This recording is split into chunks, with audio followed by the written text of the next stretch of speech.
Welcome to J is for Justice podcast. If live breaking news and following true crime is your thing, then please consider subscribing to my channel. And if you like what you see in my videos, please consider giving them a thumbs up.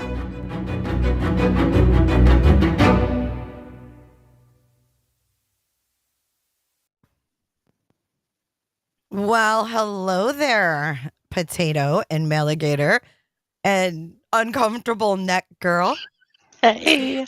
Hello. Cool off from the intro. Ooh, that was a doozy. Well, I figured since we were talking about NK and Chris, that's probably like the intensity of the situation, which is really gross, but probably really true. I'd Right? take my shirt off. Oh, jeez. Yeah. That song had some beefy bass going on. It did. It was loud and beefy. It definitely was loud and beefy. Hello, Shell. Hello, Leo. Welcome back, Angie B. And Carrie. Who else do we have in the house? Ad Rock. Delivering Colonel Sanders down to Davy Jones' locker. Sally Dredger. Hello, all of you greenies. We are in a greenie chat tonight. It is a sea of green when we talk about this topic because it stays better on track. And I think we're better we're more apt to have a better flowing conversation. I agree. Plus, I was sabotaged with some advice on my membership tiers, so I'm not going to lie.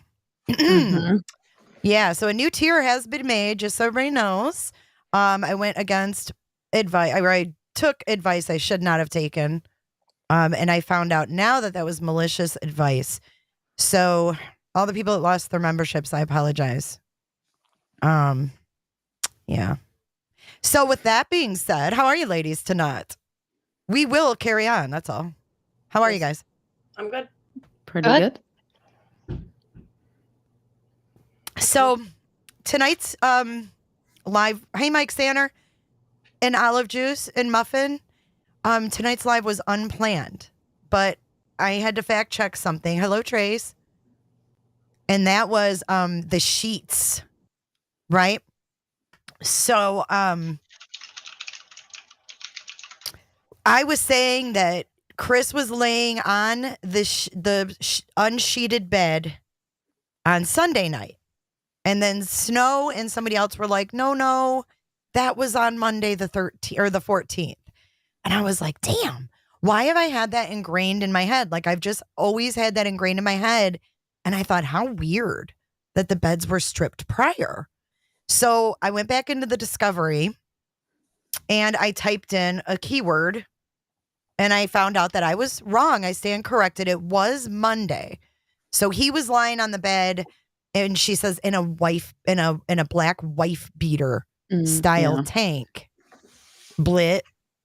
But yeah, so that was Monday. But you know how it is once we open that goddamn discovery, things just pop out at you and you have no control over it. It's like these little things just fly off the page like the little Google guy.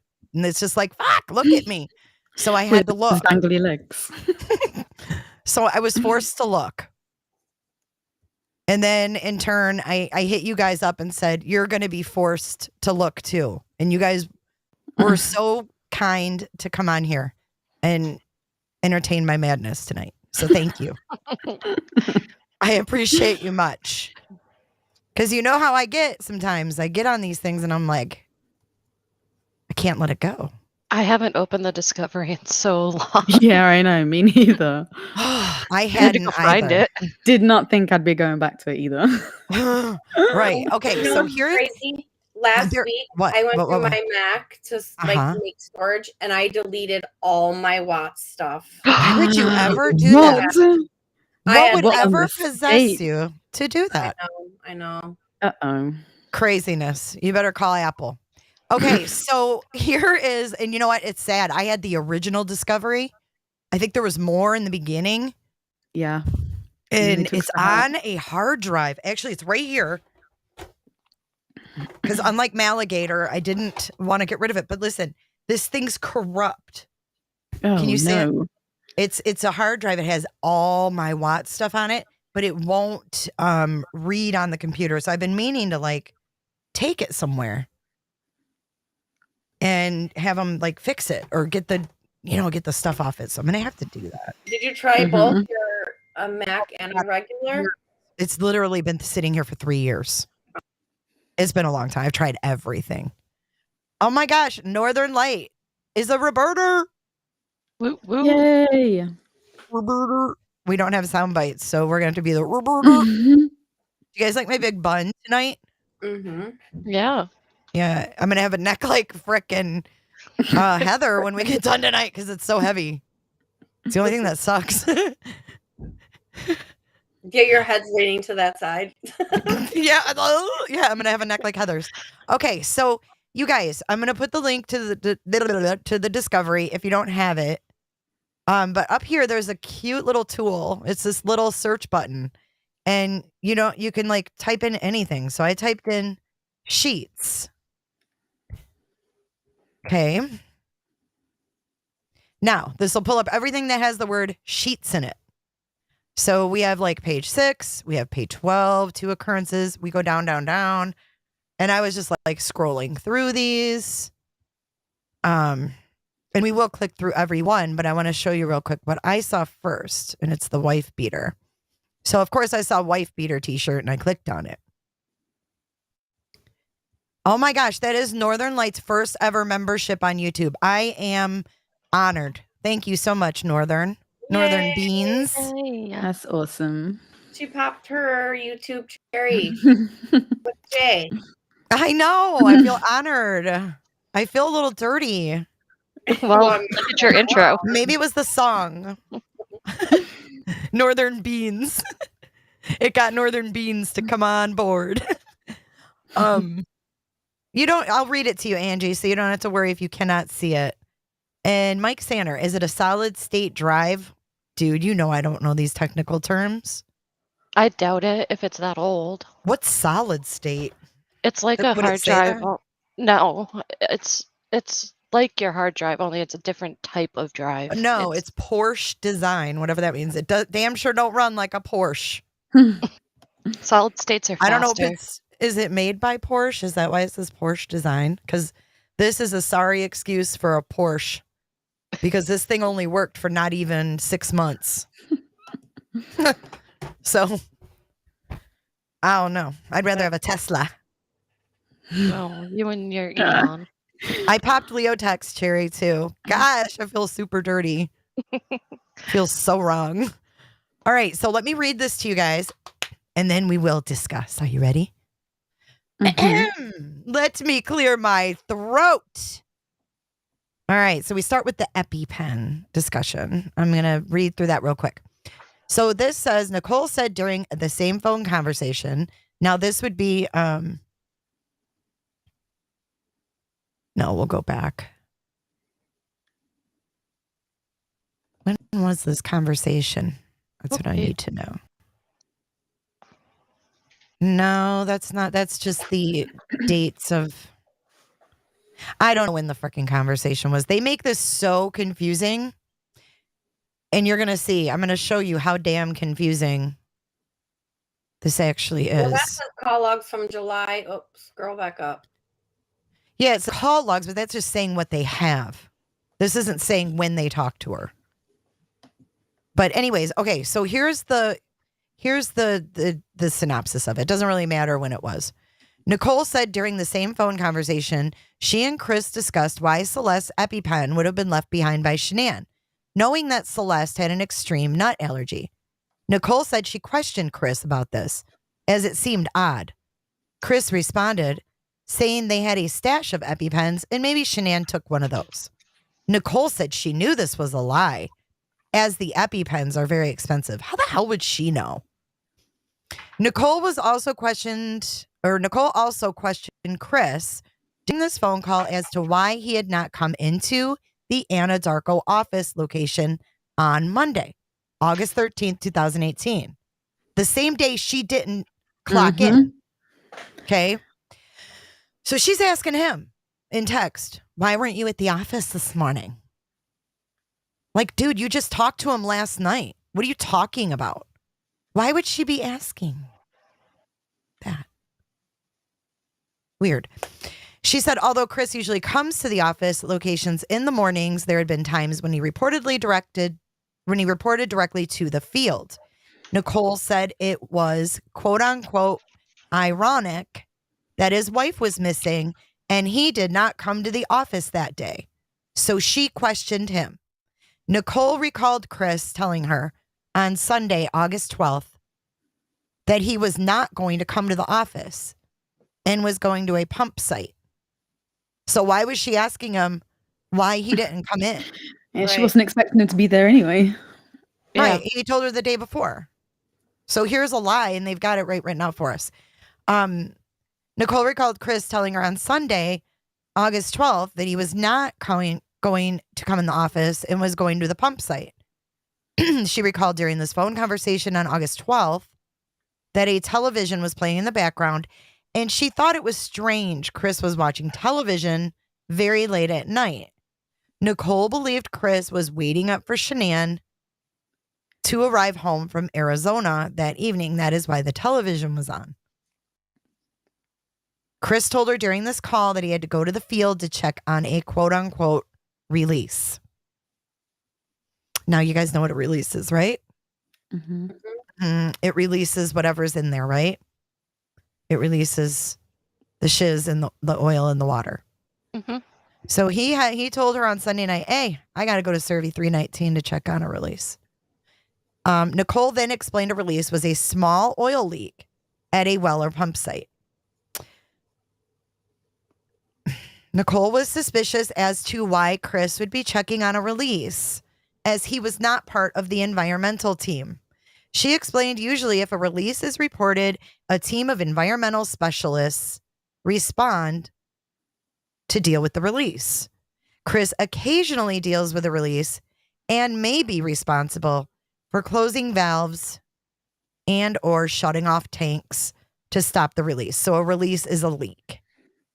So in one breath, she says, I'm suspicious because that would be an environmental team. But then in the next sentence, it says Chris occasionally. But whose words are those? Did they get that from Luke Epple? Is that her saying that? It's very unclear. How do you guys take it? I don't understand whose sentence that is. I think it's hers, but I think she's just saying it two different versions. Yeah, she's contradicting herself if that's her. So we do know, though, from that he occasionally does deal with the release and may be responsible for closing valves or shutting off tanks. So we know we can gather from that he knows how to do it if he has to. Yeah. And he probably has done it before. Whew, this gets deep. Okay, Chris told Nicole he was going to check out equipment and do a, quote, lockout tagout on the site if there was a release. Nicole said Chris is tasked with doing lockout tagouts and there would be a record or some type of paperwork for this type of activity. Nicole questioned Chris going to the job site on Monday, August 12th in the morning and told him to prove he had been to the site. Chris responded with text messages between him and other Anadarko employees to prove he was at the site. Chris also sent Nicole a picture of the release. Nicole said Chris told her that Luke Epple, Chris's supervisor, had requested Chris or Troy, unknown last name, to respond to the release. Chris told Troy he would take care of the release, according to Nicole. Nicole said she ended the phone conversation with Chris and he later FaceTimed her that evening. See? August the 12th. I was right. We can't see it because our faces are in the way. Do what? There you go. It was August the 12th that he was laying on the damn mattress with no sheets. I was right. How did I read that wrong earlier? See? But then later on, it does say the Monday though, like late in the discovery. Well, it would be down here. I think it's probably down further, but it says the 12th. So, yeah, Nicole said she ended the phone conversation with Chris, and he later FaceTimed her that evening, August 12th. Oh, that was Monday night. Duh. Wait, did they have this wrong? Monday wasn't the 12th. No, Monday was the 13th. They have the dates wrong. Yeah. Yep, they do. Good God, are you kidding me? Sloppy. They have the fucking dates wrong. Yep, they do. I never caught that. That's why I thought that this happened on Sunday, because I read August 12th. Mm-hmm. They put it more than once as well. Yeah, it's all over. They'd notice. Wow. Yeah, what the hell? Okay, so let's go back. Talk about confusing people, right? Uh-huh. Yep. Don't confuse me with the facts. Okay. Who wrote this one? I have no clue. It was Kodak. Does it say? Yeah, at the bottom it says Kobach. Kobach. Oh, yeah. Agent Kobach. He needs a calendar. Okay, so let me... Needs a new job. Okay, so let me retrain my brain to get all this straight now. Okay, so Nicole questioned Chris about going to the job site on Monday and asked him to prove he had been there. So then he sent her texts and a picture of the leak. And then, okay, so she's asking him, prove you're there, prove you're there. Why? Why not just ask Luke Apple? Like, hey, did you tell Chris to go out to Cervi 319? She's acting like really bossy, snotty to him, like prove it, like she didn't believe him, like he was with Shanann. Like jealousy kind of acting. Oh, maybe that's why she said prove it. Mm-hmm. But that would mean she wasn't there. Mm-hmm.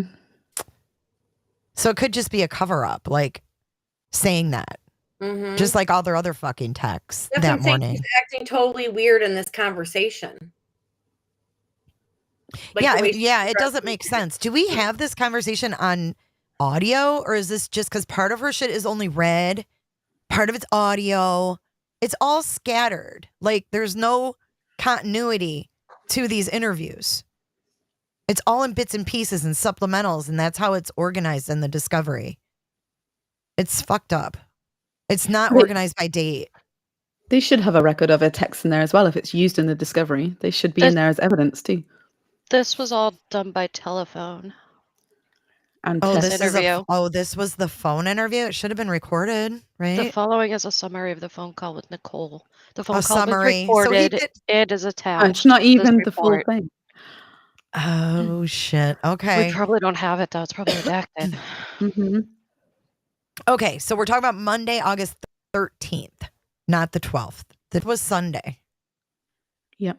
So this is talking about the 13th. And she says that they FaceTimed later. He was wearing a black wife beater t-shirt and was laying on a mattress with no sheets. But what I want to go back to is this part here.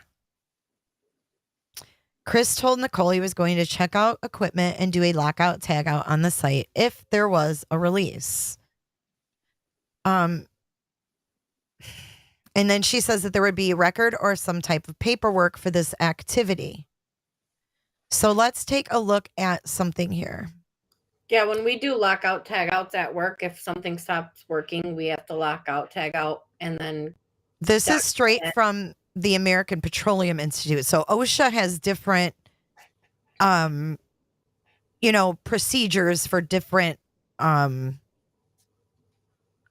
categories, whatever. Like you have hospitals, petroleum, natural gas, oil, all that stuff would have their own, right? So I looked it up to see what the shiz is, right? And this is what really struck out to me. So, I mean, you see it's all this stuff. But when I was scrolling through here, I saw, let's see, right here. This struck me.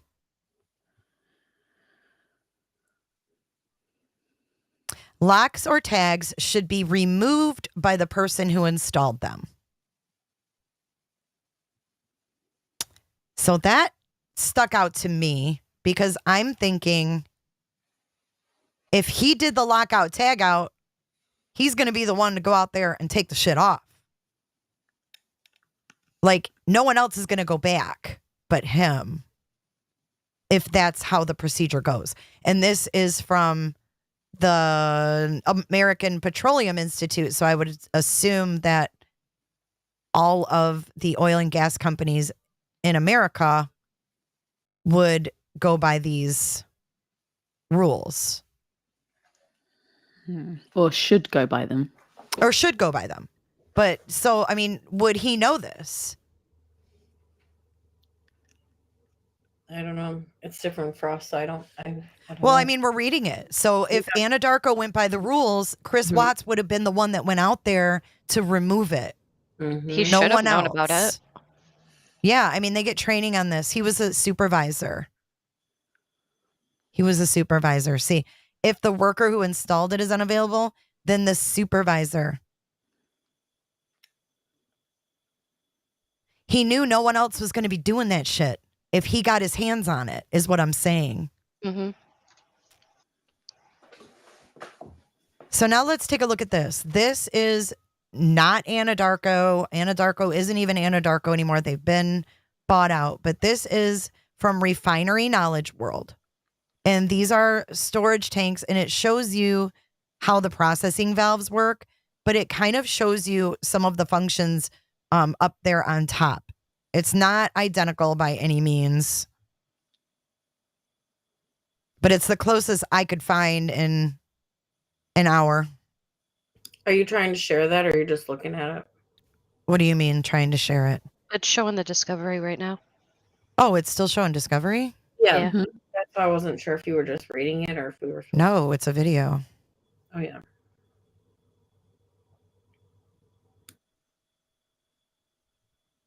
All right, let me rewind.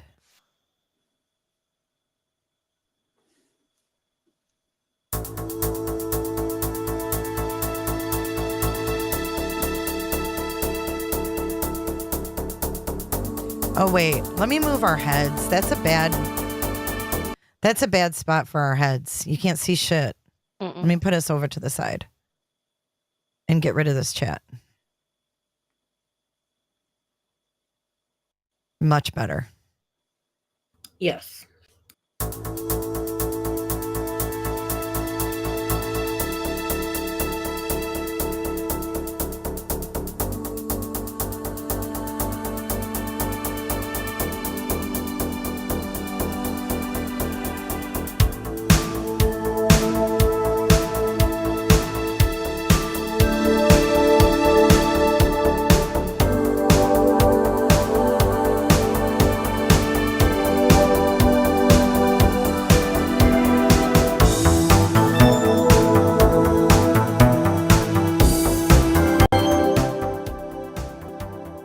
Sorry about that music.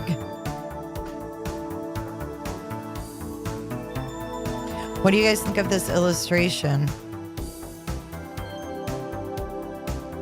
It's pretty detailed. Yeah. I mean, just seeing like this, the oil, right? Up here, these hatches are under pressure. Mm-hmm. You see how much pressure they're under. So what exactly would it take to lock out, tag out this thing, one of these tanks? But if Chris Watt, okay, so this is the question.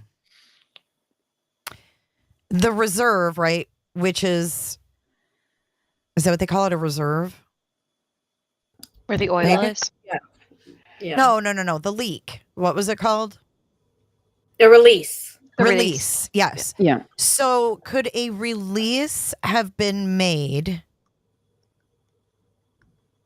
and it been slowly releasing all of that oil that was in there? Like slowly. I mean, It was a really small leak though, wasn't it? Yes. Like it was just a little patch around that little pipe thing at the bottom of the tank. Was there any remnants of oil like around on the ground? Yeah, you could see it like in the gravel. Yeah, But it that was was just a little bit? It was Yeah, just a small area though. because on their things, their releases on the bottom, not up at the top like that. So it was leaking from the bottom onto the ground where the oil was. Well, no, I know that. I know where the leak was. It was on the side, right? But I'm just saying, if those tanks are under that kind of pressure, like there's a process to release the pressure before you're opening. You're not just going up there and unscrewing the hatch and going with no Blow your head fumes. off. Yeah, you I would mean, think. watching this animation, I was like, I guess I'm more of a visual learner. Is there a Like- video that we could see about like safety on opening a hatch on a? See, I would have to know what that would be called, because they use like technical terms. Like, what would you call that? Releasing. I don't know what they'd call that. And I've tried. I mean, I searched and searched and searched, and I found the best things I could.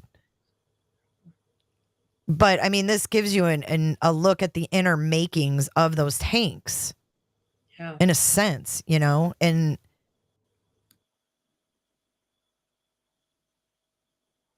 then like potato, you said the other day, like, see how the opening narrows down? Yeah, that's what I was thinking while I was watching it. It gets like when you see the pictures of the hatch in the top, it does look like it gets thinner. Like the opening bit looks like it's about Just 8 like inches, that. but it looks like it gets smaller on the inside. Just like that one. And if it gets even smaller as it goes down, then that's tiny. Yeah. What are those hatches for? What do they use those for? Like, what do they put in them? Anything? I don't know. Is Are it- they for I don't gas know. release? I mean, or to check like depth wise, like they said they could drop down like to see the depth of it, like how much is in there. Yeah, because there is video of someone going up to the top of a tank and they're like looking inside it. So it must be to check what's going on inside or to release some gases or something. There would have definitely been gases. Yeah, either because way. I just Googled it, the hatch on the top of an oil tank at a site, and it says what you can do to avoid vapor hazards when opening a tank hatch. Improperly opening a storage tank hatch can be deadly for oil and gas workers. Which explains why NK and Jim were both feeling sick, maybe. Could be. I found that. I think I found a video. I think it's the one you're talking about, potato. It's some dude in Texas opening it's a thief hatch. That's what they're called. Yeah. Thief hatch. Okay, here. This guy. Yeah, it is that one. Oh, he doesn't talk. It's just music.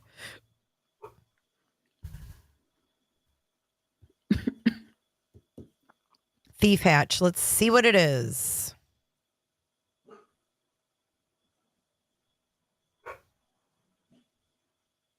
And this creator is, I'll tell you in a minute, red something black, but it's full screen, so I can't see right now. Let me see. Red Sky Black on YouTube.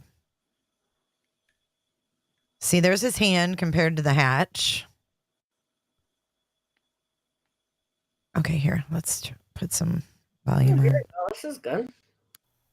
Now, when you open, this is older, so you can just open it up. But whenever you open a hatch on an oil or water tank, the best way to say it is pretend you've got a lit match hanging out of your mouth.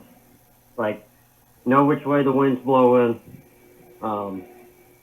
Make sure that the wind's not going to blow the shit right in your face, because these fumes kill people all the time, whether it be too much gas fumes. It could be H2S. If you've got H2S, typically you'll see like a windsock on them, but always assume they have H2S if you don't know. But just assume a whole lot of bad is there when you open it up. This one, it's not even really sealed. This is an old lease, so it's not that big a deal. But still, even with these, you always open up and make sure you're kind of away from the hole, because you never know if a wasp nest is on the bottom of this, and I've seen that in old crappy wells. Also, when you're looking at the tanks, the straight up and down, that means the valve is open. That means it's going into this one. Over here, valve is closed, so it's not there. You've got an overflow here just in case an emergency. It goes into this tank, starts filling up. It can kick over to that one. But yeah, this up and down, that means it's open and it's going in there. Open it up.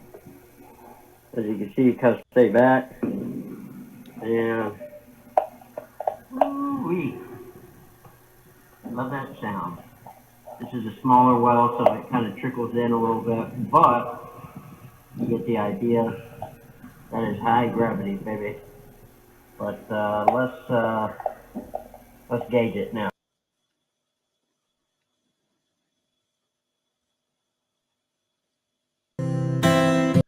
Wow. I wish I knew if he had a mask on.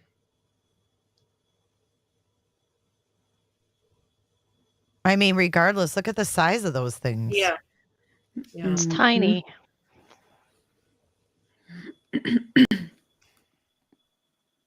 And I know Potato yesterday when we did the replay, you were like, kids' bones, they're flexible. Yeah. Do you think flexible enough for this?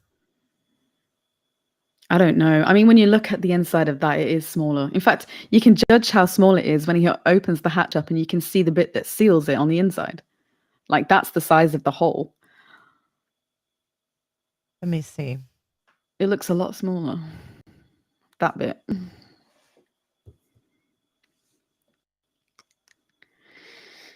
That bit? You can see it cuts stay back.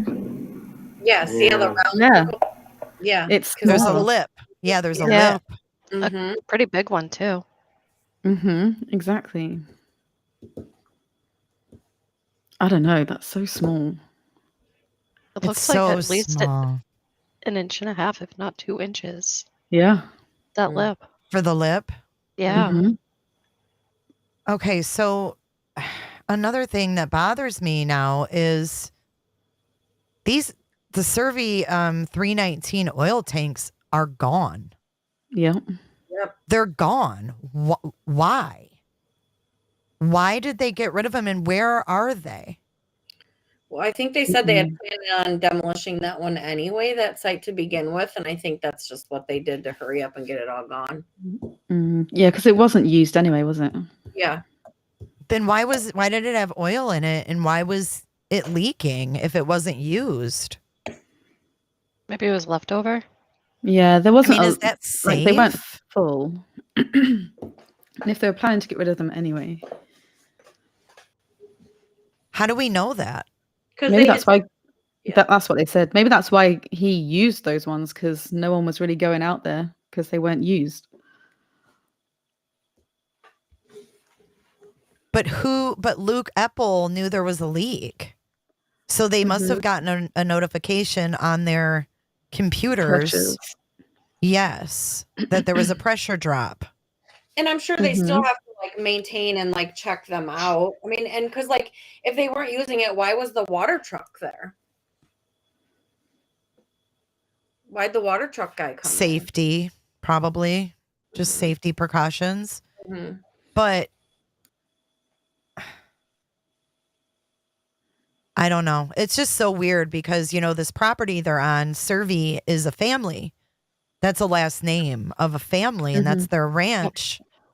And I just wonder if they, what were they thinking during all of this? The Cervi family. I mean, this is their name is attached to disposal of 2 little girls. Yeah. It's kind of a big deal. On their own property. On their own property. I mean, maybe they wanted them gone. They could have. Right? Yeah. Yeah, I can't imagine wanting to keep them after that.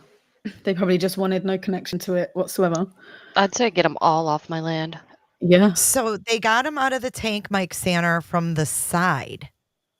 down below. So let's pull up some pictures before we go back to the discovery. Yeah, let's they had see. to drain them into a side bath first, like a side tub. And it was really dangerous as well because they had to unbolt them all. Like there's a lot of bolts on there, and sparks could like blow them up. Right. Okay, so let's see. Oh, I almost clicked on my own. Your own video? Yeah. Okay, let's see here. This might be good to watch. This is my own video. I know I can't get struck. This is mine from March 13th, 2019. And this is when someone drove out to Cervi for me. Let's see. Very early on. I was only on YouTube for a few months, and they were like, hey, I'll drive out to Cervi for you. I was like, okay, cool. Enjoy this J is for Justice original. Look at that original. I'm such a dork. Like, could that be any dork here? Wait till you hear the music. I'm almost embarrassed.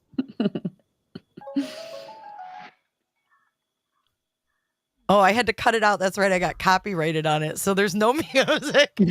Oh my God. It was such a. Yeah, because I didn't know.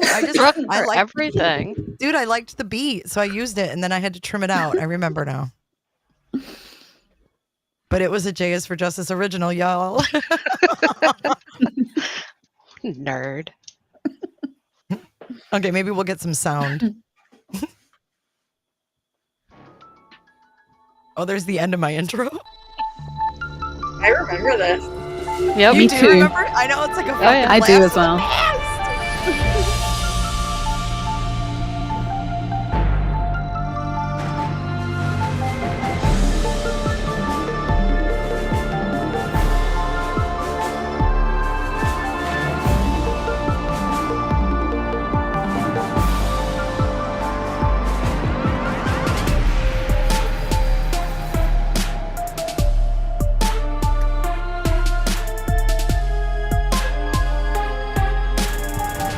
My music choices.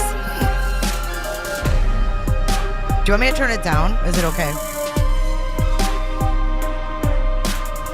Do you want me to turn it down so you guys can talk?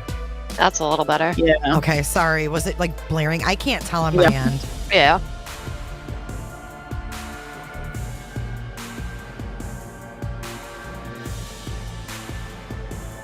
I wonder if we can convince Janice to go out there. Well, there's no sense. There's nothing there anymore. Oh, yeah, that's right. I got the drone of it. Paid good money for that drone footage too. Nope. I choked. A favor turned awfully expensive. Just saying. Just like my membership tiers. Hard lessons to learn. Yes. Hard lessons to learn. Can you kind of explain to me? Oh, here we go. Like Monday morning, where would he go to his job site?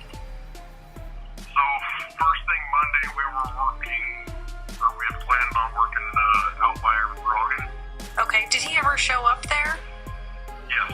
My understanding is he was out there pretty much all day on what's called the Cervi Ranch.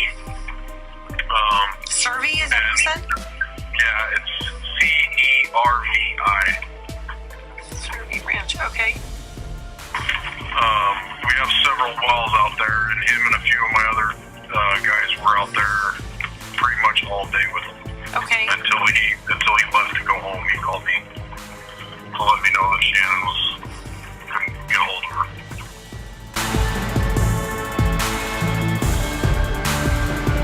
It got hella louder.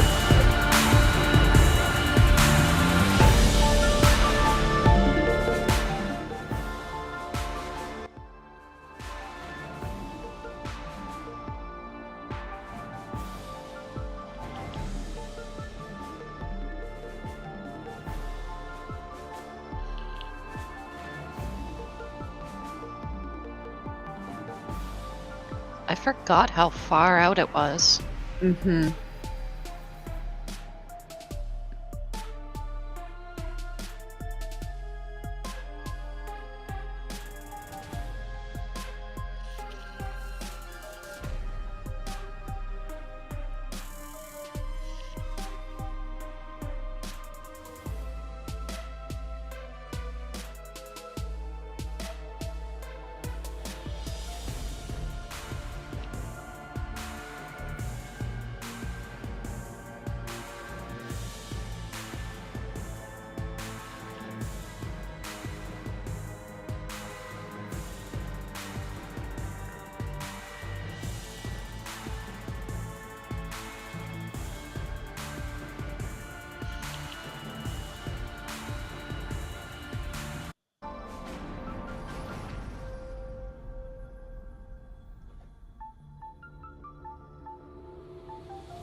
Those have to even look smaller.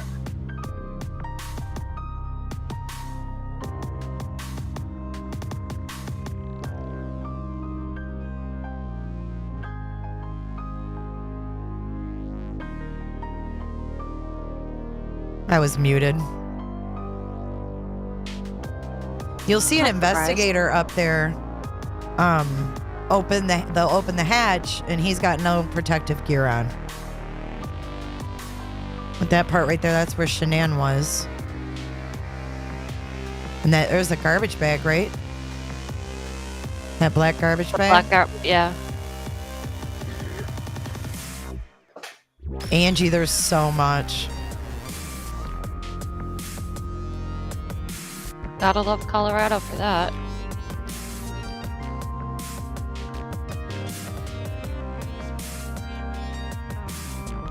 Yeah, that little thing right there is where they drained it to. That black thing. No, down at the bottom, those doors. Oh, drained it through. Yeah, that little like outflow thing. You'll see. I have it in here.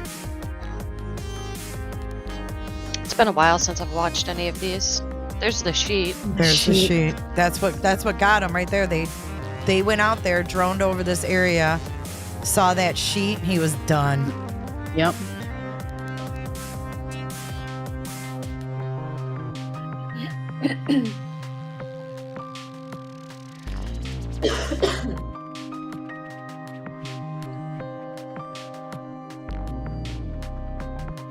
And I think he's seen these vehicles in the picture, and that's why he asked. what Yeah, they- he said, Yep. when was this taken? Yeah. So when they found that sheet, it was like 4:15, and his confession was about 5 p.m. Oh, wow. Yeah. So they could see like the earth had been disturbed and stuff as well, and they knew that it looked like a grave.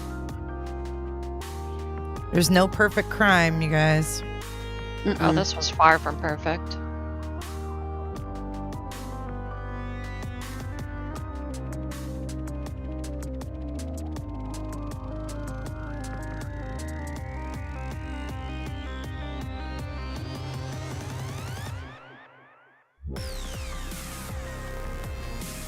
It's fucking heartbreaking, man. I know. I was just gonna say the same thing. God, when that zoomed in on B and C, it just made me want to throw up.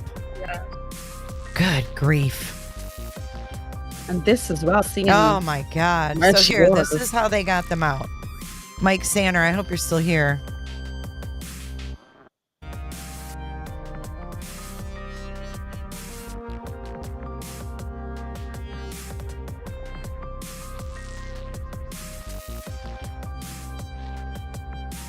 Those poor babies.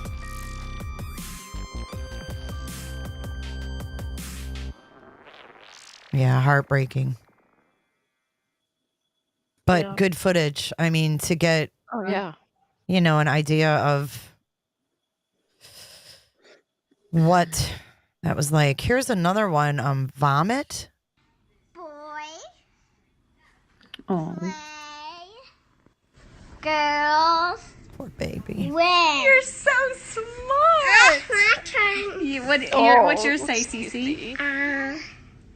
My heart. Diva, Diva. princess, Princess. mini boss, Paper. rock star, Star. multitask. Dinosaur. Good job. All right, this video is from CDT. So I don't know where I want to see the vomit. So let's see. This might be the same footage I had, eh? Let's see. mhm. Kind of looks like it. Isn't it funny? Different creators and the music they choose. Like Yeah. mine was all like, doo, doo, doo, doo, doo, and hers is sentimental. It just shows our different personalities, honestly. I think it's kind of interesting how we all take the same footage, but we view it so different with a different mood to give our audience.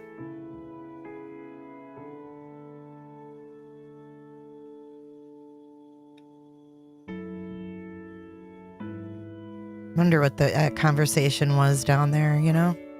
Oh God. Damn. I'll never forget this Yeah. Mm-mm. See, I don't know. Like, would Chris have had to mess with like these controls here first, down at the Who bottom? knows? No No idea. clue. I mean, it just seems like all of that stuff would be connected and, kind of dangerous. Like, if you use power tools, like you Yeah. said, Potato, you can get a spark and the fucker can blow up. Yeah. All right, I want to see the vomit. So let's. Again, this is CDT, YouTube. I didn't see vomito.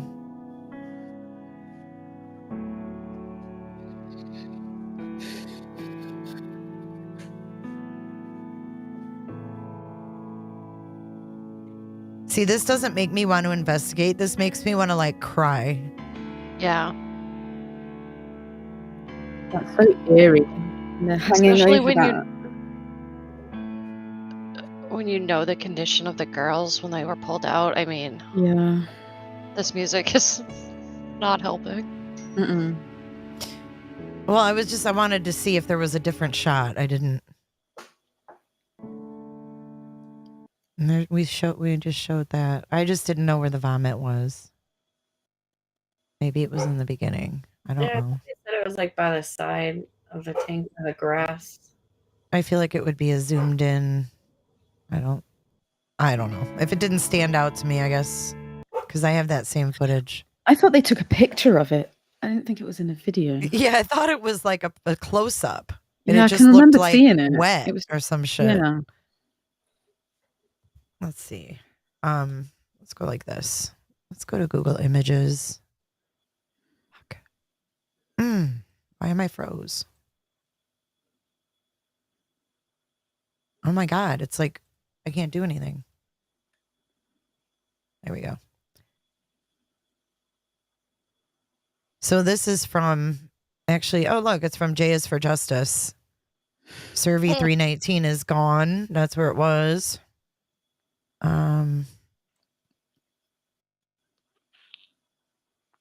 Okay, here's another image that I've seen a lot. Yeah.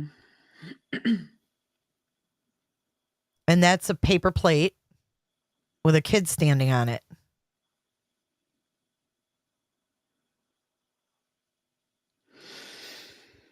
What do you think? Look at this thumbnail. Oh my God. No. Good Lord.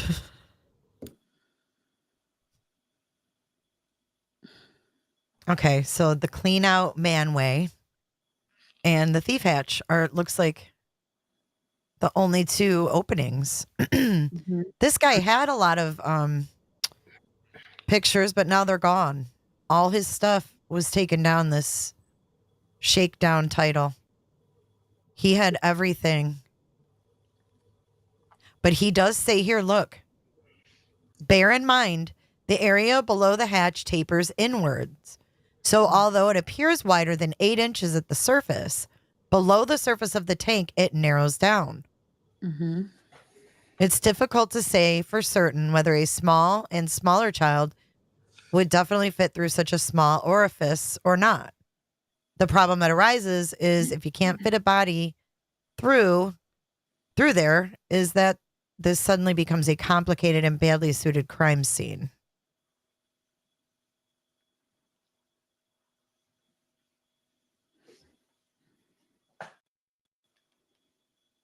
God, it's crazy.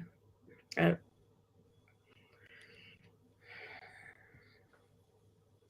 don't know. It's hard to believe that they fit through there.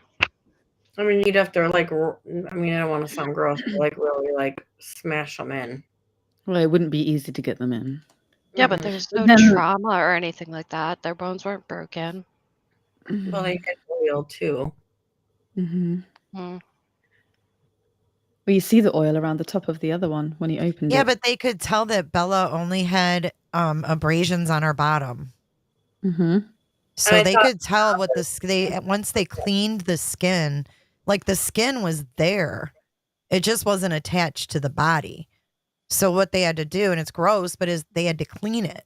They had to get rid of all that oil and then they could examine the skin. But if they could tell that there was abrasions on her bottom, then that tells me the skin, they were able to examine it. Mhm. Yeah, they said they had slippage, which is just like where the top layer of your skin is starting to like. Well, it's like literally coming off your bones. Yeah, and they said she Mhm. like her little up in her lip was cut. That was it. Yep. Right. So that tells me they could see wounds. They could see abrasions, cuts, scratches, anything like that. Yeah. Because they did. They told us about injuries. Like you said, Bella's mouth Mm-hmm. and Bella's bottom. Mm-hmm. Cece, none. Right? Mm-mm. None. She had a collapsed lung. Well, from the actual murders, but what I'm saying, Yeah. like from the tanks. The only thing we heard about from Cece is a little bit of hair Yeah. found on the lip of that hatch. I don't know. It just doesn't really add up in my mind. It doesn't make sense. But then how else would they get in there?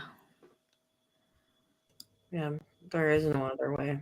I mean, that would have been a day like, and if other people weren't out there, I would say they. How do we drained know? and washed like they all did. How do we know this manway wasn't loosened It had and they were oil put in in it, that though. way? But they had to drain it. Yeah. Yeah, but you just Both of said them. there wasn't much. But it would have come out if they'd already been opened. The leaking wasn't much, but what was in the oil thing, yeah, they had to pump it with a hose into that other little. No, I'm barrel. saying they weren't that deep. Like the Well, oil one in of- the tanks, right? One of them was quite full because Yeah. he said that she didn't drop very far. That sounds really horrible to say. But the other one was more empty because he could tell by The way it like the sounded. splash. Yeah. Yeah. But couldn't they tell by the gauges on the outside how full they were? They probably could. Right. know. Like they would know, like he would know by the gauge, oh, this one, is approximately 1/3 full. I would think he would know to look at the levels. That would probably be Yep. automatic in his job, right? Well, at that moment, would you think to look at the levels? I mean, you're dropping your Yeah. babies into crude oil. Why wouldn't you just put them in both in the same one then? Why I don't know. go through opening one, put it in there, going back down, opening another, or was it done in sequence? Or did he realize the one when he first dropped it wasn't very full, and that went to the fuller one? I don't know. I mean, I don't Or maybe know. a certain change in the like measurements inside triggered something. So if you put them both in one, then it might have triggered. And if he didn't, then maybe it wouldn't. I To don't know. even it out, maybe. I mean, Because was there a I'm just trigger? talking out loud. Yeah, I don't know. I don't think there was because they would have known sooner, Well, wouldn't they? That something if they had got a happened. trigger, then who would have gotten the alert? She was Yeah, the it would have safety been Nicole. person. Yeah. Uh-huh. And why would there be an increase if there was a leak in it as well? Like they Yeah. would know that something had gone on. Maybe she did know. I don't know. Right. I mean, that's a good question. We were never given that information. You know, and if she was behind this, that text, prove you're out there, send a picture, prove it to make sure you're going through with this and taking care of your family like we talked about. Okay, Perfect. it could go that way, yes. Or it could go the way where she was being jealous and Yeah. like, oh, is he there? And then maybe that's why she drove by at 6:30 in the morning. And then she was upset and called Jim. Oh, this guy's using me. We just don't know. You were too spot on with her voice. She could have done I that know. because listen, bombshell tonight. Bombshell tonight. I forgot what I was going to say. No, I'm just kidding. No, I mean, could she have been like, Jim, he won't leave his family for me? Yeah. Could I mean, she she have? could have. Because bombshell tonight, this is straight from Chris. Chris said that she came over that Sunday, the 12th. Mm-hmm. And she gave him an ultimatum. And she said, you need to choose now. Is it me or your family? Oh. And he said, I choose my family. What? Jesus, what the heck? What? So what if I'm not throwing NK out with the bathwater, but let's say, what if she went home pissed? What if he did say that? What if he was on the cusp of his wife who rules the roost about to walk in that door? There's no more playing house. It was real looking ass. And she said, according to him, he told his mom this. She asked, is it me or your family? And he answered, my family. So tell me, how did they all end up dead within 5 hours and at Cervi 319? Make it make sense. It doesn't. It doesn't make sense. That's the problem. None of it makes sense. So what if she was strictly like, oh my God, F you, motherfucker, went home on her way to work, thought, let's see if this guy's all snuggly, making up. They say makeup sex is the best, right? What if she's thinking this and she's like, fuck this, I'm going to drive by. See if he even went to work. Because he ain't at the office. Mm-hmm. So then she drives by and that's the ping in Frederick. And he's not home and she calls Jim. I need guys' advice. I don't know what to do. Possible? What time was Very that ping? possible. 6:30?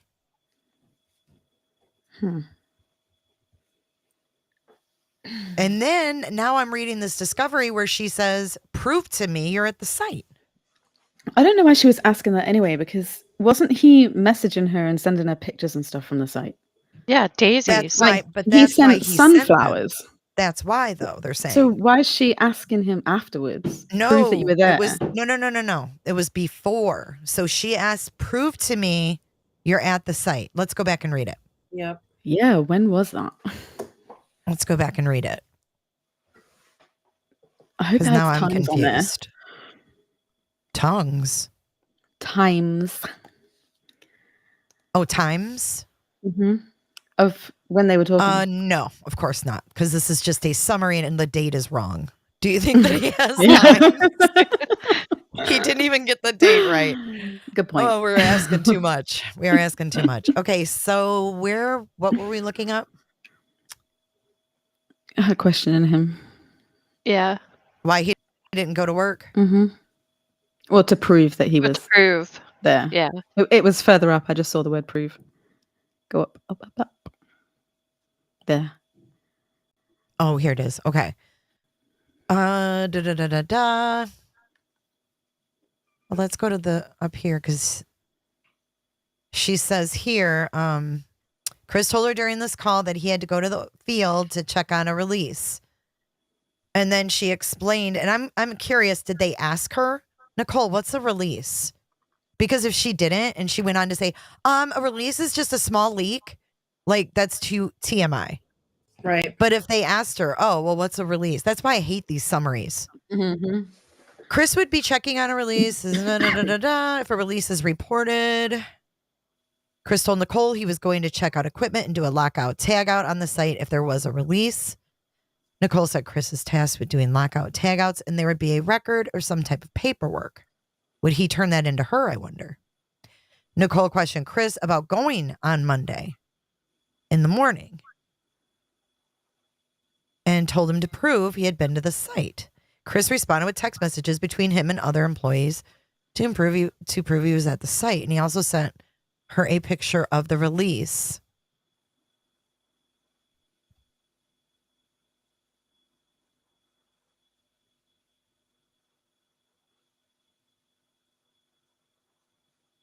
I don't know. It sounds like it was before. Sounds like it was after to me. she was asking him to prove that he'd been there that morning. Nicole questioned Chris about going to the job site on Monday in the morning and told him to prove he had been to the site. Chris responded with text messages. So it was when he texted her was his response to her asking him to prove it. She's saying, prove it to me. So then he responded with the text messages and the picture. That's how I take it. How I don't know how you're taking it backwards. No, because I know that he was texting her the whole time, that he was out at the site as well. Like from the time he got there. Right. That's what I'm saying. She questioned him in the morning because he wasn't at the office. Right. He didn't go into the office. So she says she texted him and said, where are you or something? And he said that he was doing this lockout tag out. And she said, prove to me you're there. And then he responded with the text to prove he talked to coworkers about coming out there. We saw those. And then he sent Nicole a picture and those texts. And then it says that this looks like she was on the phone with him. Look. Yeah. You go from text messages to Nicole said she ended the phone conversation. When did she start it? Yeah, exactly. It's so vague. Nope. Because here we're talking about these texts. It is. Here we're talking about texts and her proving with photos. And then he just all of a sudden goes into Nicole said she ended the phone. There's something missing from this point. Something's taken out because it doesn't make sense. Nicole said Chris told her that Luke Epple, Chris's supervisor, had requested Chris or Troy to respond to the release. Chris told Troy he'd take care of the release, according to Nicole. Nicole said she ended the phone conversation with Chris. What? It doesn't even fit. No.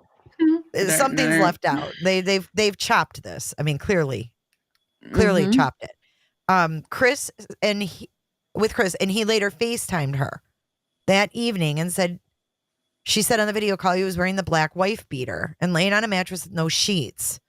Nicole did not know what bed Chris was on. See, it does not say Cece's bed. Is what everybody's last night. It was Cece's room. It was Cece's room. No, it was the main one. It was but she said she didn't know. She didn't know. I don't know. I feel like they're changing the text. Yeah. Nicole said the mattress Chris was laying on could have been blue in color. It did not look like his makeshift basement bedroom. Well, she sure as hell knows what the damn mattress looks like down there with no sheets on it, doesn't she? Yeah. How would she know that? And I went to their house twice. I was only in the front room. I didn't feel right. No, bitch, you were down in that basement. Was she down in that basement when Shanann got home? Well, you said she was there that night. Was she bumping uglies in the basement? Oh, God. And got caught?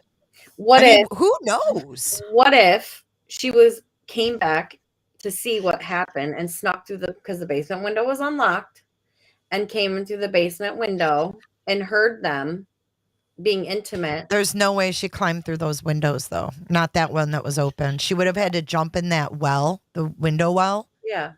And then climb in the window. Like they would have, there's no way. Like Dieter would have been going crazy. Yeah, I guess. So But we know, I mean, he said she was there. Yeah. Did she leave? I don't know. That I don't know. But the reason she was not seen on video is because there is a spot where no cameras can pick up someone in the front of the house, is what I was told. And that's where they talked. He came outside, is what I was told. Oh, so she didn't go in the house? Not supposedly? according to what I heard. I mean, I don't know if there's more to it. That's all that I was told. Was that she came over, he went outside. There's a spot where no one could see on cameras, and that's where they talked. She gave him the ultimatum. He said, my family, and that's all I know. What happened after that? I don't know. Not to go backwards, but Bella was in only 2 feet of oil and Cece's was 9 feet. So that's a lot of oil to drain. Mm.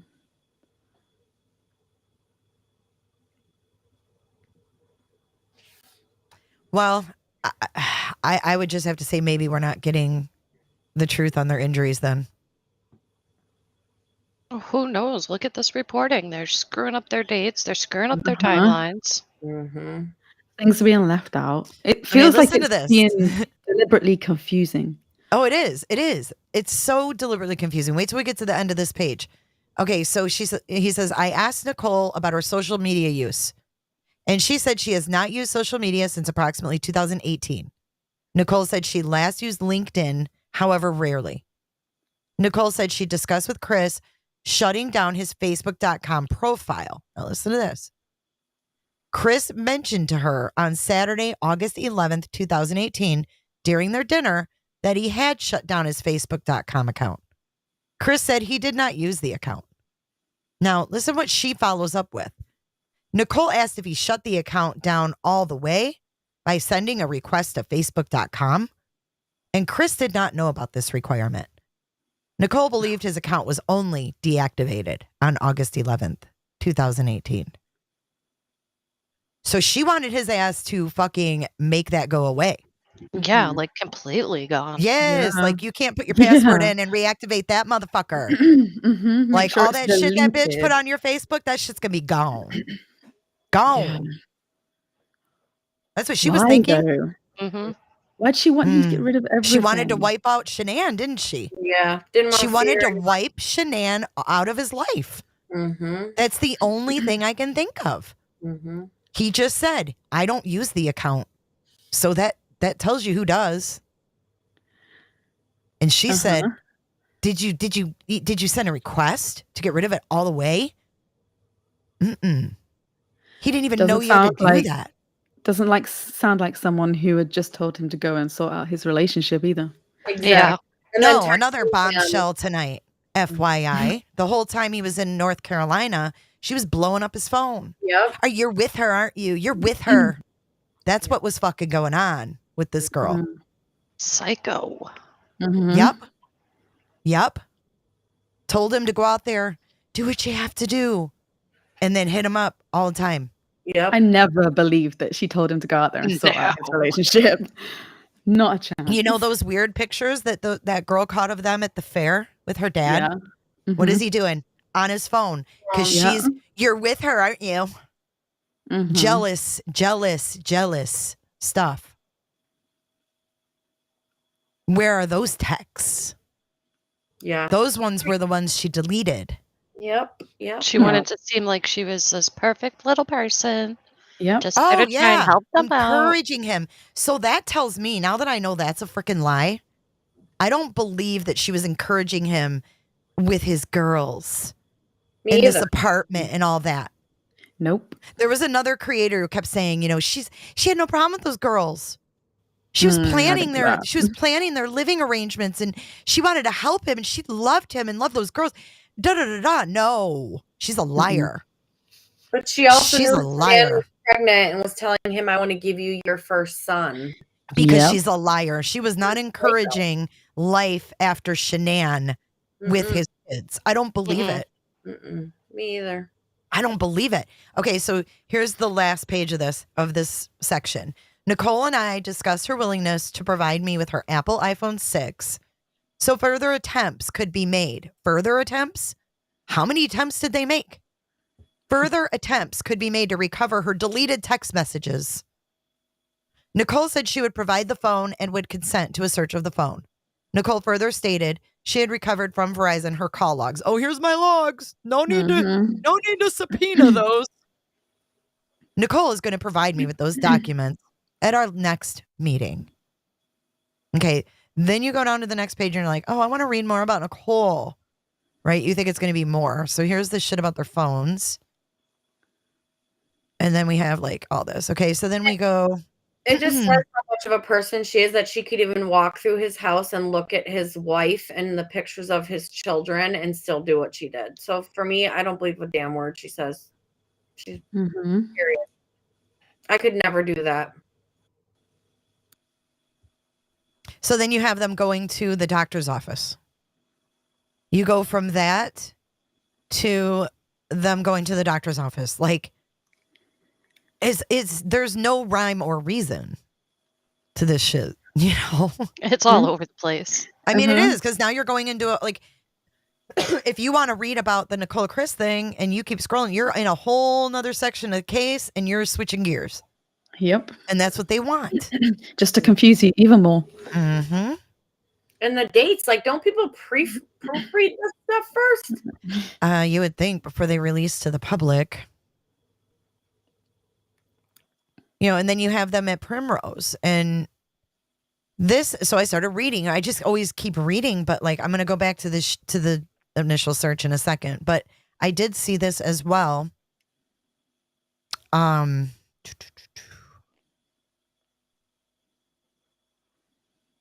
Where Sandy calls. Where is that part?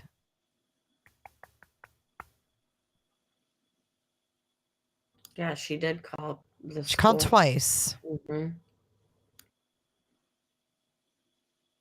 Okay, so Chris called around 8:15ish, and then Shanann's mom called at 8:30, I think. Where is the times?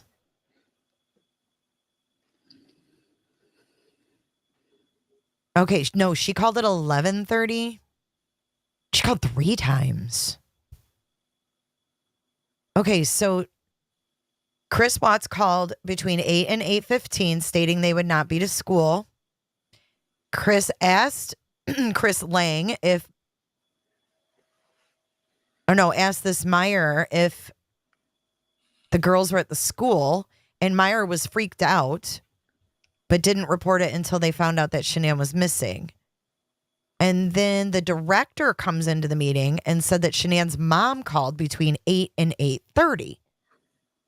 So Chris called between 8 and 8:15, and already Sandy Rusek is calling Primrose to ask if the girls were there. How did she even know that they might not be? Was wrong. Mm-hmm. How was she alarmed at that point? Do not know. Why was Sandy Oronati alarmed between 8 and 8:30 on Monday, August the 13th, 2018?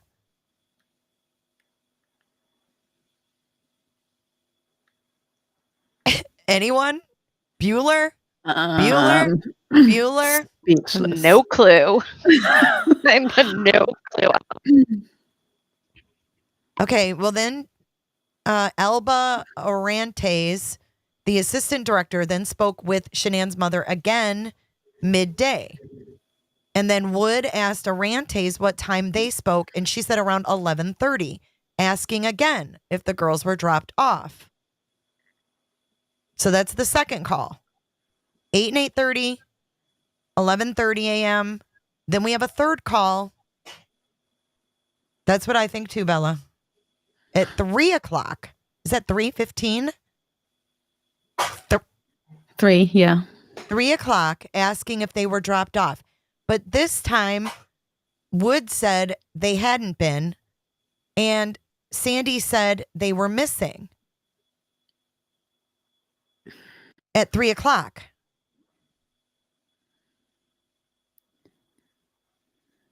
Now, wait, let's go down to here. Here is the account from Meyer. So Meyer said that Shanann's mother, she couldn't remember her name, called about an hour after Chris called and spoke with Orantes. Meyer said that Shanann's mother called back at 11:30 and spoke with her. Meyer said that Shanann's mother said that she was Shanann's mom and that everything was fine and not to tell anyone she called. I thought she said don't. that.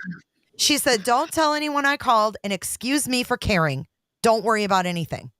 Why? Meyer said that she told Shanann's mom that she was glad everything was okay and that she was glad they were able to talk to Shanann. So did Sandy say we were able to talk to her? What? Huh? She was What? Yes. Talk to Shanann, and Shanann's She was mother- glad they were able to talk What? to Shanann. And Shanann's mother was hurried and hung up. What?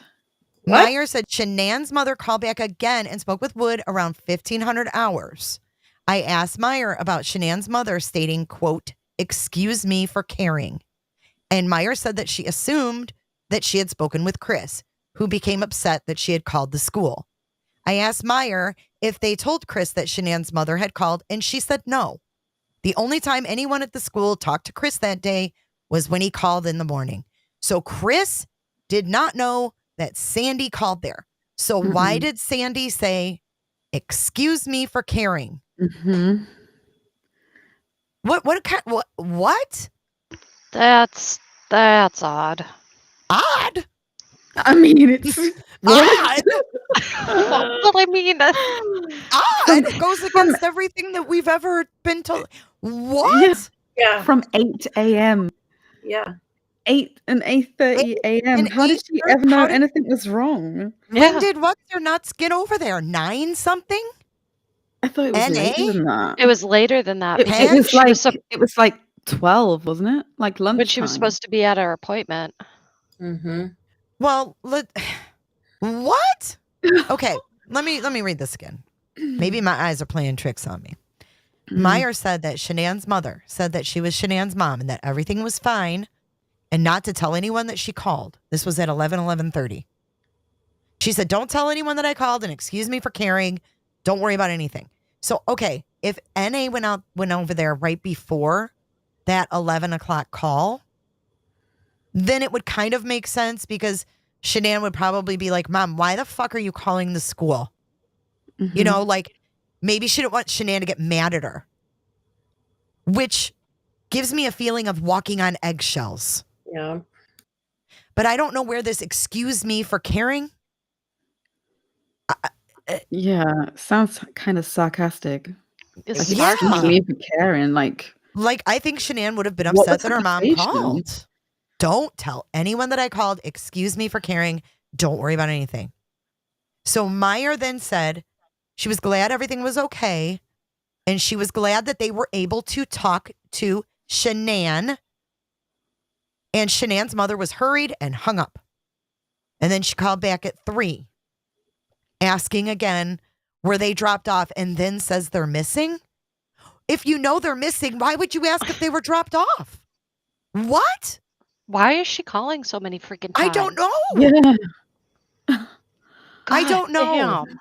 I don't know. Okay, so listen, it gets better. I asked Meyer. Oh, wait, we already read that. I asked Meyer about Chris's demeanor when he called. She said he seemed normal, but she was surprised that the girls weren't coming back. Meyer said that she suspected they weren't really moving and that it was just an excuse. Meyer said it was strange because they had just spoken with Shanann recently and everyone was excited about the girls coming back. Meyer said it was strange to suddenly get a call from Chris stating the girls weren't coming back. Meyer said she didn't notice anything strange in Chris's demeanor, but thought it was strange that he asked if the girls were there. I asked Meyer if Chris was the one who typically called the school and dealt with school issues, and she said no. Shanann did the majority of the pickups and drop-offs. Why? I thought Chris did all the pickups because he would have So to did go I. home. Yeah. And Her shower car. and change cars and go back. Mhm. Yeah. But didn't it say up earlier that Shanann pulled them out of school to go to? Yeah. When they went away. Yeah. Yeah, but the girls had been going there for almost 2 years. Mm-hmm. So they knew their routine, and they're saying Shanann did the majority of the pickups offs. Meyer said that Chris did come to the school, but Shanann was the primary communicator. I asked Meyer who would normally call the school if the girls were sick or similar, and she replied that Shanann normally would. Wood then told me about her conversation with Shanann's mom around 3 o'clock and said that she asked if Shanann ever dropped the girls off. Wood told her no. Shanann's mother said that they were missing. Lang said it was a surprise to find that the girls weren't going to be starting. He said they had been attending the school since March of 17. Lang said that the school had never had any problems with the girls or Shanann or Chris. Lang said that with the girls being gone for the summer, they haven't seen them recently to notice any changes. Lang said that Meyer thought the phone call from Chris was very strange and wanted to call the police right away. But she said she didn't notice anything in his demeanor. All he did was ask if they were there. Why would you Right. want to call the police? Right. Like maybe you and your wife like miscrossed wires that morning. Right. Maybe her phone died. Maybe she's sleeping. I don't know. Anyways, she said his demeanor was sounding normal, so I don't know why she wanted to call the police right away. Like me wanting to call the police right away, like I feel like there's a dire need. I feel like Meyer wanted to call the police after she got the first call from Sandy Rusek. That's what I think. Because between 8 and 8:30, Sandy called. Between 8 and 8:15, Chris called. Who called first? Isn't it interesting? They give her a half an hour and they Yeah. give him 15 minutes. Why? Mhm. Why don't they know when exactly that call came into the daycare? They Bullshit. should know. Yeah. 'Cause Bullshit. That, I have that call means that outs. she could have called before him. If they both called anywhere damn from sure 8 coulda. a.m., That's then why. she could have called before Yes. him. Yes. What if she called at 8 and he called at 8:02? Mm-hmm. And then Meyer was like, oh my God, like Shanann's mom just called and now Chris called, asked if they're here. Like, this is weird. Now that would make me think maybe we need to call the cops because something ain't right. But Yeah. just Chris calling and having a normal demeanor and then saying, hey, are the girls there, by the way? That made her want to call the police right away. But Chris Lang, the director, said, wait until they know something. And as soon as they heard that, now what? Do you understand this? So Chris's call was at 8 in the morning. Why is Lang till they know something? Till who knows something? All Chris did was call and say the girls aren't coming anymore. Mm-hmm. What the fuck is he talking about? He told her to wait until they know something. He's talking like she's already been reported missing. Yeah. So look at this sentence. Lang said he told her to wait until they knew something. And as soon as they heard that Shanann and the girls were reported missing, they called police. Huh? That's kind of way confusing. It is. I don't get it. Give me a timeline. I mean, this is a simple visit with simple information. The mom called, the husband called. Why are we confused? I'll tell you why. Because they gave us a 30-minute time frame that Sandy called and a 15-minute time frame where Chris calls. So they have 15 minutes overlapping. Mm-hmm. Okay, I think I figured out. So Lang and Meyer both work there, correct? Yeah, Chris Lang is the director of Primrose, and So Meyer she said is the a phone worker. call was strange and wanted to call the police right away. And Lang told her just wait until they knew something about maybe like why he's calling to see if the girls were there. And as soon as they heard that Shanann and the girls were reported missing, Wait. No, Meyer, there's no way Meyer wanted to call the police because the girls weren't coming back to Primrose.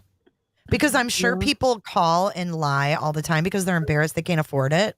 Yeah. So they call and say, oh, we're moving. You know, because they don't want to call and say, dude, your rates are astronomical and we can't afford your shit. I think Cindy called first. Not Cindy, it was Sandy. I mean, Sandy. I think she called first. And that's what made him nervous. Because, right, why would Meyer be like, oh, it's so strange. Mm-hmm. Yeah. I want to call the police right now. And then Chris Lang says, no, halt. Wait until they know something. I mean, what? Until they know what? They had to have talked to Sandy. That's what got Meyer all worked up. Yep. Yeah. Why, though? Check the knives. What's going on? What is Why, she know though? that we don't? Like, what? What made her call the school that early? Did Shanann say something when she was in North Carolina? Like, what? About what, though? Maybe Nicole was messaging Sandy like early because normally when they wake up they'd have messages from Shan already. Oh my God, yeah. And there had been nothing. And so maybe Nicole messaged Sandy saying, My like, have God, you I heard mean, from Shanann? But can you imagine the amount of pressure Shanann must have felt in life? Mm-hmm. These people were crawling up her butthole at 8 a.m. when she just got home at 2. That's what I was going to say. What if she just... Wow. What if they Talk just- about spreading yourself so thin. No wonder she was on edge. Mhm. When she was pregnant and her marriage was falling apart and she's got all these people up her butt from the minute they open their eyes. If they don't hear from Shanann, they're calling the daycare to see if she took her kid to daycare and going to the doctors. It's crazy. She can't even sleep in and miss a fucking doctor's appointment. Nope. I've never heard of such. And I can't imagine the kind of pressure she felt to respond to all of these people that were demanding her time and her responses. Yeah, keeping up to people's expectations all the time. Yeah, and there's no wonder that those kids were put in daycare. You cannot keep up with a social media business and raise children in sequence. You can't do it.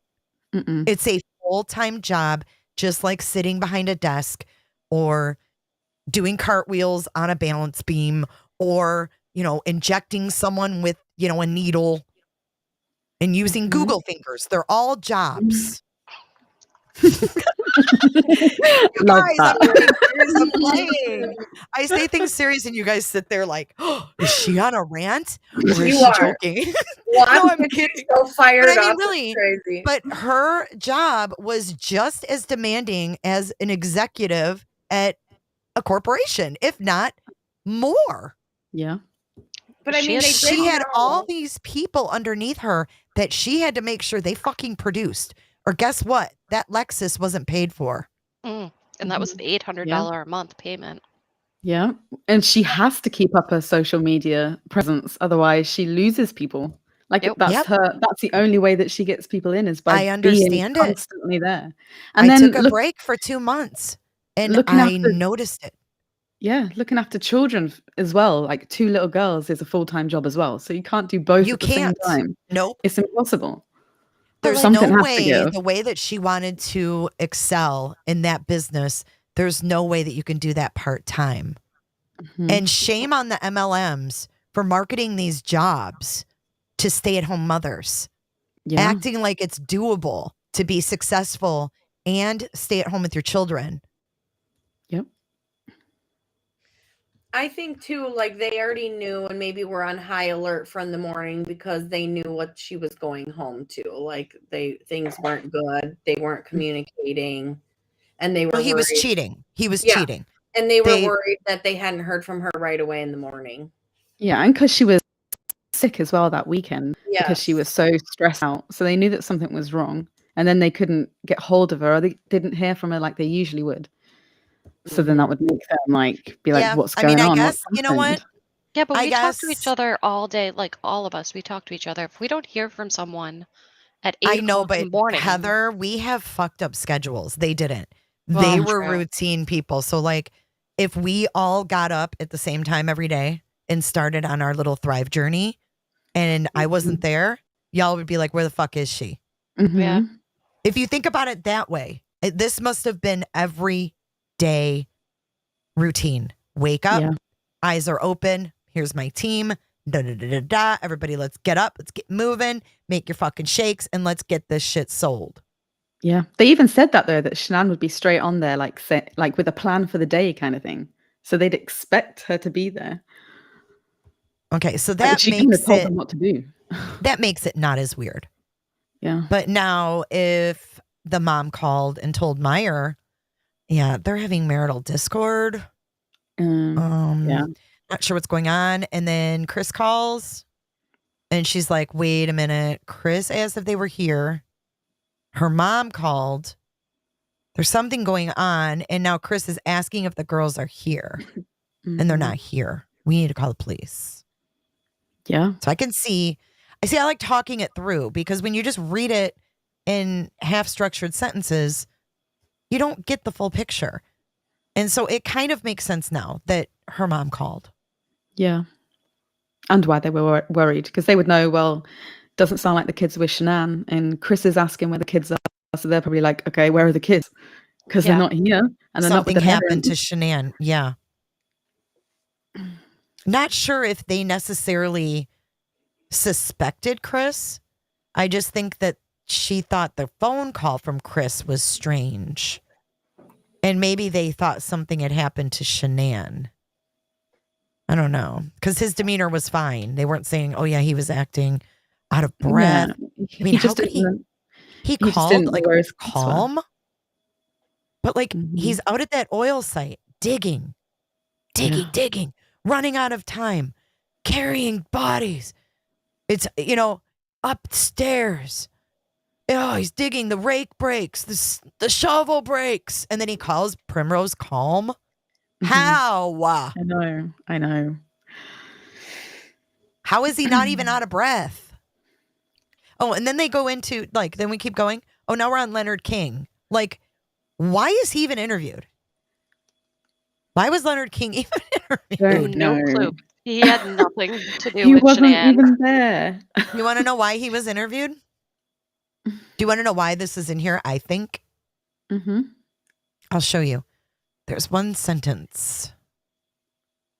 Da da da da da. Let me find it.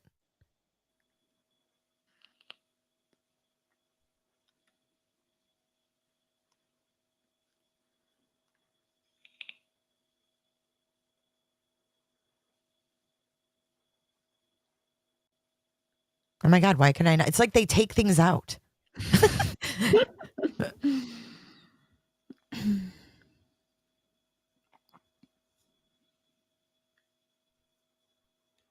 Okay, right here. The final sentence.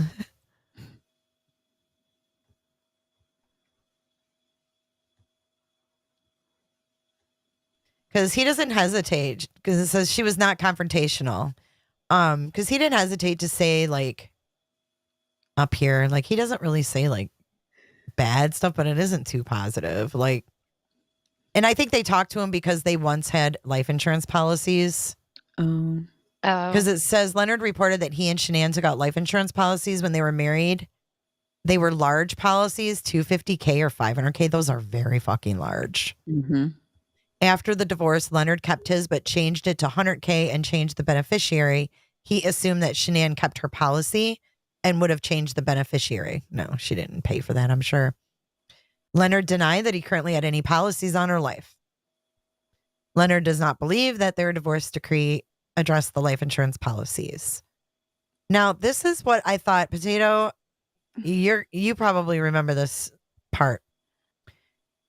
Do you remember pictures of Leonard's current wife and Shanann interacting on Facebook via Thrive? Nope. You don't remember his wife, and her name is like Tammy, and she was like, oh, something about Shanann. No. Was it after Shanann passed? No, I thought it was way before. Fuck, Heather. Are you kidding me? All right, Heather, listen. Leonard's current wife dabbled in Thrive, which was the same employment as Shanann Watts.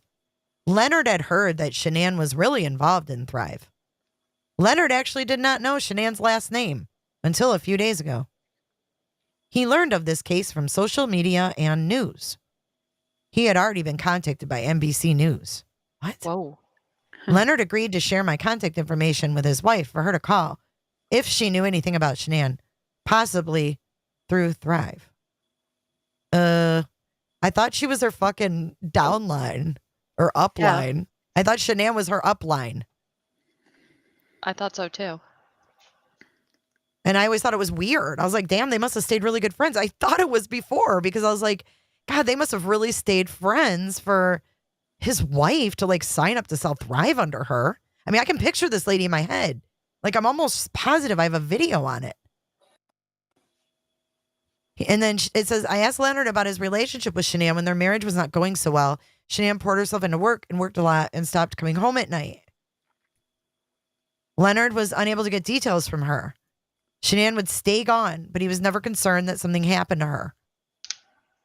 So she would just stay gone and he was never worried. He's like, okay, wife. Yeah. That's weird. Stay gone where? What kind of marriage? Was this a marriage of convenience or some shit? Leonard knew that Shanann first worked with cell phones when he met her. She then went to work in Charlotte, North Carolina for a Middle Eastern guy that owned a tire and wheel business called Dirty South. She was the store manager. Leonard had heard that Shanann left her cell phone at home. This I thought was weird. What? Leonard had heard that Shanann left her cell phone at home. He said that she used it constantly when he knew her, and she was very well attached to it. Leonard knew nothing of Shanann's current husband other than what he saw on the news. Leonard said that people liked Shanann. She was a compelling personality. Shanann was in high school when Leonard first met her, and she got along well with people.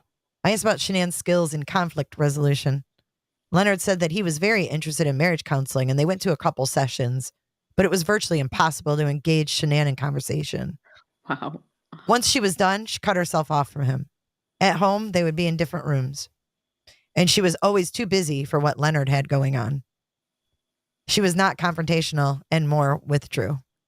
I thanked Leonard for his time. They talked to Leonard, but did they talk to that Middle Eastern guy that she worked with there over at the No. the Dirty South wheels and tires place? No, why not? They talked to Ann Meadows, Mm-hmm. the realtor. I mean, why are they so all over the place? I hate this.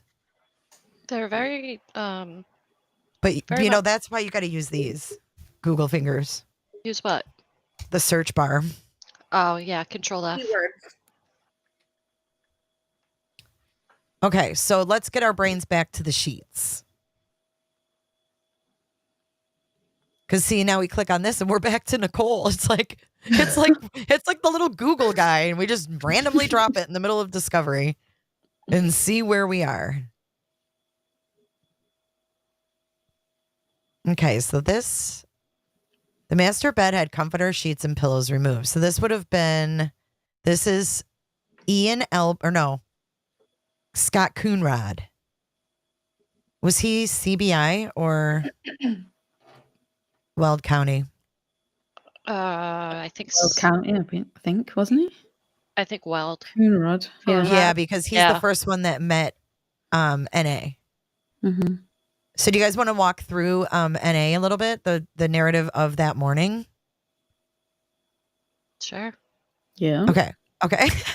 Is that a dumb question? I haven't even looked at chat. Like, I'm so terrible. And I Is was everyone accepted with enjoying it? U.S.C. And am I being annoying? We have almost 300 people here watching. Wait, Ad Rock did what?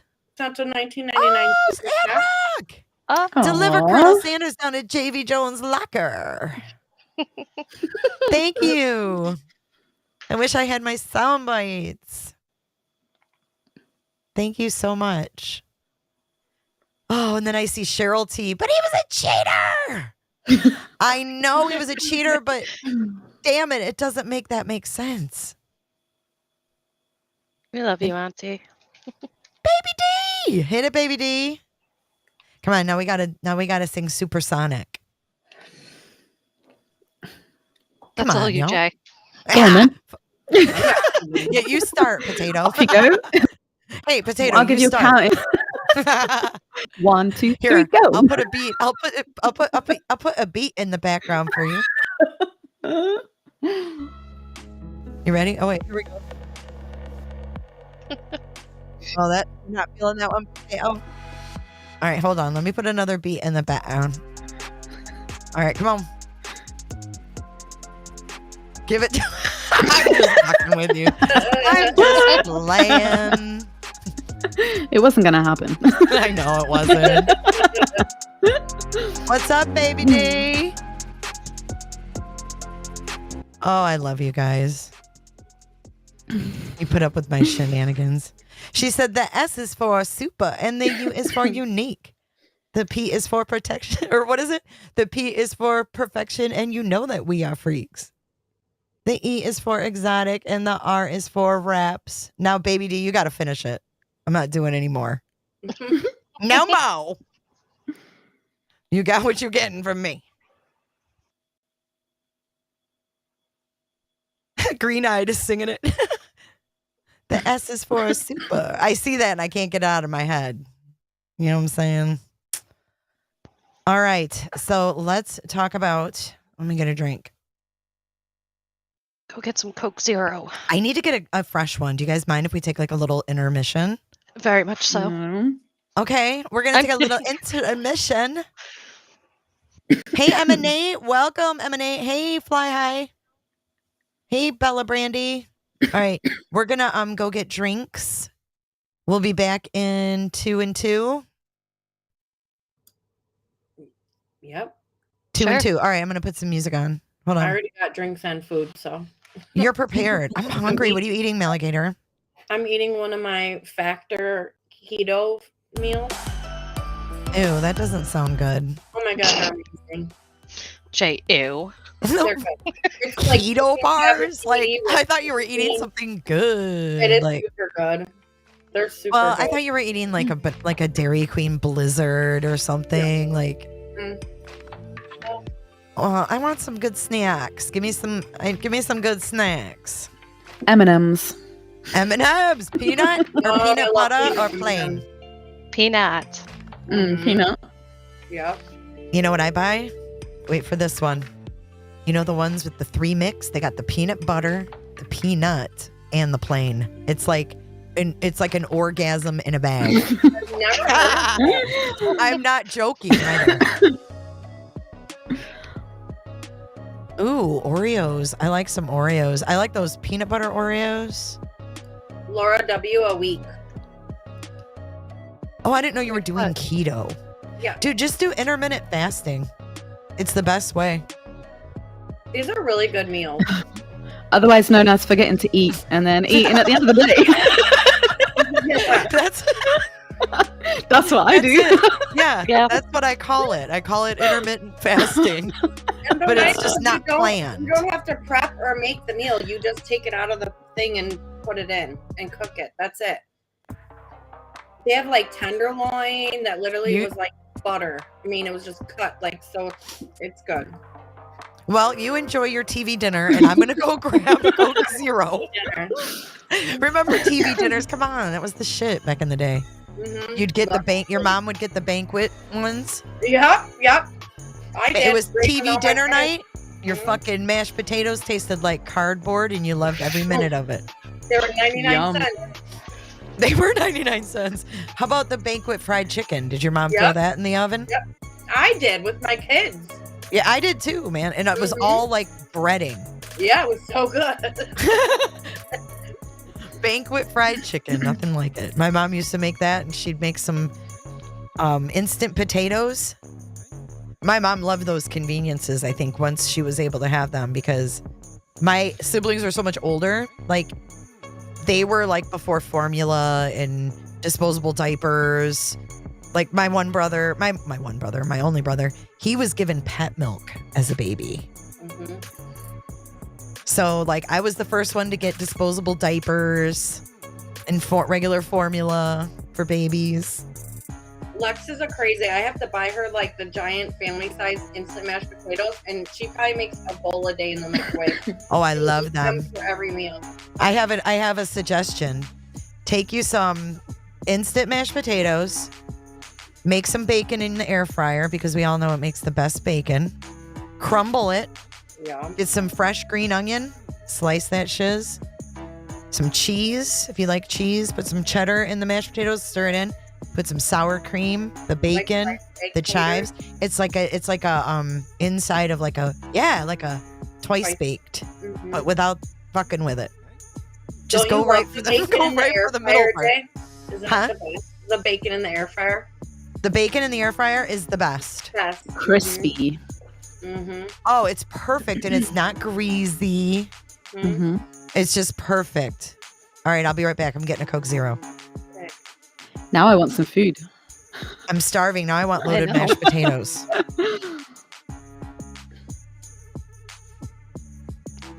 These meals are super, super good.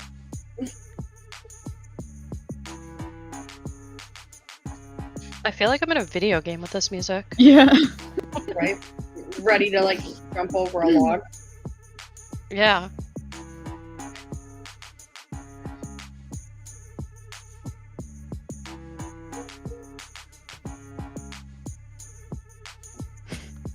And Rockside still eat banquet chicken.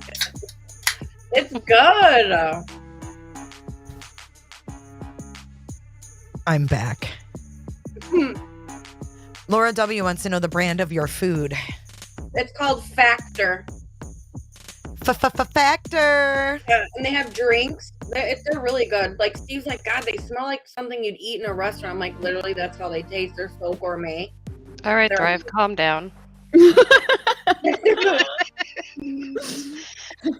I don't have any snacks.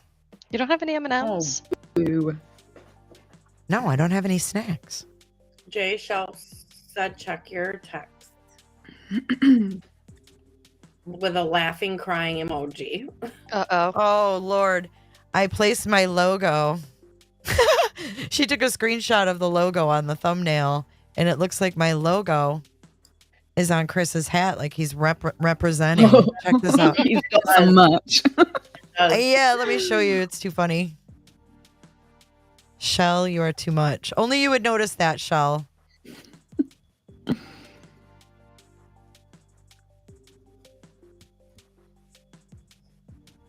And he's got that big cheesy ass grin too. Look. Oh, God. Oh, it does. He's got like a logo underneath there. I know it's creepy to say. I think he was very good looking. He's not a bad looking guy. No, I don't think so. No, I mean, definitely. I mean, you can't say he's ugly. Mm-mm. Well, I thought That's funny, though. He's got a J is for Justice cap. Chris is repping Jay. Mm-hmm. That's the embroidery special. Those are the OGs. So if anybody would like one, let us know. Special order only. All Chris wants. Shell, I just had to. All right, so let's go back to that morning. Should I turn off that music? Is it obnoxious? Yeah. Mm-hmm. Or does it break the monotony of the silence when I have to wake up my panel and say, Bueller? Can you see that? Bueller? Can you hear that? Bueller? Will you get going, Jay? And then... Well, you guys interrupt me. I mean, you know how I am. Right? You're like crazy with this case. So then when you stop, we're like, which one of us should talk? And what out of those 16 topics do you talk about? You just get so amped up about this case. Like, it is like... I'm sorry. Like bread and butter, and then I'm sorry. I'll try to keep. It's No, awful. It's so your excited. channel. Well, no, I want to give you guys. I mean, I don't have you up here so that you can just sit here and listen to me. No, I don't we want. to talk. We talk, but No, I sometimes mean, I don't want you to feel like, you can't interrupt because I want you to. No, we Because I know like I'm each other. passionate We know about each it. other. Like, we don't know who's gonna talk first or answer it. So we're all like waiting. Is Potato gonna answer it? Is Heather? Am I? I know, and I'm like, hello. Nobody. Wake Hello. up, guys. No, I It's love that okay. you're passionate about this. I'm very passionate about this case, but I know you guys are too. So don't hesitate to jump in. Is know. my point? Because I know interrupt all the time. I do get on a roll sometimes. Some of it's so confusing though. Like I don't even know what to say. Yeah. Like that stuff with the calls and stuff. I Like know. what? I know, Just but you know what? It mind-blowing. helped that we talked that through Mm-hmm. and made it make sense. Yeah.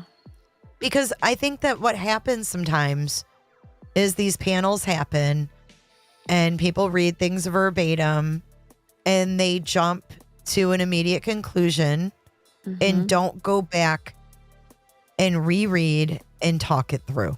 Even Yeah. if you reread it 5 times, like just. But it made sense once we've, like Yeah, in the end, Potatoes like, like, hey, makes this is what they did with Thrive. Like, but we had to have all this knowledge to put it all together.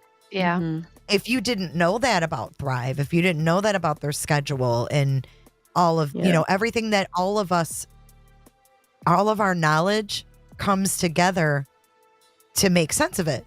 Mhm. And that's what I love. So I want you guys to definitely don't feel like you can't pipe in and like interrupt me. That's all. Because I appreciate, all of you guys, we've all learned so many different things along the way.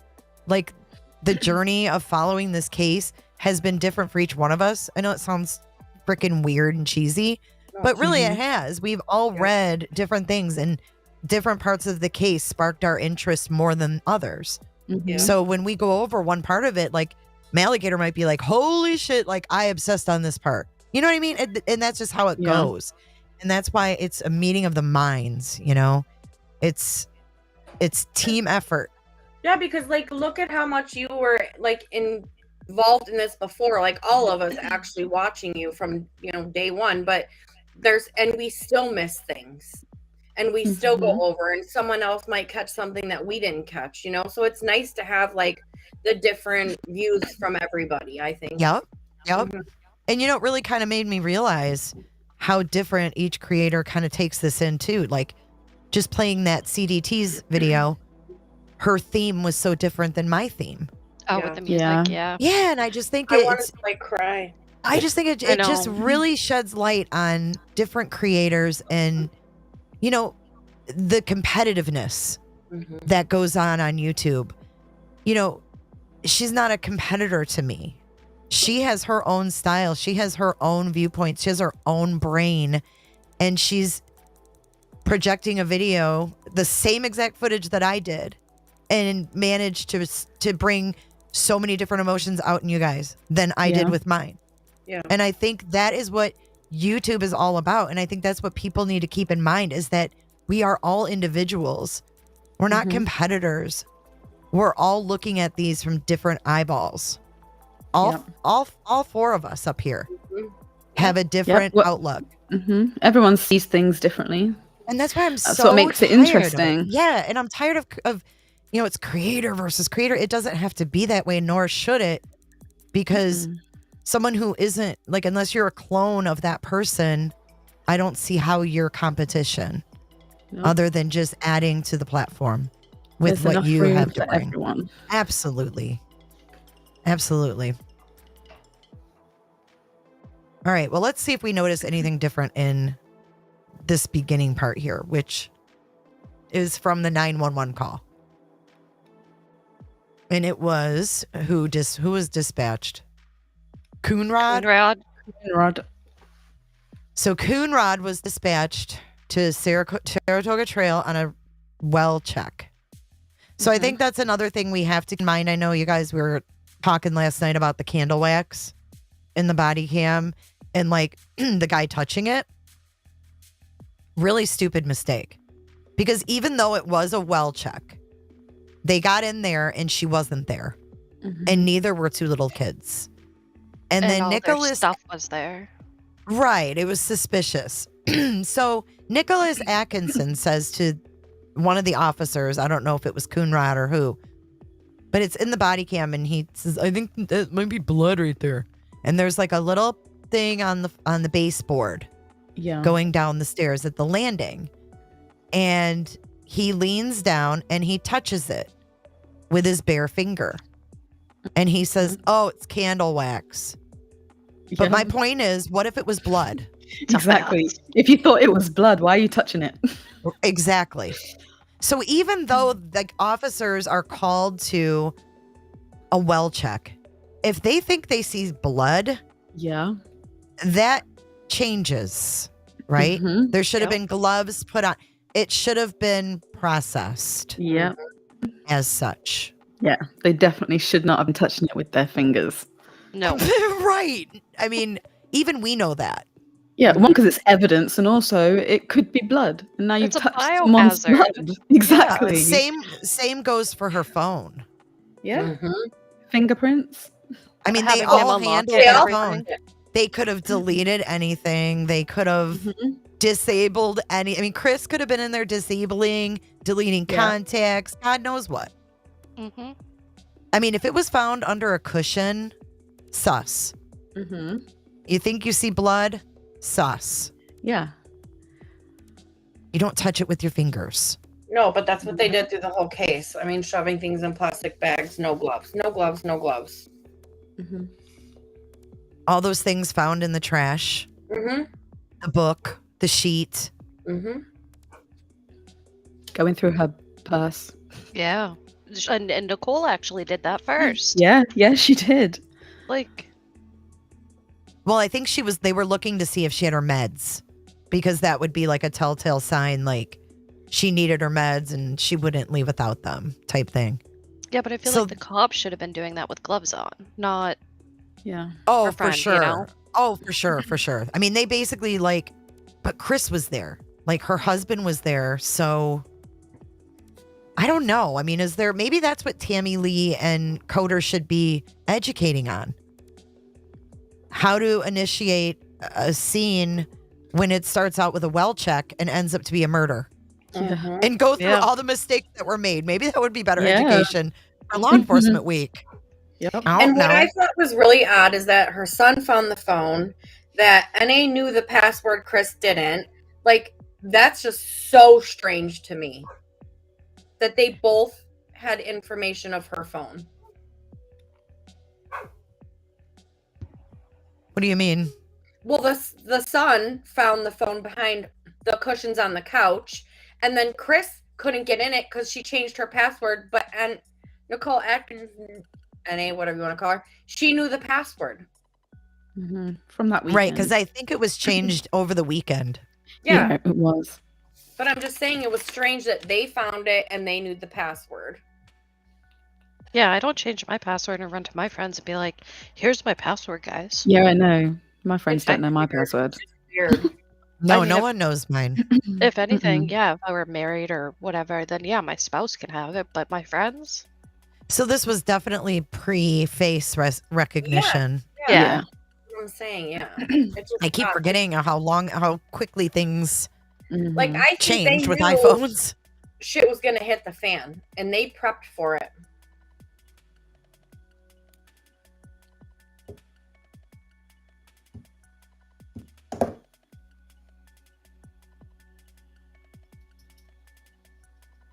In my opinion.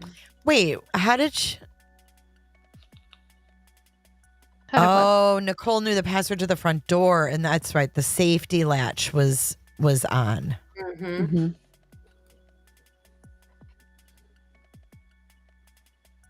Yeah, there's not really, I mean, well, here, this is where it kind of gets interesting. Well, they talk about the door being locked and then the latch, but it says Christopher did come up to me holding Shanann's wedding ring and stated he found it on the nightstand. When Nicole asked where Shanann's phone was, Christopher went to the couch upstairs and found it between the cushions. What? He didn't find it. Christopher? What? No, He he did didn't. not find Someone it. found it and handed it to him and said, It's "Here's on your video. phone." Yeah, It's we on all video. saw The that. kid goes, the kid Yep. says, oh, it was in the cushions. I found her Oh my phone. God, I am Yeah, I literally- found her phone. Yeah, he's like, I found her phone. And then, Why and then was he even there? Chris is like, what? And then NA's like, what? Yeah. How can they put this in there and not get into trouble? It's on Dude, their it's lies. Cam. Yeah. It's so lies. inaccurate. Wow. When Nicole asked, so they're saying that Nicole Atkinson went, where's Shanann's phone? And Chris went to the couch and found it between the cushions. No. Not what happened at all. The sun came out of nowhere and said it was under 3 cushions. Why is there lies in this discovery then? When we have Watch video this. footage. straight up on him? He did not know what the password was to Shanann's phone. Nicole knew it. Possible date of birth of their unborn son. And I turned it on. Oh, and turned it on. Christopher gave consent to look at her phone. No calls were made that morning. I contacted Detective Baumhover and requested he come to the residence. Why did he then request Baumhover? Yeah, detective of all people. Not Yeah, another patrolman. what? I think because her phone hadn't been used and they found it and she was missing. But then he's going to walk downstairs from this interaction with the phone and touch what he thinks might be blood with I know. bare fingers? Wait for Baumhover, dude. I mean, come on. Leave the detecting to the detective. I honestly believe if he would not have pled with all of this shit show that we're seeing, I don't know if they would have convicted him on the other thing. He wouldn't have been convicted. No, they didn't have the evidence to do that. Mm-mm. And they have so much that's wrong. Yeah. Right. It's kind of You're wrong. important. This is a cop's body cam footage, and now you're saying he found it. Alligator's shocked. She's like, I am just floored that I never noticed that. This is my point. Like, I would be pissed if I were Chris and his family reading through this and like, I'd be bullshit. And then the fact they didn't let you talk to your parents when you were in jail, you couldn't talk about the case. Your lawyers are saying, no, take this plea deal. Like, Mhm. What is going on? Holy.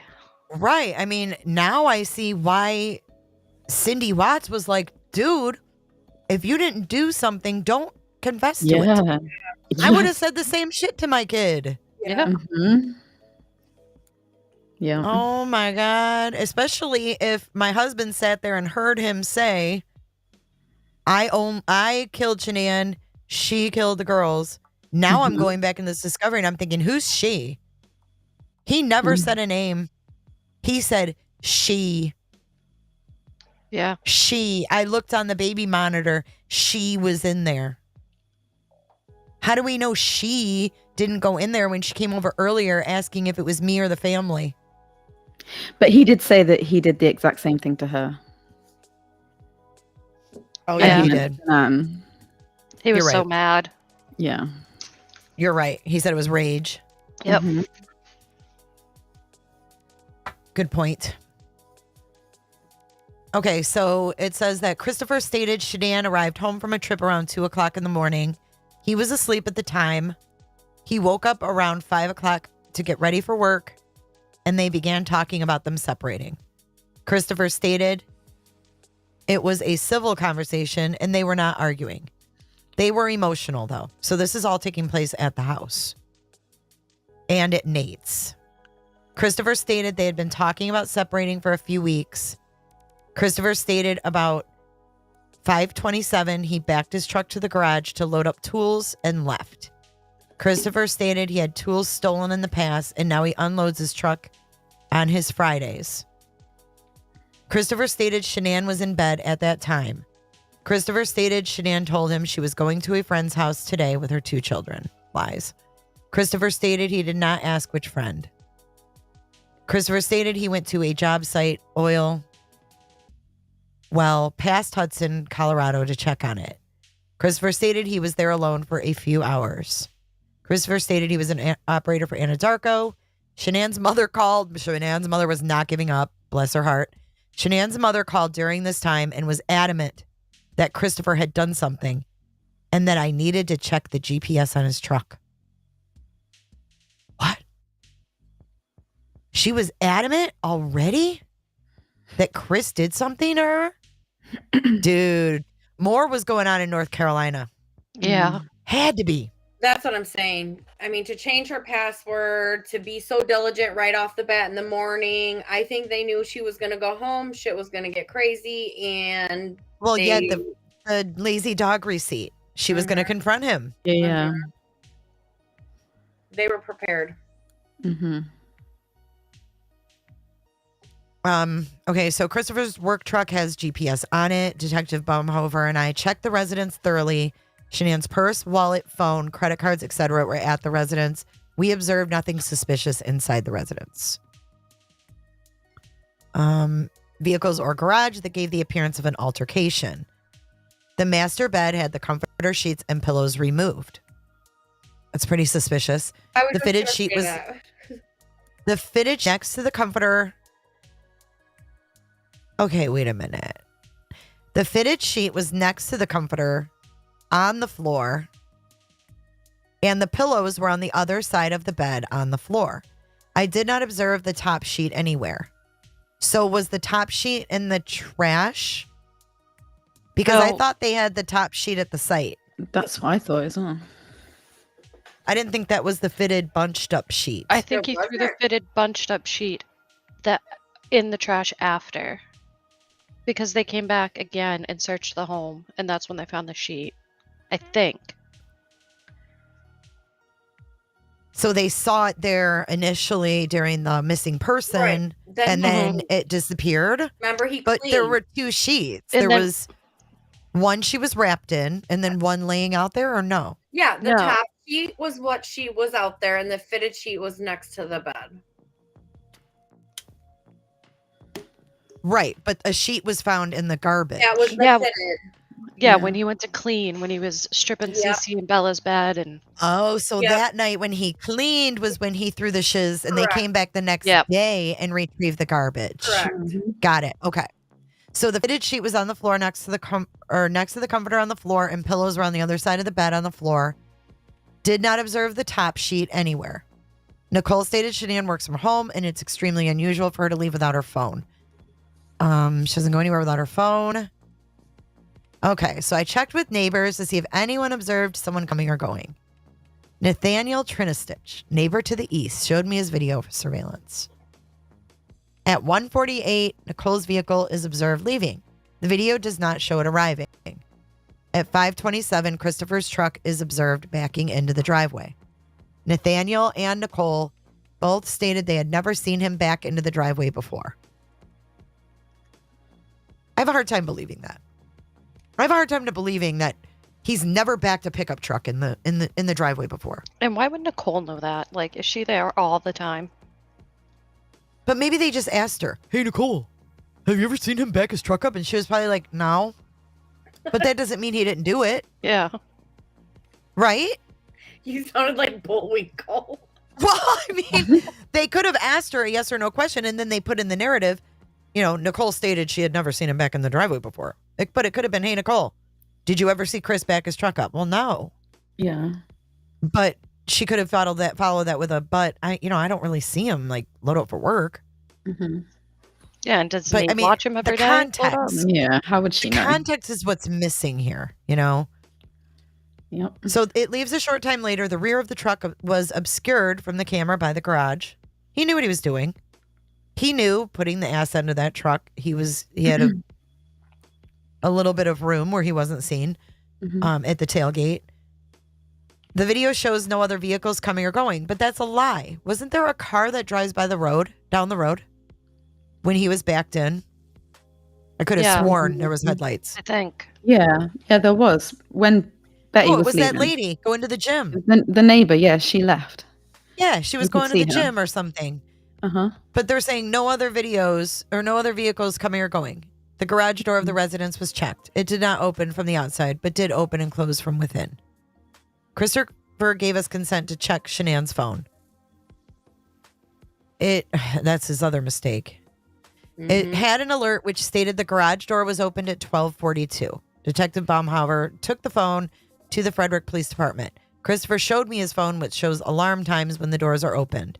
It sent an alarm about the time stating he had left the garage door open. Christopher told me that at least 3 times, which I felt was unusual. Wait a minute. Christopher showed me his phone, which shows alarm times when the doors are opened. It sent an alarm at about the time stating he had left the garage door open. Christopher told me that at least 3 times, which I felt was unusual. He told him what 3 times? That the That the door was open? Yeah, that it had been left open. 12:42. So that was before anybody was supposed to have been inside, right? Yeah. That was before he got home from work. 'Cause he didn't get home from work till like 2 something. Yeah. But why would he? Yeah, why would he tell her that 3 times or tell him that 3 times? What was he trying to get across? Yeah, like he really wanted them to know. Yeah, it wasn't Chris. Yeah, and it showed Shanann's phone showed an alert that at 12:42 hours for the garage door, which is the only way someone could leave the residence. Isn't that when What? Nicole was I'm gonna there, though? throw up. Wait But a minute. Wasn't Nicole Atkinson there though? Because they tried the garage door.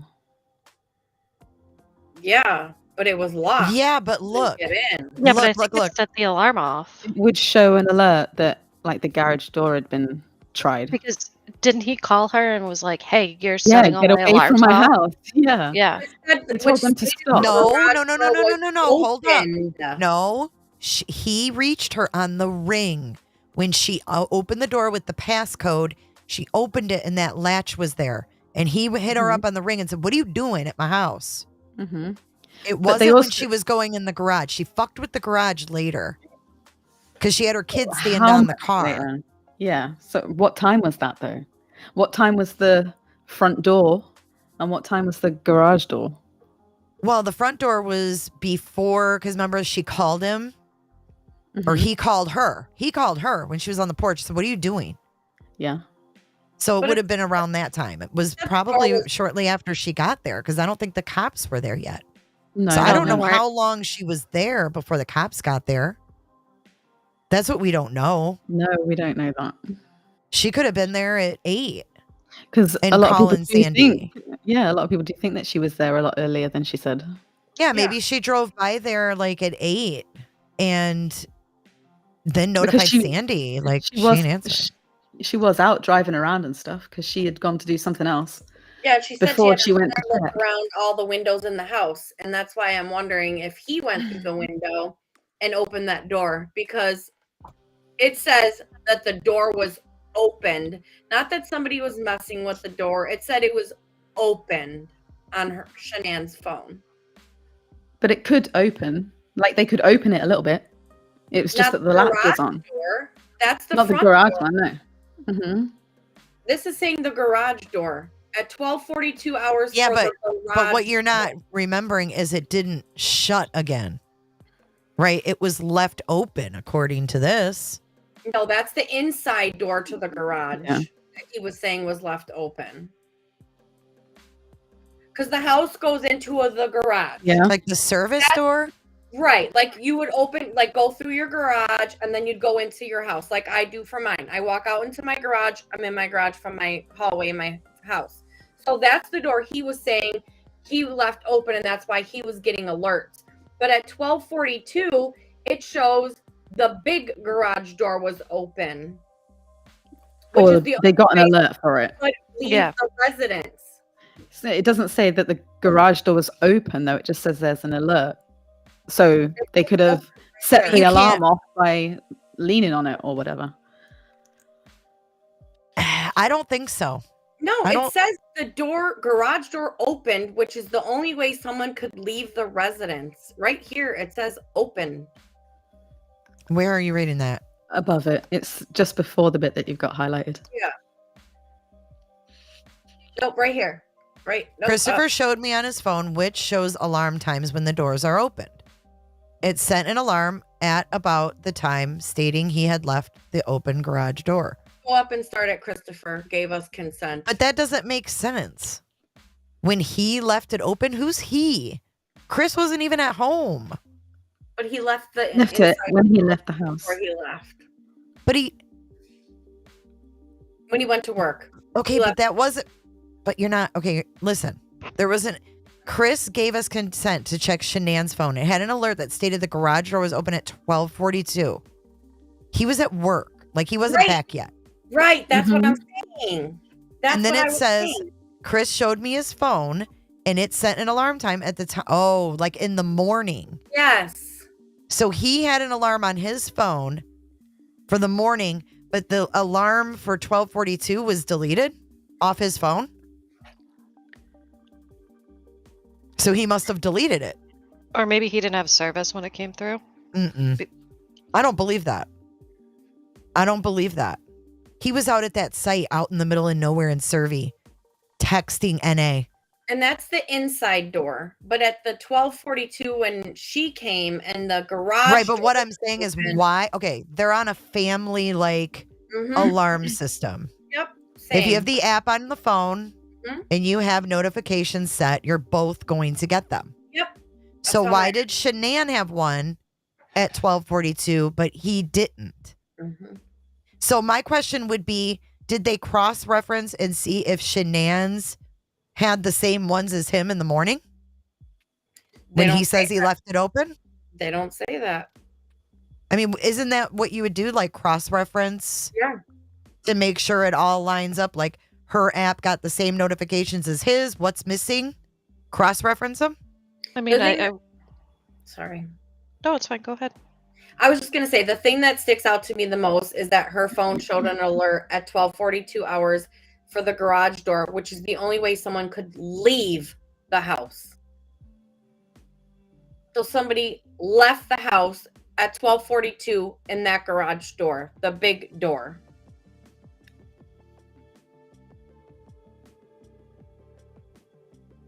Then they would be on Nate's camera. Yeah. Where's the footage of Nate's camera when that kid's standing on the hood of the car looking in the windows of the garage? Yeah. Where's that body? Where's that surveillance camera footage? Never seen it.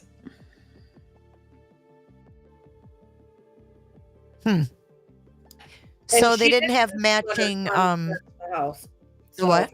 She did say she had her son go around to see if there was anything open or unlocked. Mhm. Yeah, he So did. that could trigger something. Yeah. You fuck with the door, it could trigger the sensor. Yeah, that's what I was saying. It could have set it off. Then But why was say their open? big garage door censored? Because I would think the service door would be censored, not the overhead door. Why would you have an alarm on your overhead No, garage door? You I wouldn't. think it. You would have it on the service door to go in the house But because then you're why trying to would keep it people say, out. which is the only way someone could leave the residence. That's where I'm stuck.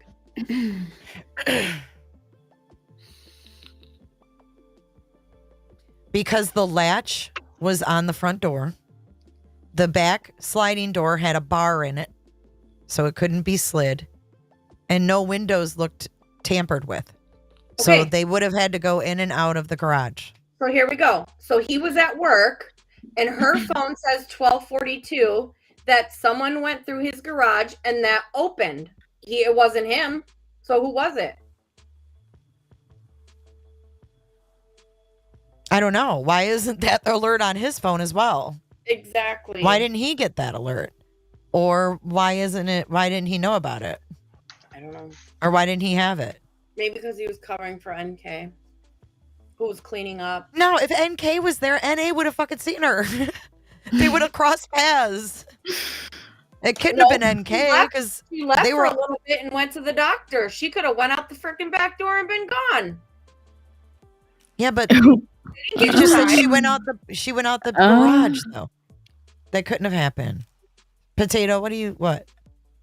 Oh, I was going to say, to have the cross-reference with her Life 360 app for the times that she went to shit. the doctors. Oh Lord, not that again. That's where you're going to see them. I that know, has the right? times on it. You're right. My Life 360 Mhm. is set on. It tells me Yeah, exactly. mine is as well. Mm-hmm. You want to go back to that again? Not tonight. Not today. Not today, Satin. Okay, wait a minute. So this is what Nathaniel ended up retracting. Here's Nathaniel's false statements, which he should have been charged. He should have. Okay, so Shanann's okay, so he said Christopher's demeanor was nonchalant. He asked one time if he should go look for his family. Well, they told him no. So what's he gonna keep asking? Yeah. He did not ask again. I advised him her car was at the residence and I needed him there for now. He did not ask again about looking. Okay, well, you asked the cop. Should I go? You said no. Yeah. I need you Told him here. no. Okay, so if he would have kept asking, God, he wanted to leave.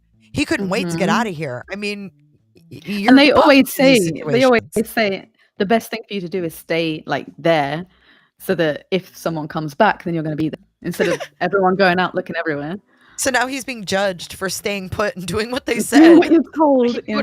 He would have been judged if he had left. Like, I you mean, cannot win. Mhm. You just No. can't win. So, he did not seem overly concerned. Nicole and Nathaniel said they both felt Christopher was extremely nervous. Nathaniel said he had heard Christopher numerous times in the past yelling loudly at Shanann. What a dick. I Why don't for think lying he did had about that. ever do that? raised his voice. Why would he do No, that? he admitted he was lying. Yeah, why would he do that? Yeah, Because he's a what? shithead. He should Excuse have my got language. obstruction. Yeah, Charge. interfering with an investigation. Yeah. I Called mean, that changes the whole tone of the Mhm. situation. Yep. Yep. Because everyone else said how kind and Chris would be there for you and he was a great father and all these videos show this. And then you've got the neighbor. I think he liked the interest. The notoriety. Wasn't there enough, though, that he had possibly the guy loading his Yeah. dead wife on camera? Wasn't that enough for him? He had to Apparently make not. Chris Watts like out there yelling at his pregnant wife loud enough where his neighbor can hear. I mean, why would you throw that in there? So weird that he said it so early on as well. Yeah. That day. Mhm. The fucking day he had the camera footage, he said that. Yeah, before he knew what was on his camera, he said that. What a jerk, man. See, that's the kind everybody says, oh, we all need a neighbor like Nate. No, we don't. No, he lied. Nate He should've got a lied. ticket and been arrested. Nate's going to tell the cops that you yell at your freaking husband or wife. No thanks. No Nate for me. Oh, and that she's diabetic. Yeah, He like, how never would even you know talked that? to her. He never even talked to her before. I think that was Nicole Atkinson, though. She spoke to him, and I think she told him that she was diabetic. But she wasn't. Yeah, they went over there. They went over to Nate's early on, I bet you. Or no, he saw them. He was all nosy. Nosy Yeah. Nate was Nosy looking Nate. and came out. Yeah, I forgot about that. Yeah. Nosy Nate. He's like, what are you guys doing? Yeah.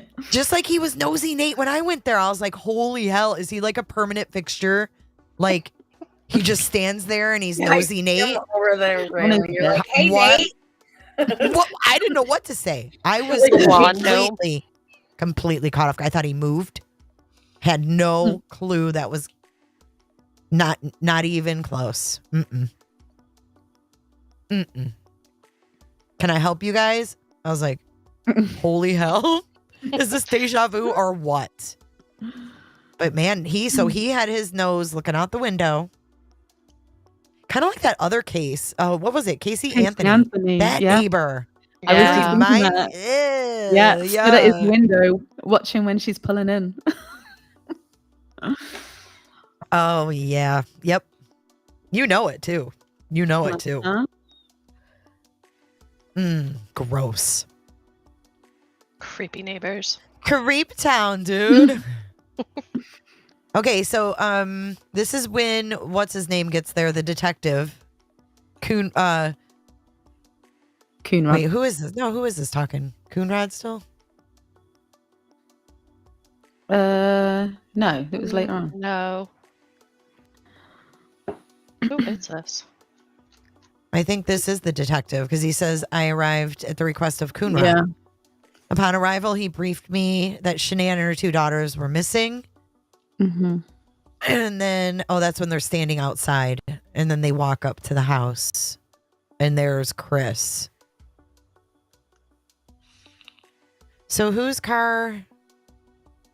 Who had a brown pickup? Or was that Chris's? Because it wasn't brown. It's got to be his. Why are they so brown. like lax with the details, man? You're a freaking detective Brown for or crying out gray? loud.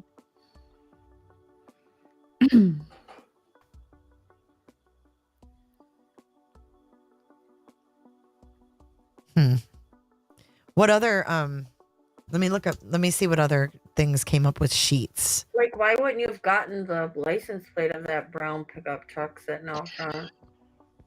He did for Wait. the Lexus. Oh, there was one other thing I wanted to show you. Now I forgot. Oh, look. Look at Nick. Nick described the sheets as white with blue stripes. How does Nick fucking Atkinson know what their sheets look like? Oh, Someone tell me how that kid knows what their sheets are. I would have no idea even what, I don't know, my mom's pattern of sheets were. I mean, you know what I'm saying? Right. How does Nick Atkinson know? The sheets that were next to the bed. That's what I'm saying. These two, like, I don't know. It's just odd to me that she knew the passcode. He found the phone. He knows the color of her sheets. Like, this is just weird. Nick described the sheets as white with blue stripes. Nick said he walked outside and was approached by a neighbor. There we go. Nosy Nate, who stated he has a surveillance camera that sees everything. I'm sure it That does. sick Lizzie. mofo sat his fat butt in front of that surveillance, I bet you. Well, we know that he went back and watched it before the Okay, cop here's came my over. thing. It said he walked out. It says Nick said he walked outside. Walked outside from where? In the house. From So in the house. he probably saw Well, the let's sheets. go. We'll get the context right here. He probably saw the Wasn't sheets that that were next to before, the bed. though? Wasn't that before they got in? Yeah, but would you really remember Wait, that? wait. We have This was after. This was see. like This is 12 why it PM. bounces all over the place. But look, Nick announced that he located Shanann's phone. Mm-hmm. But we just read the other summary said Christopher found it in the Yep. cushions. Yep. But it was Nick Nick. announced that he located Shanann's phone, and Watts put his hand out and said, thanks. Nick Mhm. handed the phone to Officer Coonrod, who subsequently handed it to Watts. How can they have that wrong? Well, they have the dates wrong too. I mean, so at this point, I don't. I mean, but this is like, who found the victim's phone? Mhm. This is a triple Kind of a- homicide case. Kind of a big deal. Like they were talking capital punishment to him. Yeah, this Yeah. wasn't. Oh, somebody stole my bicycle. This is You know, a thank murder case. Thank God for the body cam footage that we actually did see that Nick did. But what good did it do? None. I think What it good would did it do? though had he went to trial. Yep. Definitely. I wonder if he's kicking himself in the ass for not going. He's never read this stuff, I don't think. Yeah, I but mean, the people he talks to, like, I know, but it's so combobulated. How could you ever, dude? I really think he's. I don't think he's reading this. I think that's the last thing he would read. Is this? I mean, maybe he read it, but he doesn't go through it like we do. I mean, I don't think he even wants to think this ever happened. Type thing. Yeah, I don't think he would study this. I don't think he's there. I think he's I don't know if I'll ever be right. there. He doesn't want to look back. Yeah, I can't really blame him. Nothing's gonna change it. Well, he says he can't remember what happened. I'm sure not. So, I mean, what is this going to do for him? Yeah. You know what I mean? Do He's not blackout. going to want to read that. Mhm. So it says Officer Coonrod asked Watts if he could access the phone. So that matches up that he gave consent. And then Nick said Watts didn't know or pretended not to know Shanann's password at first, but eventually accessed it using. See, this is wrong. No, he didn't. Watts didn't access it. NA did. Or did she give him the code? She gave him the code. Because he made a comment like, oh, she must have changed her password. So is what this I from always Nick's perspective, though? Like, is Nick trying to recall all this? This is a supplemental report of Baumhover. Oh. That's all I can tell you. So it's like a mixing bowl of shit.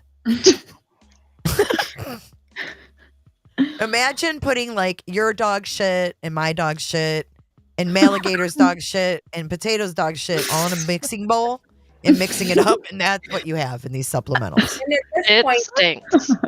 At this point, Nicole had Cassie and Sandy on speaker while going through Yeah. that. I cannot. And she had her young kid and Yeah, Nick. running around. Like, Mhm. what are you doing? But if you look here, Nicole A did not know the password. Cassie suggested via phone using the birth date of Nico. And Nicole said that both Cassie and Sandy were on speakerphone at one point while they were going through the house. What a circus. Yeah, Nick said while Watts... Look, Nick, they really took Nick's word for a lot of stuff. How old was he? Considering- 16? Yeah, and he walked Yeah. up and the cop knew him. He was like, hey, you remember me, man? Yeah, I And they know, shook that was hands. I weird. was like, what? Why? How I did think he he know was in him? like juvie or some shit. Mhm. Strange. But they sure took Nick's word for all of this. Maybe he's Nick- a detective now. Nick said while Watts was looking through Shanann's phone, he left to search the basement but found nothing. That kid went down in the basement even. Yeah, thanks, Nick, for your detective Nick- skills. Nick Good went work. back up to the main level and looked around but found nothing. He said everyone else came down to the main level as well, so he proceeded upstairs. So when everybody came down, that little shit went upstairs. He carries on his search of the rest of the house. Like, He I'm waited for sorry, law but enforcement to come they- downstairs. yeah, they should have right then said, everybody get out. Yep. Mhm. If he called in a detective and knew something was up, everybody should have been out of that house. Yeah. Nick, Special Nick- detective Should have Nick. been. Nick Atkinson was going upstairs to check the closets in the bedrooms. Yeah. And Nick said he noticed the bed in the master bedroom was stripped of its bedding. Like, And he's never seen that before when he's babysat or dog sat at the Watts residence previously. He's never, when I dog sat, no, their bed wasn't stripped. Does he go up into their master bedroom a lot? He Like must. that's When he's dog sitting. Right, their sheets. He described the sheets as white with blue stripes. He's a panty snuffer. ew. I'm I sorry. totally I do said that think out he loud. had a crush on Shanann. But anyways, Nick said he walked outside and was approached by Nathaniel Trinistich, who stated he has a surveillance camera that sees everything. While in Nate's house with Officer Coonrod, Nick said he observed the video footage showing Watts' truck back up to the garage door, but he couldn't see the back of the truck. Nick fucking cracked the case. I asked Nick how Nate became aware of the situation to begin with. He said when Officer Coonrod arrived, he, Nick, walked around the outside of the house with him, and that's when Nate first became aware of Shanann was missing. Which is a lie, because he said that she was diabetic. Yep. Nick said Chris followed them into Nate's house as well to watch the video surveillance footage. Nick said it seemed like Watts was attempting to block his and Officer Coonrod's view of Nate's TV when the footage showed Watts walking around the truck. I'm Nick- sorry, Nick. That's his missing wife, and you're worried about your view of the surveillance. Wait, But I don't think he blocked it. good point. Like, why did Nick think that he should stand in front of Watts to see his own truck? Heather. Literally. I just can't with this kid. That's why his nickname is the Kid. Well, okay, so Nick said he observed the video footage showing Watts' truck back up to the garage door, but he couldn't see the back of the truck. I asked Nick how Nate became aware of the situation to begin with. He said when Officer Coonrod arrived, Nick walked out around the outside of the house with them, and that's when Nate first became aware Shanann was missing. Nick said Chris followed them into Nate's house as well to watch the video surveillance footage. Nick seemed... I can't. Nick said it seemed like Watts was attempting to block his and Officer Coonrod's view of Nate's TV. Like he's as important as Officer Coonrod. Well, he was the detective doing a house search. He needs to see that footage. Fuck, I can't with these reports. Nick said he went back into the Watts residence and looked around some more. Here's the blood spot. And discovered a red spot on a plant. A plant? It was on the fucking baseboard. I don't know. I discovered on the carpet on the step. It was on the baseboard. Oh, wow. There's Yeah, it video was. of it. Yeah, I've seen it. On a plan. I've seen his fingers touch it. Oh my god. Okay. He discovered a red spot on a plant. I think it was next to a plant stand located on the lower landing of the main staircase. It should be noted, Officer Coonrod and I inspected the spot and we determined it was inconsistent with blood. Oh my God. We touched it with our bare fingers. Touched it. We inspected it. Did you guys Yeah, think it was weird though when the video played in the commercial in his video was a skull in Oh, oil? yeah. Oh, the Oh, no, American that was Horror weird. Story. Yeah. That was creepy. Yeah. Nick recalled Watts, Officer Coonrod, and I looking around inside the house, but he said his memory was blurred after that. What? But he can Huh? remember the Wait, sheet. what? I am so confused. Are we talking about the same Nick? The kid, right? Yeah. Yeah. Why did he get blurred? What the I don't know. Maybe he dropped that LSD. Oh, jeez. Dear, in the name of in the name of Jesus, Father God, Lord.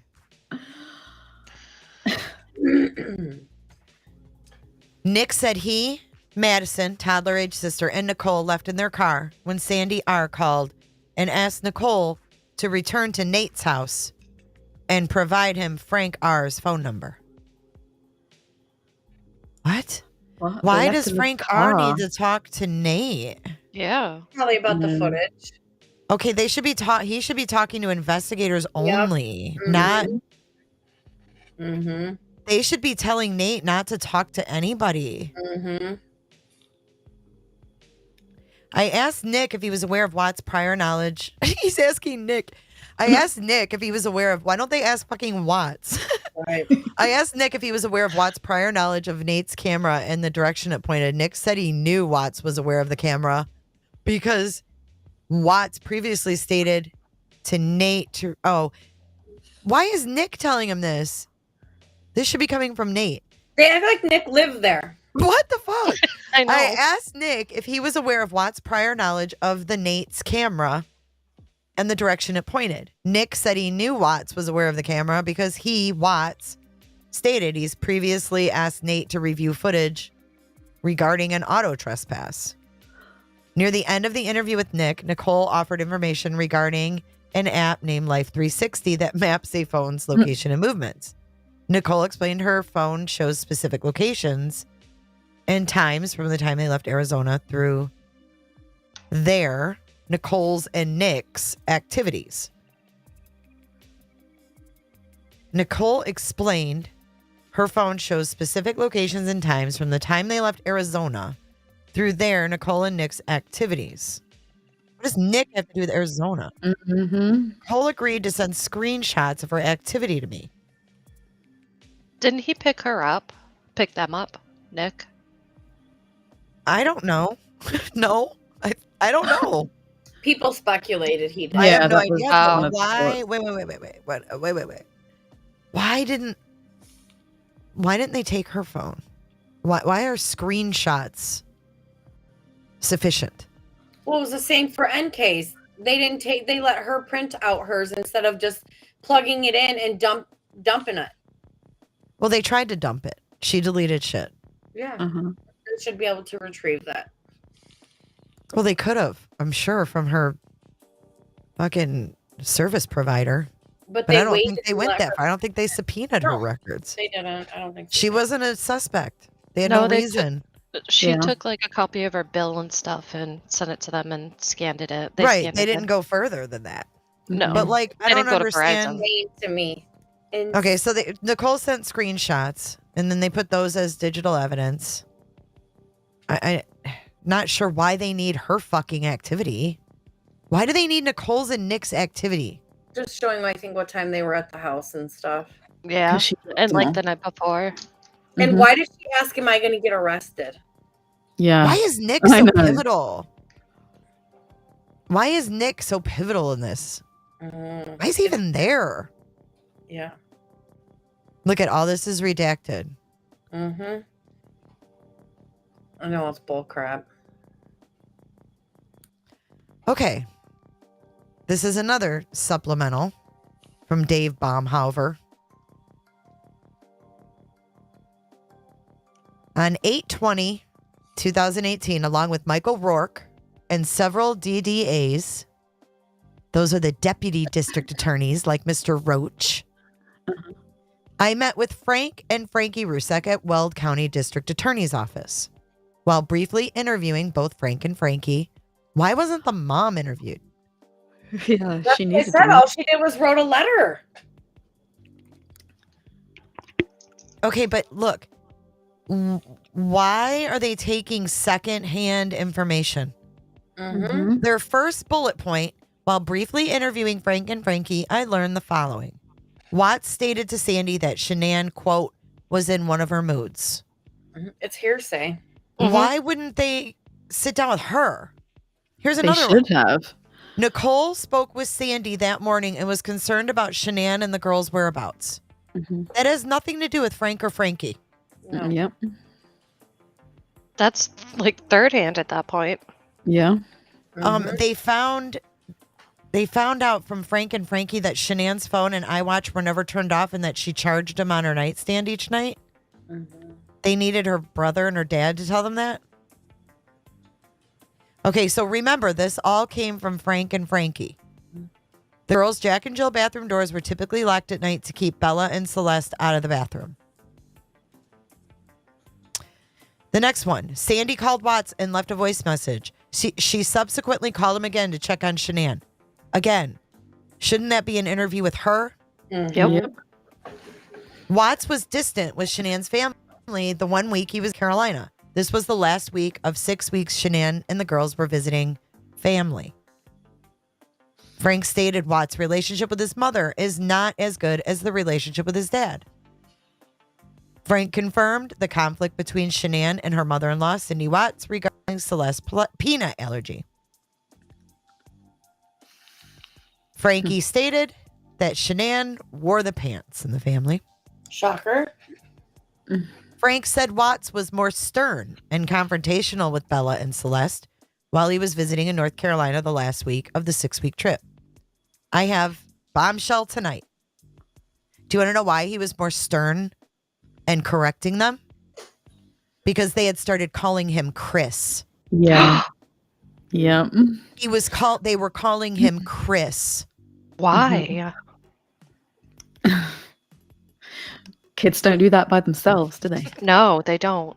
I think the situation with Sandy and NA and Nick and all this shit before is just, I think they set a lot of things in motion here, and that's why that's why she wasn't interviewed. And for shame on them for talking about Cindy Run. She didn't even give a damn interview. But they should have got her in for an interview because she was the one that was on the phone and stuff that morning. She's the one who called Primrose. Yeah, So all this information why is wouldn't coming they from stir? her Yes. via Frank Yeah. and Frankie. she was involved that morning. Yeah. She was She the one should that have been initiated questioned. everything. Yep. Frank and Frankie weren't involved that morning. They weren't on the phone. She was. This is all Frank was good for giving info on. He installed the hotel-style latch to prevent Celeste from opening the door. Frank also said that a big blue blanket was typically on the couch. Note, this blanket has not been located to date. And he confirmed that the outside garage door opener keypad has never worked. So pretty much that was it. And Frankie said, my sister wore the pants. Mhm. So what did they really contribute to this supplemental? Really, it's all Sandy information. Yeah. Why Mhm. was Frankie even there? Yeah. I don't know. So the important information was What what is Sandy had. Yeah. Like they should have Right. been asking Sandy, what were your concerns that morning? Why did What you was- phone Primrose between 8 and 8:30 that morning? Like what was going on for you to have those concerns? They haven't Yeah, got what that happened information while because they she never was in spoke to her. Carolina? Like, that's what they should have been asking her. What happened in North Carolina? Why were you so concerned that you were on the phone at 8 o'clock in the morning calling the schools? This is insane to me. Well, we know why she was worried because the regular scheduled programming wasn't happening. But they should have had that to document it in the discovery. Like we know that. They haven't put it in here though. Right. I just looked at chat. Thank you, Brandy. No, she didn't have a fucking premonition, I don't think. I think she just, there wasn't the regular scheduled shit going Yeah. on. And Mhm. that It was- raised, She had a premonition that night. Yeah, she woke- claimed. Yeah, she said she did. yeah. Like she knew that something had happened. I think she thought something happened when NA texted her in the morning and said, Shanann's not doing her regular texting. Have you heard from her? But she said she had a dream or something, and she knew that, like the moment She woke that up. Yeah. At Shanann like 4. had Maybe. like passed or something. Mhm. Maybe. I mean, you never know parents' bonds. You just never Yeah. know what the universe can do at that moment. You know what I'm saying? Yeah. Well, a lot of people do You just- say that they know. Like get they that just feeling, have a like, feeling that mhm. something's wrong. Yep. Yep. And it's Weird. true. I knew something was I know, that's wrong why I said when bless her heart. I mean, she lost her daughter and her When it happens. grandkids, and Mhm. it's tragic all around. But I don't like all this confusion. You know, it's nothing personal on anybody. It's just when it doesn't It's- make sense. This is why it keeps getting talked about. And It's it's the picking up lack- what they should have done as well. Well, More that's than what I was just going to say. It's their lack of thoroughness. Yeah. Is that a word? This is a discovery. It should be accurate. Yeah. And why is there? I mean, look at all these pages. These are all like, these are whole pages of just shit that's redacted. And what is Yep. redacted? Everything is out there, unless it's pictures of the bodies. Okay, I understand that. No, it could be interviews But- with people that we don't even know they talked to. Mhm. I mean, how do we know they didn't talk to Hisham Bedwan and Gina Dietz and Gina Dietz's husband and other people Well- from Dirty South and God knows Why who. redact that though? I don't know. If it think- doesn't shed Shanann in a good light, I don't think they're going to put it in here. Yep. Period. I mean, I Oh. hate to say it, but if anything went on in North Carolina at any time in her life where she was involved in anything that was even remotely looked shady or crooked in any way, shape, or form, they would never put it in here because it didn't go with their narrative. You've got to remember, everything in here goes with Chris killed Shanann and the girls and put them in at the oil site. And that's all you're going to see in here. This is friggin' This is their story. This is their storybook. I know, I get that, I understand it, but like, come on, this is the law. This is Right. You can't mess around with this. You can't deviate and pick your own narrative. Story time with DA Rourke. Yeah, you can't do that. For real. I mean, where's the DNA results of this baby? Why Where's the would accountability for all this crap that's going on? There is none. Because it's all about politics. And if Chris was going to get a 35C, I promise you it would have been that lawyer that we met with, that I was there because he hated Rourke. And it had nothing to do with this case. And if that was the fire that lit that man to fight for Chris's rights, I think that would have been the guy that would have done it. Because he had a personal vendetta. And I'm sorry, but that's the only way people fucking win things these days. And I hate to say it, but it is. People don't have the passion for other people like they used to. But if some guy I know, like an attorney, no less, who feels like this guy slighted him and made him feel like a lesser of a lawyer, he's the man you want to go after DA Rourke. Oh, hell yeah. Yeah. It's just a shame. It's a shame. Because, I mean, everything that we find in here that just doesn't sound right. Imagine all the other shit that's taken out. If we could see the stuff that's not taken out, or that's taken out, what kind of picture is that going to paint of this case?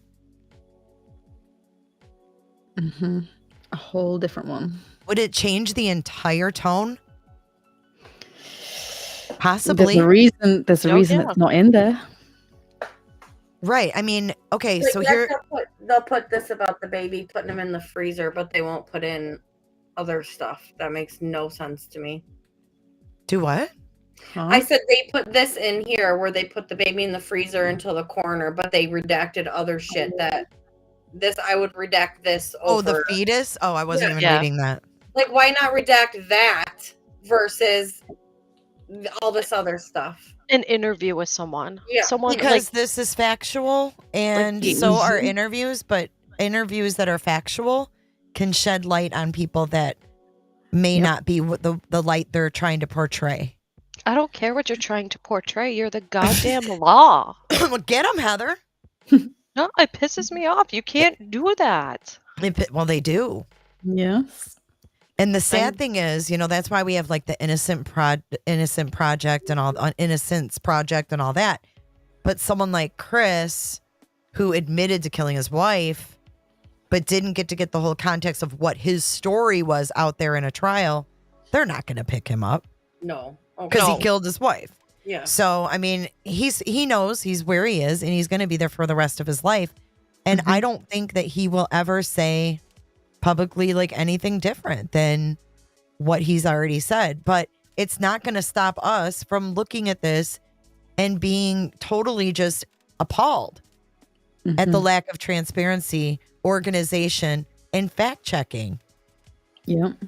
And then go and do seminars about this shitty, shoddy case you did. Yeah. Are they putting all this messed Continue to up? make money off of this bullshit. I think.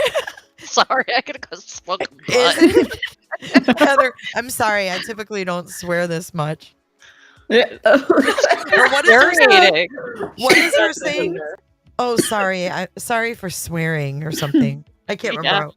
Sorry for swearing so much. Yeah. Oh, I'm sorry for swearing so much. Hey, Snow.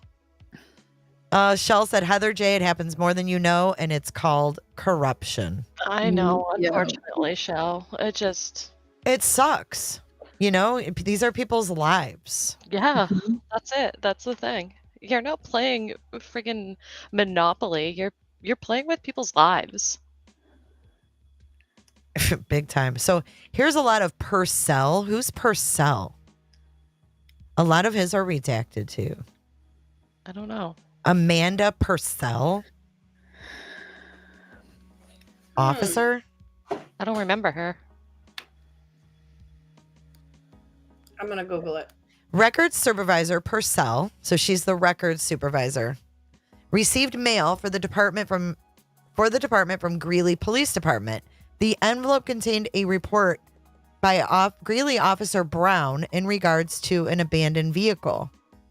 Upon further reading, the report is from 8/15, while Shanann, Bella, and Celeste were still considered missing. The RP believed the abandoned vehicle may have been related to the missing parties. Why would they think that? Upon Officer Brown's investigation, it was determined the vehicle was not related in this case. Whose car was it? Officer Brown spoke with Sergeant Albert in regards to this vehicle, and this vehicle is mentioned in Sergeant Albert's earlier supplemental. Because Supervisor Purcell received the report from Greeley, the Greeley report shall carry as an attachment. Nothing further. And then redacted.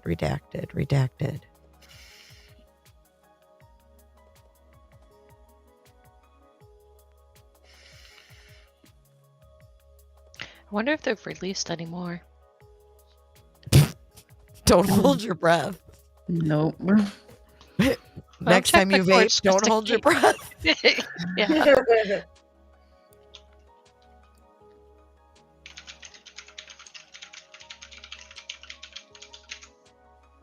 Google fingers is working. This is talking about the fetus again.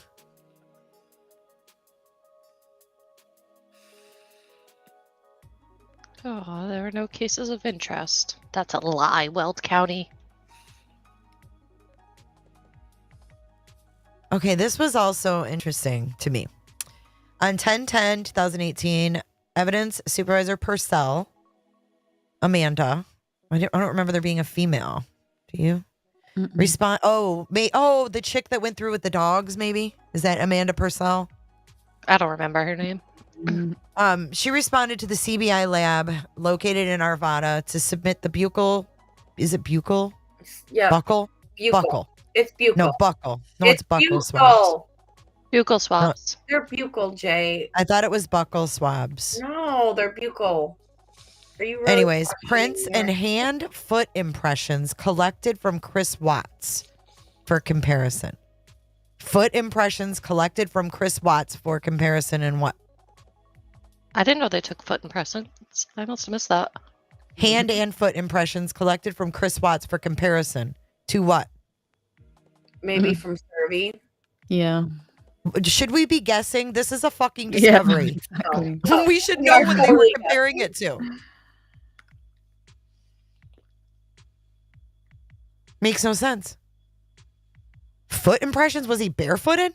And if this lady's in charge of records, why is she doing buccal swabs?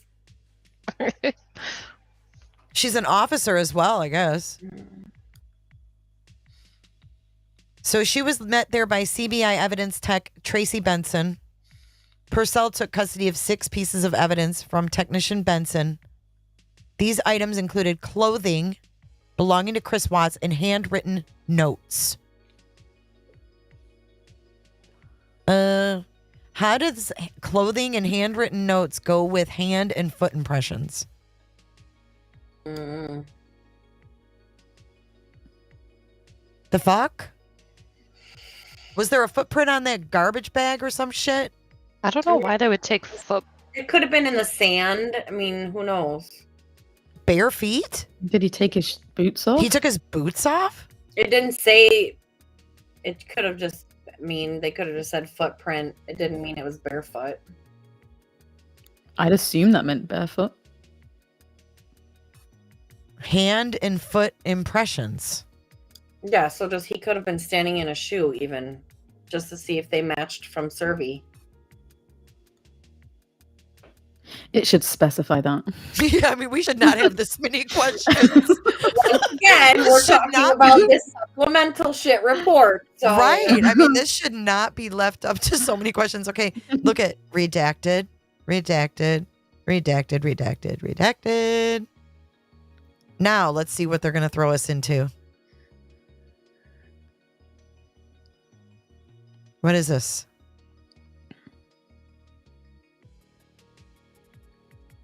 Barefoot from Chris It Watts. was. Right Yep. here. Woo! There you go. Da, da, da. They Why'd they couldn't want put his that in barefoot? earlier. Huh? They couldn't put that in earlier. On Monday, October 1st. No, this is someone else's narrative. This is David Baumhauer and Amanda Purcell now. Oh my God. Now we got two of them contributing to this narrative. Huh? I said I can't with these people. I want to. I know. From. It's terrible. Okay, investigator Kathy Holscher, whoever she is, requested assistance in the execution of a Rule 16 order. Can someone Google what a Rule 16 order is in Colorado? On Thursday, October 4th at 2 p.m. On October 4th? It's case management and trial management purpose and scope. Establish uniform court supervised procedure involving case management, which encourages professionalism and cooperation among counsel and parties to facilitate disclosure, discovery, pretrial, and trial procedures. I don't get it. October 4th, 2018, investigator Holscher, you guys can look up who that is, specifically requested assistance in taking barefoot exemplars from C. Watts. Whew. Forensic scientist Kaylee Henson and I, this is extensive shit they're doing here. For somebody who's got this plea deal all wrapped up with a bow. Mm-hmm. The hell? Kaylee Henson and I arrived at the Weld County Jail, located at at approximately 13:30 hours on Thursday, October the 4th. There we were met with several other individuals. How many fucking individuals does it take to get handprints and footprints? I mean, people do this shit with kindergartners and preschoolers. I mean, you have a forensic scientist or a forensic, whatever she is. What is this? Forensic scientist? Pathologist? It says forensic scientist. No, she's a forensic scientist. And they had investigator Holscher. They had Dave Boomhauer. They had the fucking Colorado State Public Defender's Office investigator Sylvia Martinez. Yeah. Who? Who's she? What's this Colorado State Public Defender's Office? Investigator Sylvia was sitting on the couch when they went in the house. Yep. That was Sylvia. Yep. What did Sylvia find that she wanted footprints? Or was she just there to observe? Well, there was nothing left at the house. When she went there, she's like, there's nothing here. So she probably went to observe because there was nothing at the house to even go. Okay. So they were escorted by jail personnel back to a common area where the Rule 16 collection was to be performed.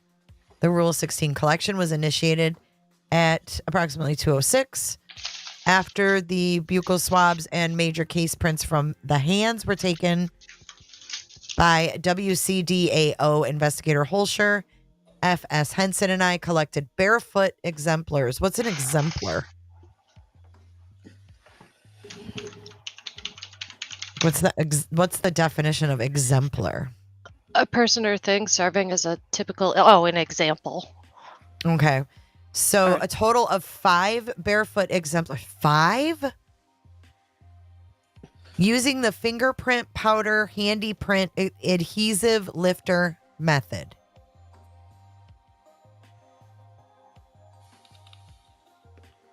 No photographs were taken by CBI at this time. Which is odd. Foot impressions from C. Watts. Went to the CVI Denver laboratory. And why not put in his foot impressions? Why redact that? Why'd they do them? Where's the explanation for it? There isn't one.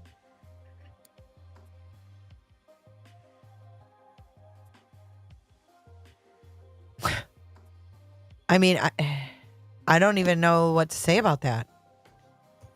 Why would they need to bring all those people to the Weld County Jail to get foot impressions, 5 no less, and then never even release them in the discovery what it was for?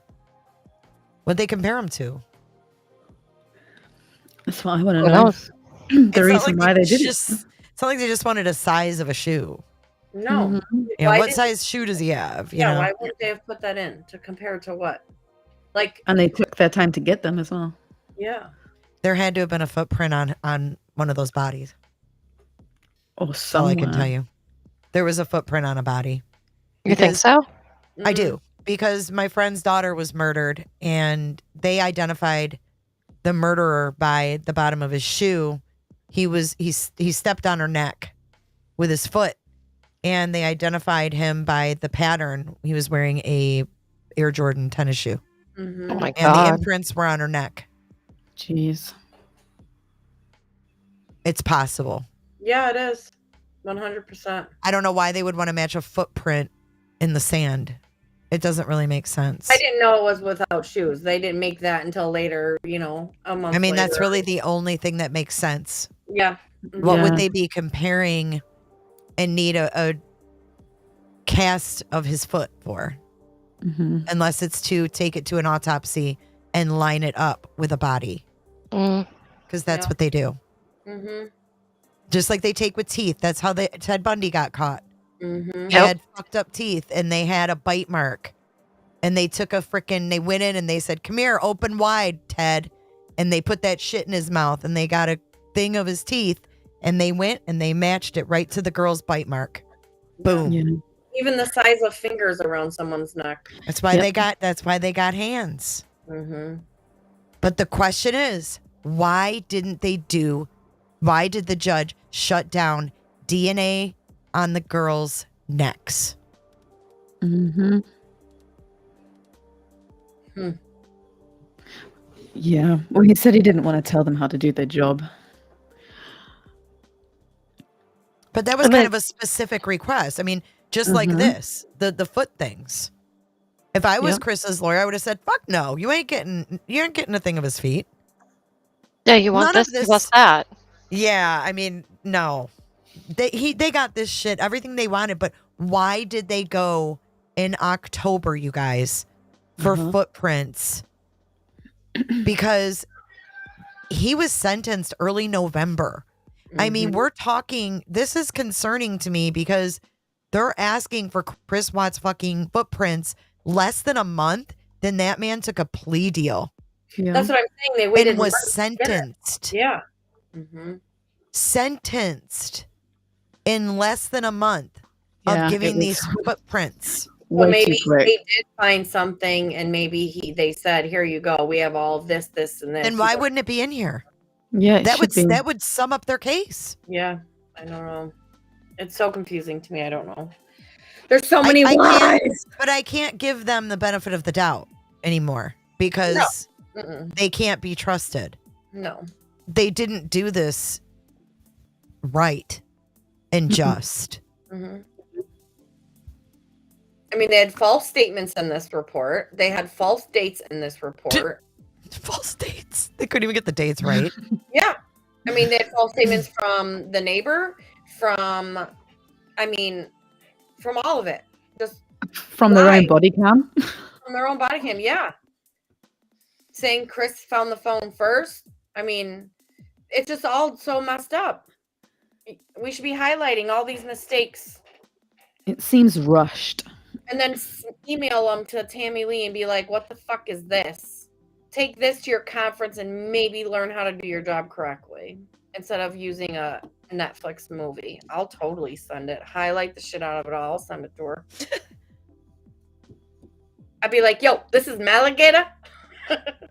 Okay, here's where Nikki comes out. On the 15th, the next morning on 8:15 at 8:07 a.m., I received information from CBI agent Stacy Galbraith that Chris Watts possibly had a girlfriend.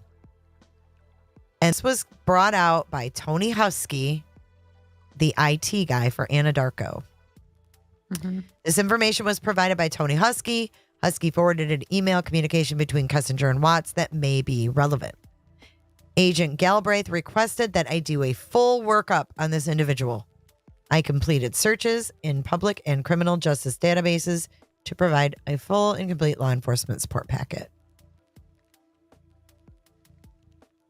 While at the command post on 8:15, I received a cell phone return from Verizon Wireless. Oh, so they did contact Verizon. What? I received a cell phone return from Verizon Wireless for Nicole Kessinger. Agent Kevin Hoyland and I agreed that I would analyze the document for any relevant content while he would analyze the phone tolls. How'd they get that so quick? Warrants. Yeah, and you just Cellbrite. Well, they couldn't get a lot through Cellbrite. That's why they had to go to Verizon directly. I mean, they could walk in Verizon with a warrant and have it right. You have to give it to me right now. Yeah, and have Well- it printed out. I mean, this is 8:15. No, this would be from Verizon, like corporate, like they have a department right. that deals with law enforcement or whatever. Right. But what I'm saying is on the 15th, they had already submitted a subpoena and got results. Yeah. That's Well, pretty it says quick. they got it back by 8:15. I mean, that's been how long already? Not even a day.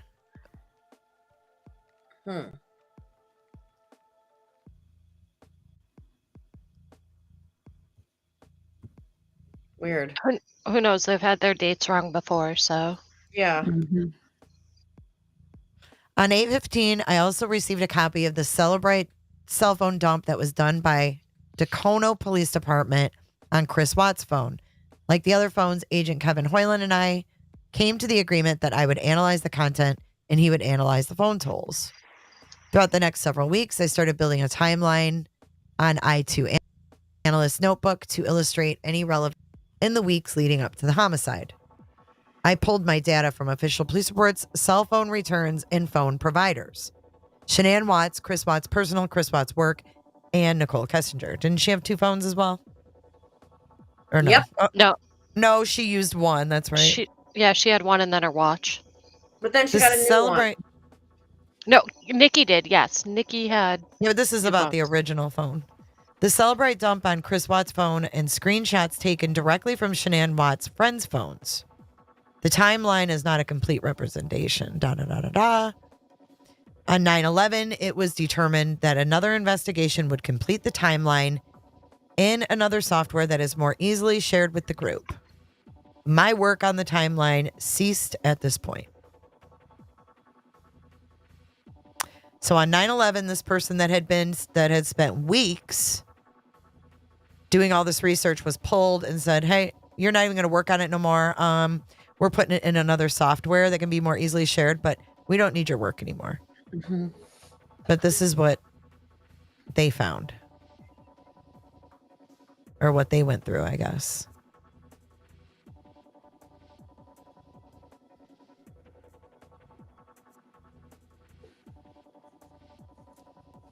What's this? SMS content. Like that's like SMS is like if you're sharing like we have like Messenger, but if you have like Android, it's SMS. Yeah, like when we text Tracy. Yeah, it's just a SMS. regular text. It's not an iMessage. Yeah. Right. I know, but I'm looking at the phone number. It's odd. That's all.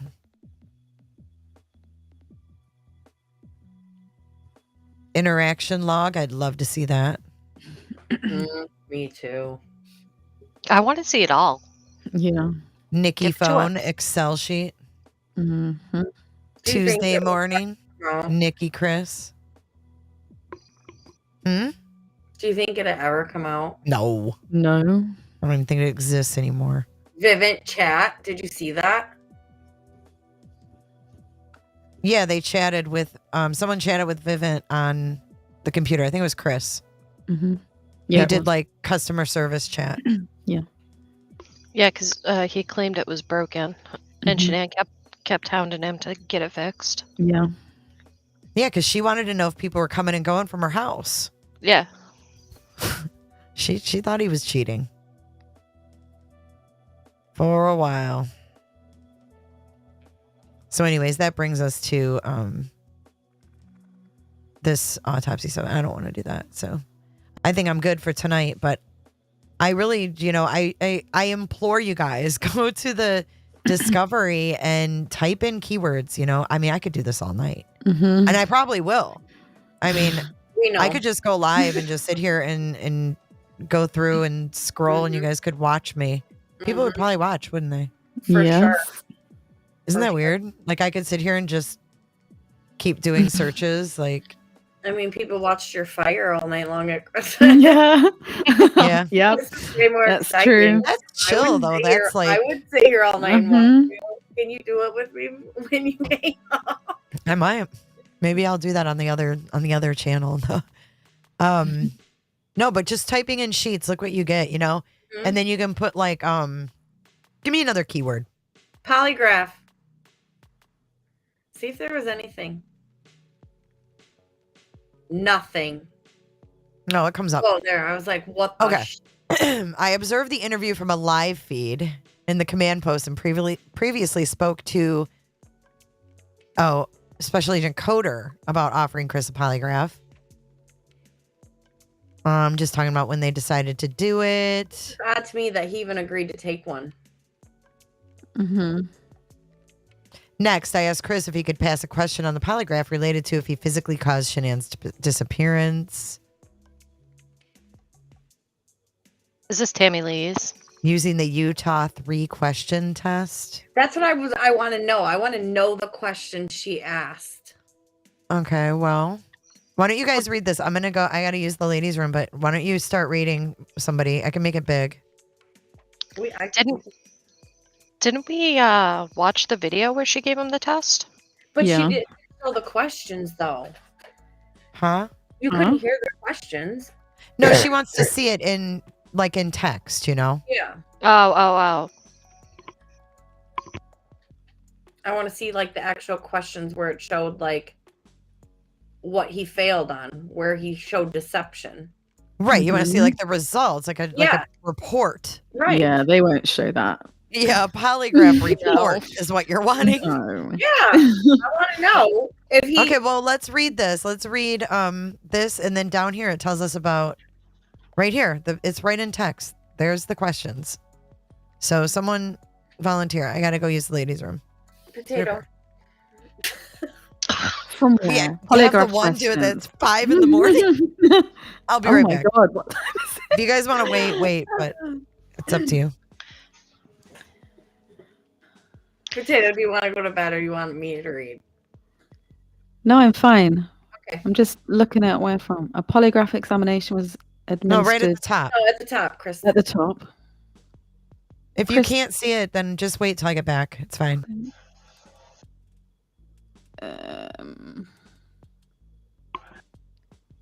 Where it says Chris that Shanann could have called him and told him her whereabouts. Hold on. I'm just making my screen bigger. Do you want me to read it, Tato? He's like, my eyes are droopy. Can't see the first bit because my face on it. Hold on. Oh, I don't see our faces at all. No, it's because I moved my cursor and it pulled it up. There we go. It's gone now. Oh, Chris that Shanann could have called him and told him her whereabouts, or if he actually murdered her. He would know the location where he or someone else dumped Shanann's body. I told Chris that if the last time he saw Shanann, she was in bed crying, he would be able to pass the question because we all knew Shanann was no longer in bed. I asked Chris what his answers would be to all three of the posed questions, and he responded, I had nothing to do with what's going on right now. I did not physically harm her. I did. Last time I saw her was in bed, laying on her side with some mascara on her face after we had a conversation, and I do not know where she is right now. I asked Chris who he believed would hurt Shanann and the girls, and he said he exhausted every option. Chris said he thought it was possibly a stranger who had Shanann and the kids, and they're not safe right now, and that they've been physically hurt. I asked Chris to tell me what he thought should happen to the person if indeed his wife and children were murdered. Chris said, the worst possible thing. I asked Chris to explain what he said.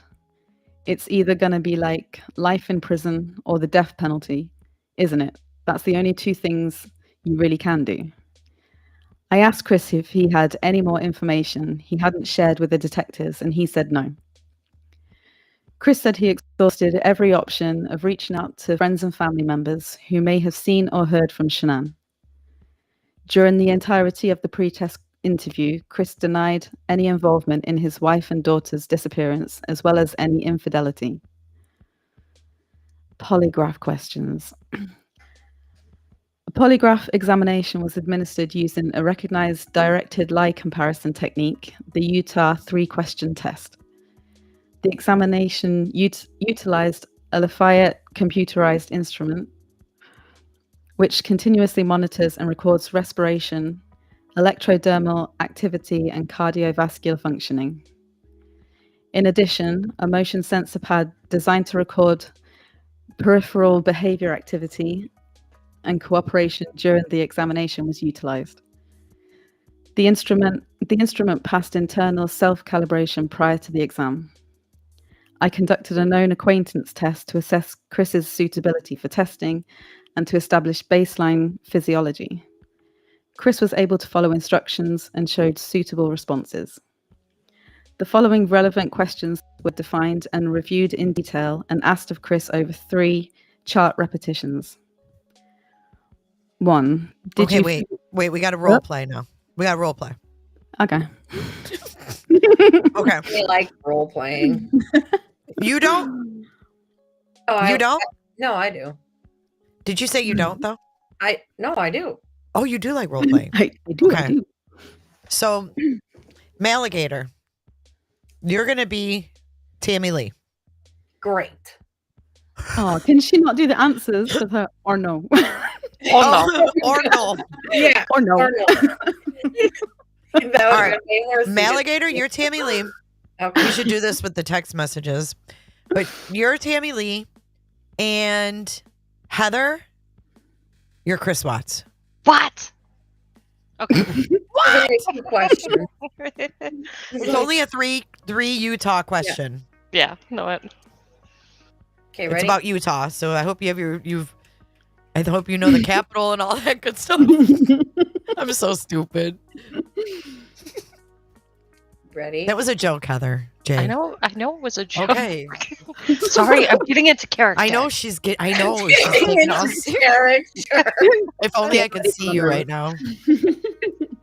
Let me put my Thrive patch on. Hold on. All good. Can we play some Metallica for the Yeah. occasion? Okay. All right. So this is how it went down in the interrogation room. Chris, did you physically cause Shanann's disappearance? No. Are you lying about the last time you saw Shanann? No. Oh.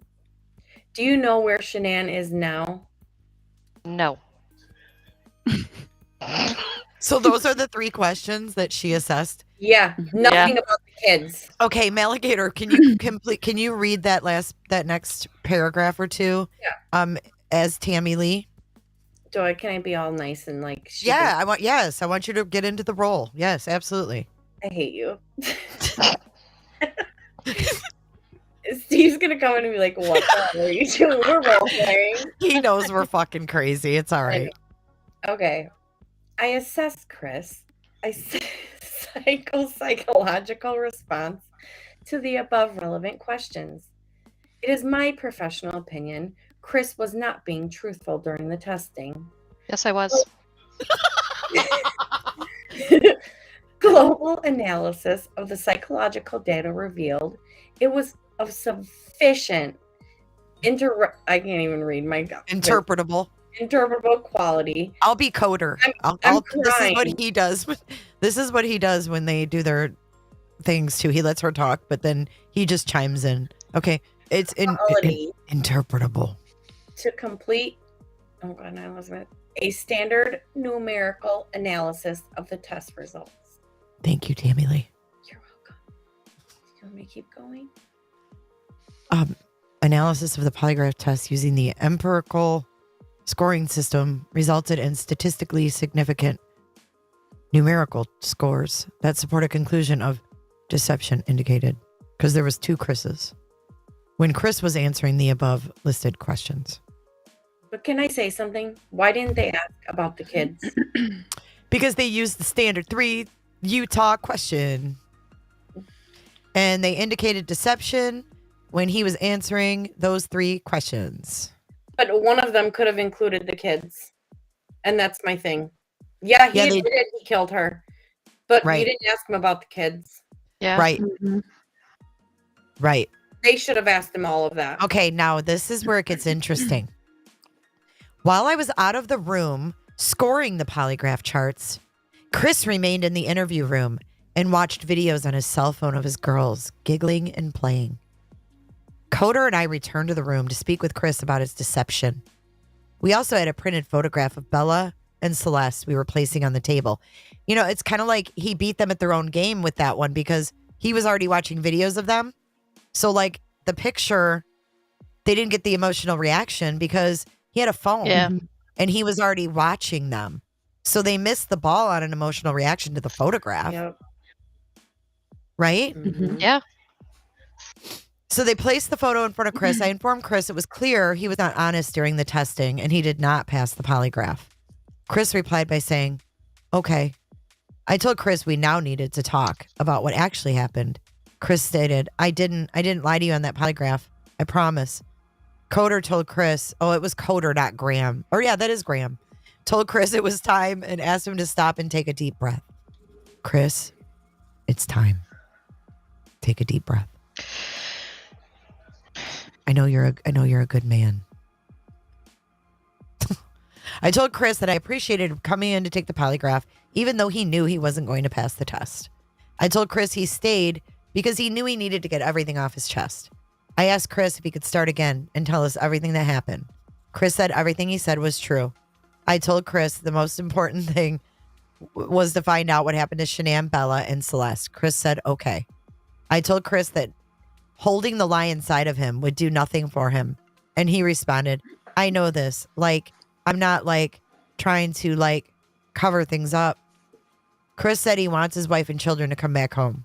I told Chris he knew his wife and children were not coming back home. Chris continued to say he hoped his wife and children would come back home. And I don't know, they're not coming back home. Coder explained to Chris that we were confused and we had received a lot of leads over the past day. Chris continued to say that he didn't know where his wife and children were located. Chris said, quote, if I could have my babies back home right now, I would. I want them back. I want everybody back. That is the God's honest truth. I believed that statement at that time. He wanted them all back. He wanted to take it back. Yep. Coder told Chris he couldn't understand why there were 2 Chris's. Chris then said, quote, I cheated on her. I'm not proud of it. She accused me of it. I denied it. I feel horrible for it. Like, she was pregnant. I didn't hurt her. I cheated on her. I hurt her emotionally. Chris admitted he also did not attend the Rockies game. Chris said he went to dinner with her the night of the Rockies game. Chris said the 5 weeks he spent alone, he spent it with her. That's why it bothers me when he says she. He never says, I looked on the baby monitor and my wife was doing this. He says she. Chris said he went to dinner with her the night of the Rockies game. Chris said that the 5 weeks he spent alone, he spent it with her. Chris explained he fell out of love with Shanann because he fell in love with her. Coder had to ask what her name was, and Chris said he didn't want to get her involved in what was going on and didn't want to ruin her life. Mm-hmm. Chris said she was a wonderful person who knew he was married and that he was having issues in his marriage. Chris said he told her he was going to get separated from Shanann, but he didn't know what that was going to look like. Mm-hmm. Funny, she told us exactly how it was going to fucking look, didn't it? Yep. Didn't she? Yeah. Bunk beds and sharing bedrooms, and me and my sister did this and my parents were divorced that. But he didn't know what that was going to look like. She and her is all he called Nikki. And, you know, yeah, he didn't want to say her name. Can I give my little synopsis here? I use the big girl word. I honestly think that they know that NK was involved, but I think she whistle blew on him and they gave her immunity. Yeah, I think something definitely Because happened behind the scenes. She hurt his kids. I do not see as much of a monster that he killed Shanann. I just can't see him snuffing the life out of his girls. I mean, Neither can I. I could be wrong. I don't know. People snap and do shit. I never could see it either. He just seemed like they loved him so much and he loved them so much. But I mean, he killed his unborn baby. So I mean, I don't know. Well, that's a whole nother discussion. Yes. Mm. All of her. That's a whole nother discussion, and possibly a whole nother like maybe that's what's redacted. Where's Chris Miller's interview? Yeah. He spent a lot of time with her in the months leading up to this and on Thrive trips. He saw her in North Carolina. Yeah. So they interviewed Leonard King, but they didn't interview Chris Miller. Oh, I think they did. They just redacted it. But yeah, what was in there? Because it shed a different light. What kind of light? That she was probably doing something as well. And I think that's why Chris was not hesitant to. Because here's my thing. If they did a DNA test and the baby is biologically related to the Watts, why can't they get the DNA results? Yeah. Why can't Chris get it? Chris, I see, because they're going to be like, they're not going to give him because they're victims. But his parents? Yeah, but if it's his Chris's parents kid, then they want his phone and his wallet, and they still haven't gotten that. Yeah. So Yeah. But you would think that they would want that information out there, that baby was his, because they don't want anyone to think that anything else was going on. Like her parents wouldn't want anyone to think that it was anyone else's baby. So you'd think that it would be one of the things that they would want to put out there, or would want to at least give to the right. I mean, we know that the baby was put in a freezer, for Christ's sake. Right. If that's not a gruesome thought for a fetus to be stored for months to be released to a funeral home, but that's all in the discovery. Yep. But we can't see who is what the results of the DNA tests were. It doesn't make sense. Yeah. And Or even let the something- family know. Like, why not let the family know? If there's questions about it, you'd think they'd want to get rid of those questions. Like, they could easily put an end to it, but they haven't. They don't care about the Watts family. They don't care about satisfying any of their needs. They never did. They care about what everyone else thinks, though. Yeah. True. And I think for that reason and that reason only that would have been released. Exactly. They'd If have put it out stated that Chris Watts was the dad. Yep. Uh-huh. I And can't I think said of it. any other reason why they wouldn't do that. They're so concerned about what gets talked about on YouTube and stuff. They want to shut everyone down, but they won't put something out there that's going to stop people from talking about that. Mm-hmm. There's got to Stop be a the hurt. reason. Stop the speculation. You stop the speculation with facts. Mm-hmm. Because you can't dispute facts. Ooh, Put Jane, everybody in their place. I feel like that would have been done years ago. you need to read the essay coder about them knowing about Nikki. And saying Well, I Shanann plan on I'm reading. Okay. controlling. Chris said, quote, she took his breath away, and he never thought in a million years something like that could happen. Chris said he never felt the same way about anyone in his lifetime as he did about her. Coder told Chris that he didn't think his girlfriend hurt anyone. And Chris said if they could leave her out of it and get back to talking about his wife and daughters. Really, Coder? Coder told Chris, I don't think your girlfriend had anything to do with this. Can we get back to your wife and daughters? Mm-hmm. Chris agreed. Coder asked Chris where his wife and children were located, and he said he didn't know. Chris said the affair was the only thing he was holding back. Coder reminded Chris that he was not questioned about infidelity on the polygraph. Coder then informed Chris, we already knew all about his girlfriend, Nikki. Coder told Chris we were very concerned about his wife and daughters, and Chris said he was also concerned. Coder told Chris that it shouldn't have been Coder told Chris that it should have, not shouldn't. Mm-hmm. It should have been the happiest time in their marriage. Coder said he believes Shanann may have been a controlling person who didn't listen to him and could do whatever she wanted. Hence his notes. Remember his notes? Yep. Those columns. Coder said he wanted to give Chris an opportunity to help us find Shanann and the kids. Chris said he would do whatever he could to help us find his wife and children. Chris said he didn't know where his wife and kids were located. Coder reminded him that his father flew across the country and was waiting in the lobby. Coder told Chris he was lying to his father and everyone he talked to.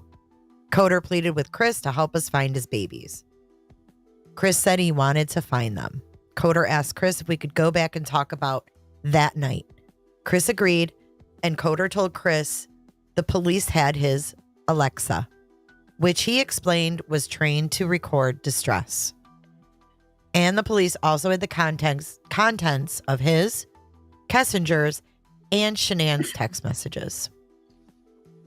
Coder asked Chris to tell us again about that evening. Chris reiterated he woke up at 4 and woke up Shanann at 4:15 to talk about the house and separation. Coder asked Chris if they talked about Kessinger, and Chris said Shanann accused him of having someone else. Chris said he denied having an affair. Chris said Shanann asked him why he had a $68 dinner the other night and asked him if there were two of them at dinner. Ooh, okay. Remember how there was speculation that N.A. and Shanann had gone to the Lazy Dog? Yep. Yes. You know how when you get a receipt from a restaurant and it says party of, and then it'll say like 2, Yeah. 4, 3. That wouldn't be on a credit card receipt. That would be on a ticket from the Lazy Dog for like the server, you know? Mm-hmm. That's how they keep track of how many patrons they've had and things like that. Mm-hmm. So how did Shanann know? Because she said, why did you have a $68 dinner and were there two of you there? Unless she just thought because of the amount. Yeah. Well, But we also know. he could have ate and had drinks. I mean, Well, didn't she look up the menu when they were waiting in the airport when she got that? Yeah, I credit think card she had looked at the, yes. mhm. Yeah. And Because he he, was like, told her "No, what it he was-" ate. Yeah, he said what he had. Yeah, and then he said, "Well, I had a buddy with me too, and I bought them drinks." Mm-hmm. I'm telling you, she got that detailed receipt somehow. Mhm. She had that receipt from the Lazy Dog somehow, some way. Or Well, a picture of it was never sent to her either. from the, maybe she called and spoke to a waitress. And said my credit card's being used. Yeah, can you send me a picture of the receipt so I can submit it to my bank? Because I know for a fact, because when I was at the Lazy Dog and I talked to a waitress that was there, the one that actually waited on Chris and Nicole was off. She had like surgery. It sucked because she wasn't available. But she was questioned because they all knew. Like when I asked her, I'm like, "Did you wait on Chris Watts and his girlfriend?" And she was like, "Oh no, that was so and so." So they all knew. Like they came back and revisited this waitress. because the whole restaurant like knew, like, oh, so and so, that I can't remember her name now, but they knew who waited on them, what table they sat at. She pointed out the table they were at, so they know. Did you sit at it? No, because we didn't ask about it until much later. Wow. But they were kind of off to the side, inconspicuous. They definitely weren't sitting at the bar, you know, hooting and hollering and drawing attention to themselves. And that's my thing is why, like, with the flight stuff, how her flight got changed, like, did it really? I don't know, but Chris admitted at that point. So when she asked him, what about the $68 dinner? Were there two of you? He admitted the charge came from his dinner with Kessinger at that point. And he said he couldn't bring himself to admit the affair because he and Shanann were already crying very hard. Chris said he told Shanann he just wanted to separate. Crying? I don't think Shanann was crying. I think Shanann was pissed. Mad. Yes. I mean, maybe crying, but also pissed. Hurt. I mean, I know the feeling personally.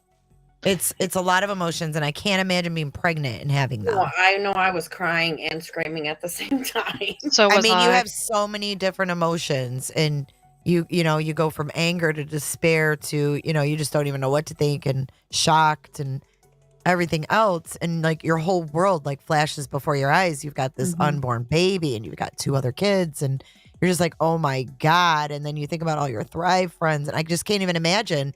Everything was crumbling when he said that dinner was with her. But he couldn't admit that he was having sex, but he could admit that he was doing dinner.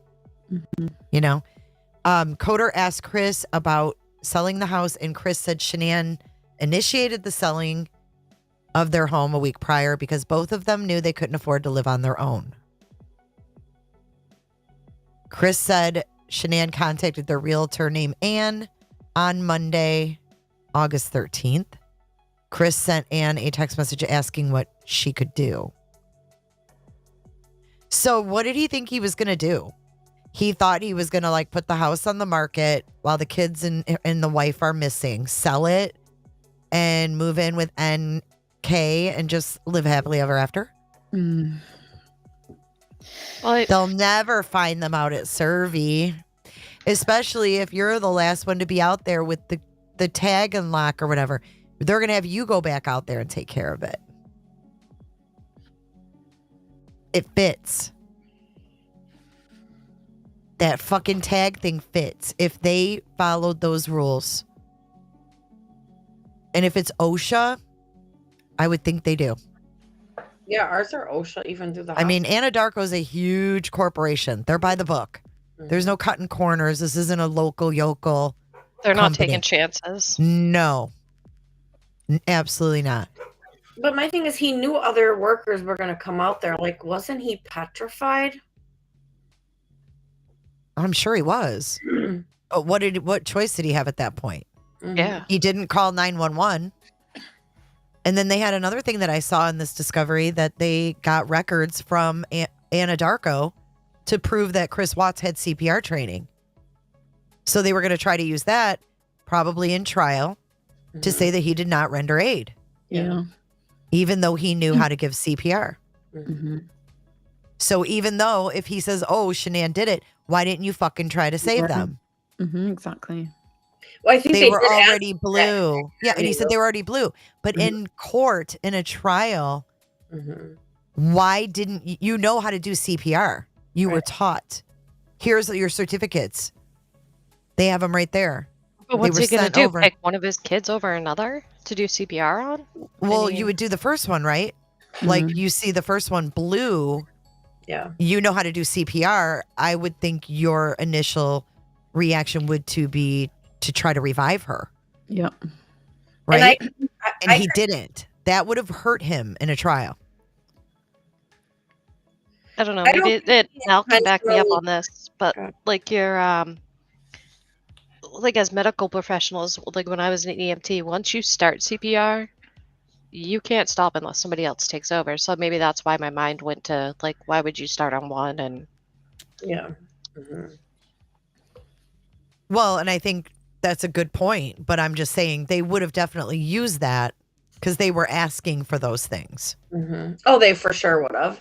They requested those things from Anadarko. I honestly don't think that he intended on killing her and the kids. I think that they got in an argument, and I think it was very heated, and I think she was coming home to fight, and I think I don't want to bash her because she's dead, but I think with her personality of the control, and it had to be her way, I'm sure she was, you're never going to see these effing kids again, and I'm going to ruin you and destroy you.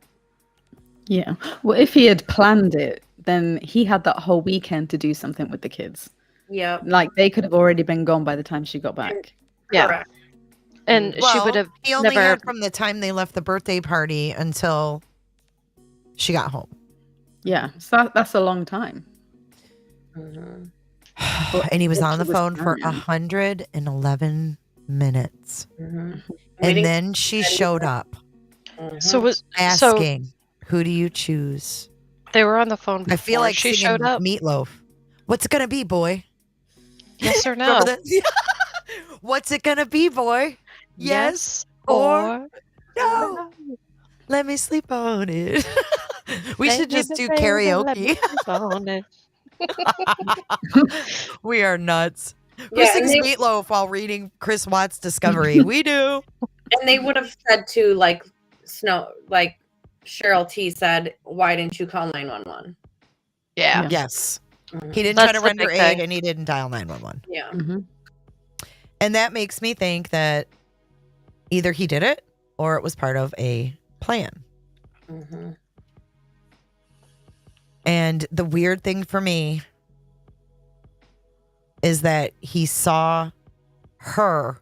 He never said specifically, though, Shanann, when he Nope. talked. That's her. He Mhm. saw her on top of Cece. Mm-hmm. And then he said it flashed to Bella and Bella was gone. Is it possible that if someone else was there, they were doing that while he was in there with Shanann?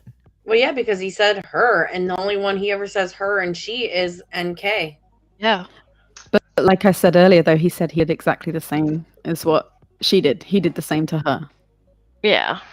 Wait, no. But they said, did you do to Shanann what she did to the girls? Yep. He said yes. Mm-hmm. Yeah. She. There we have that damn she in her. And all he's doing is referring to her as her and she. Yep. I was at dinner with her. Mm-hmm. And then Coder says, we know your girlfriend didn't do nothing. Let's get back to your wife and kids. Yep.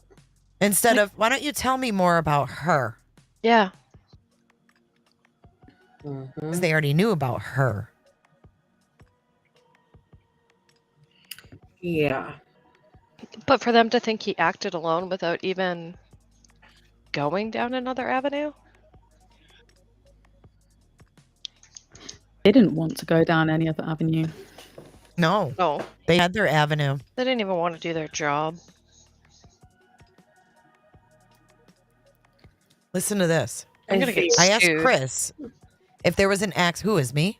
No, I said I am because I keep talking Oh. shit about Tammy. It'll be me.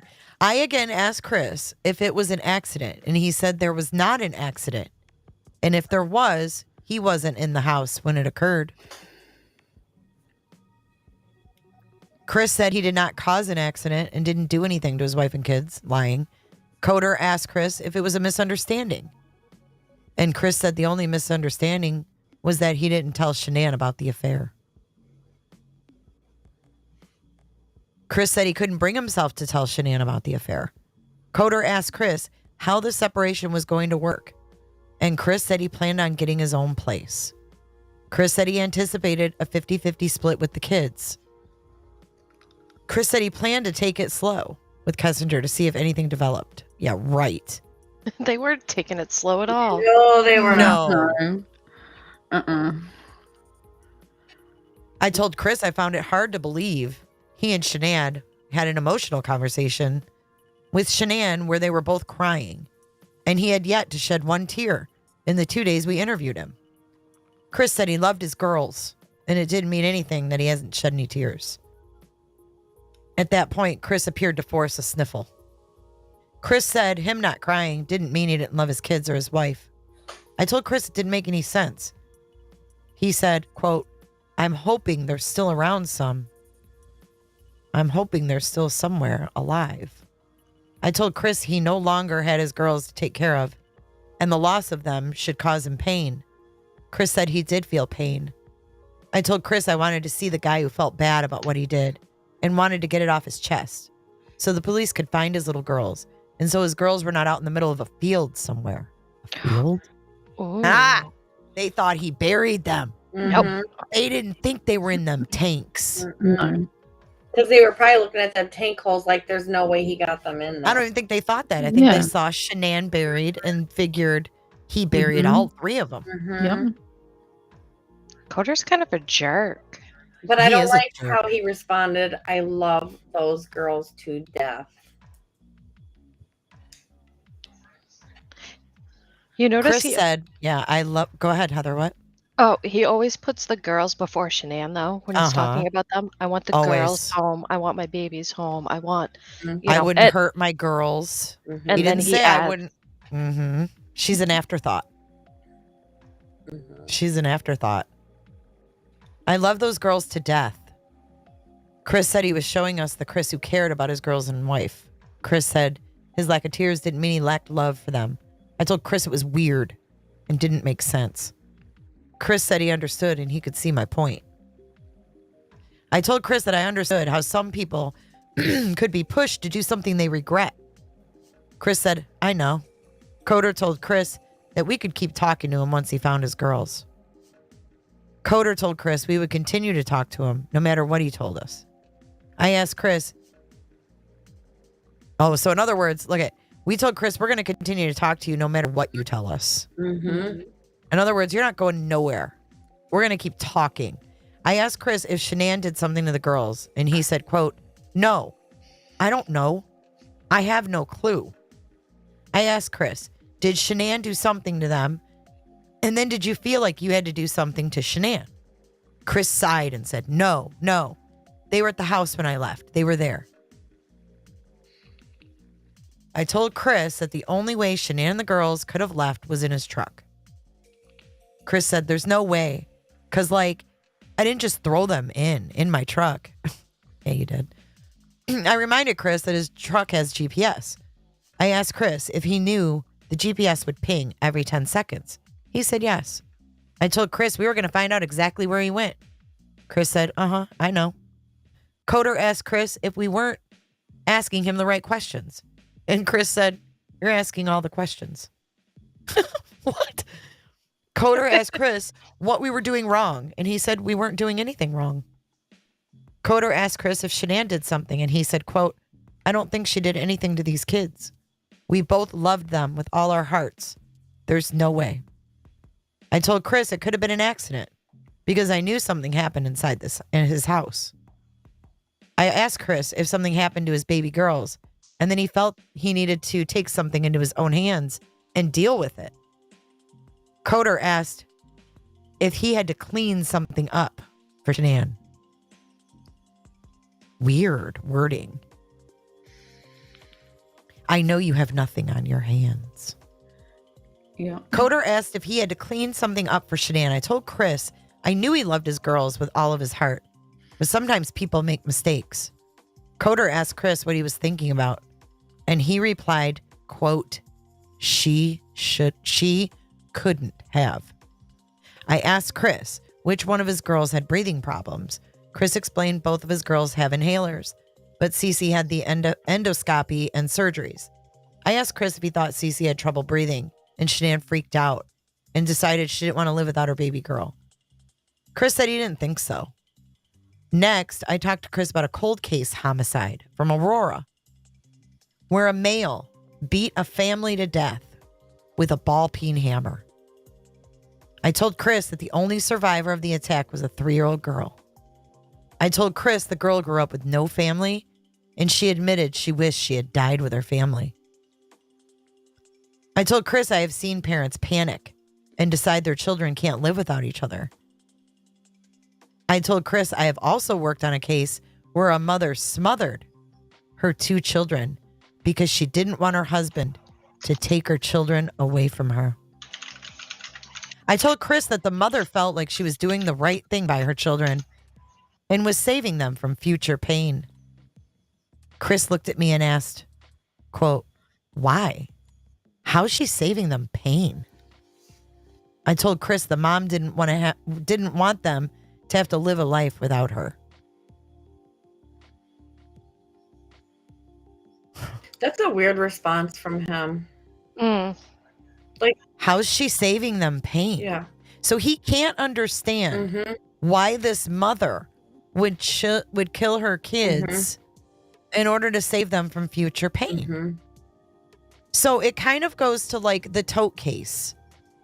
Like Anthony Tote said, oh, it's because of the money thing, right? He didn't want to be a failure. He was a fucking failure. His wife was leaving him. They were broke. He lost everything. Right? Yep. So then he thought probably the kids were better off. It's one of those cases. And Chris is like, huh? How would that be saving the kids pain? Like, he almost feels like it would be better to be raised without your parents than to be dead. So it kind of doesn't go along with someone who would kill their kids because he just murdered his wife and he was like, oh, fuck, what did I do? Like, my kids are going to be better off dead too. Because I can't face them. They can't face the fact that their dad killed their mom. And I'm just going to put them out of, I'm going to take care of them too. Do you get what I'm saying? Yep. Yeah. But he doesn't understand that. How is she saving him pain? So that tells me he didn't mercy kill his kids. Like he had it out with Shanann and choked her and was like, oh, fuck. And decided, Bella got up or heard something. Oh, I got to kill her right quick. He doesn't understand that. How's she saving him pain? Unless he was regretting it. I don't think. Coder told. Go ahead. If he was regretting it, I don't think that would be his initial response. Like, how? How is she saving him pain? Yeah. Yeah, why? He says, why?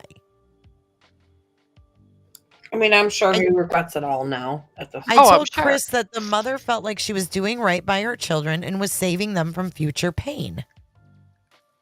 And this is someone who smothered her kids. Chris looked at me and asked, why? How's she saving them pain? I told Chris the mom didn't want them to have to live a life without her. Coder told Chris it was a weight that was going to be on him forever unless we could resolve it. I told Chris we were giving him a lifeline and he needed to reach out and take it. A lifeline? What was his lifeline? Did Shanann hurt the girls? What the fuck was his lifeline? Coder then pointed to the photograph of Bella and Celeste and asked Chris if the girls looked like the photograph. Chris pointed to Celeste and explained she wore the same dress on August 8th or 9th because he recalled having to unbutton 2 buttons on the back of the dress in order to get her pajamas on that evening. Weird. Coder asked Chris if he made sure the girls were warm when they left the house. And Chris seemed confused and said his girls were always warm and their beds were always warm. Wait.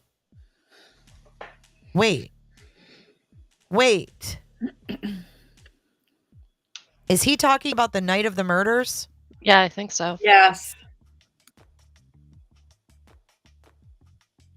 Oh, geez, I read that wrong. Yeah, he's trying to trip him up. I thought it said Coder asked Chris if they made sure the girls were warm. No, right here. Coder asked Chris if he made sure the girls were warm when they left the house. I guess he means Chris the kids. kids. Yeah. I read that wrong. Sorry. And Chris seemed confused and said his girls were always warm and their beds were always warm. What? Wonder what he meant by that. If he made sure the girls were warm, did he mean like, did he wrap them up?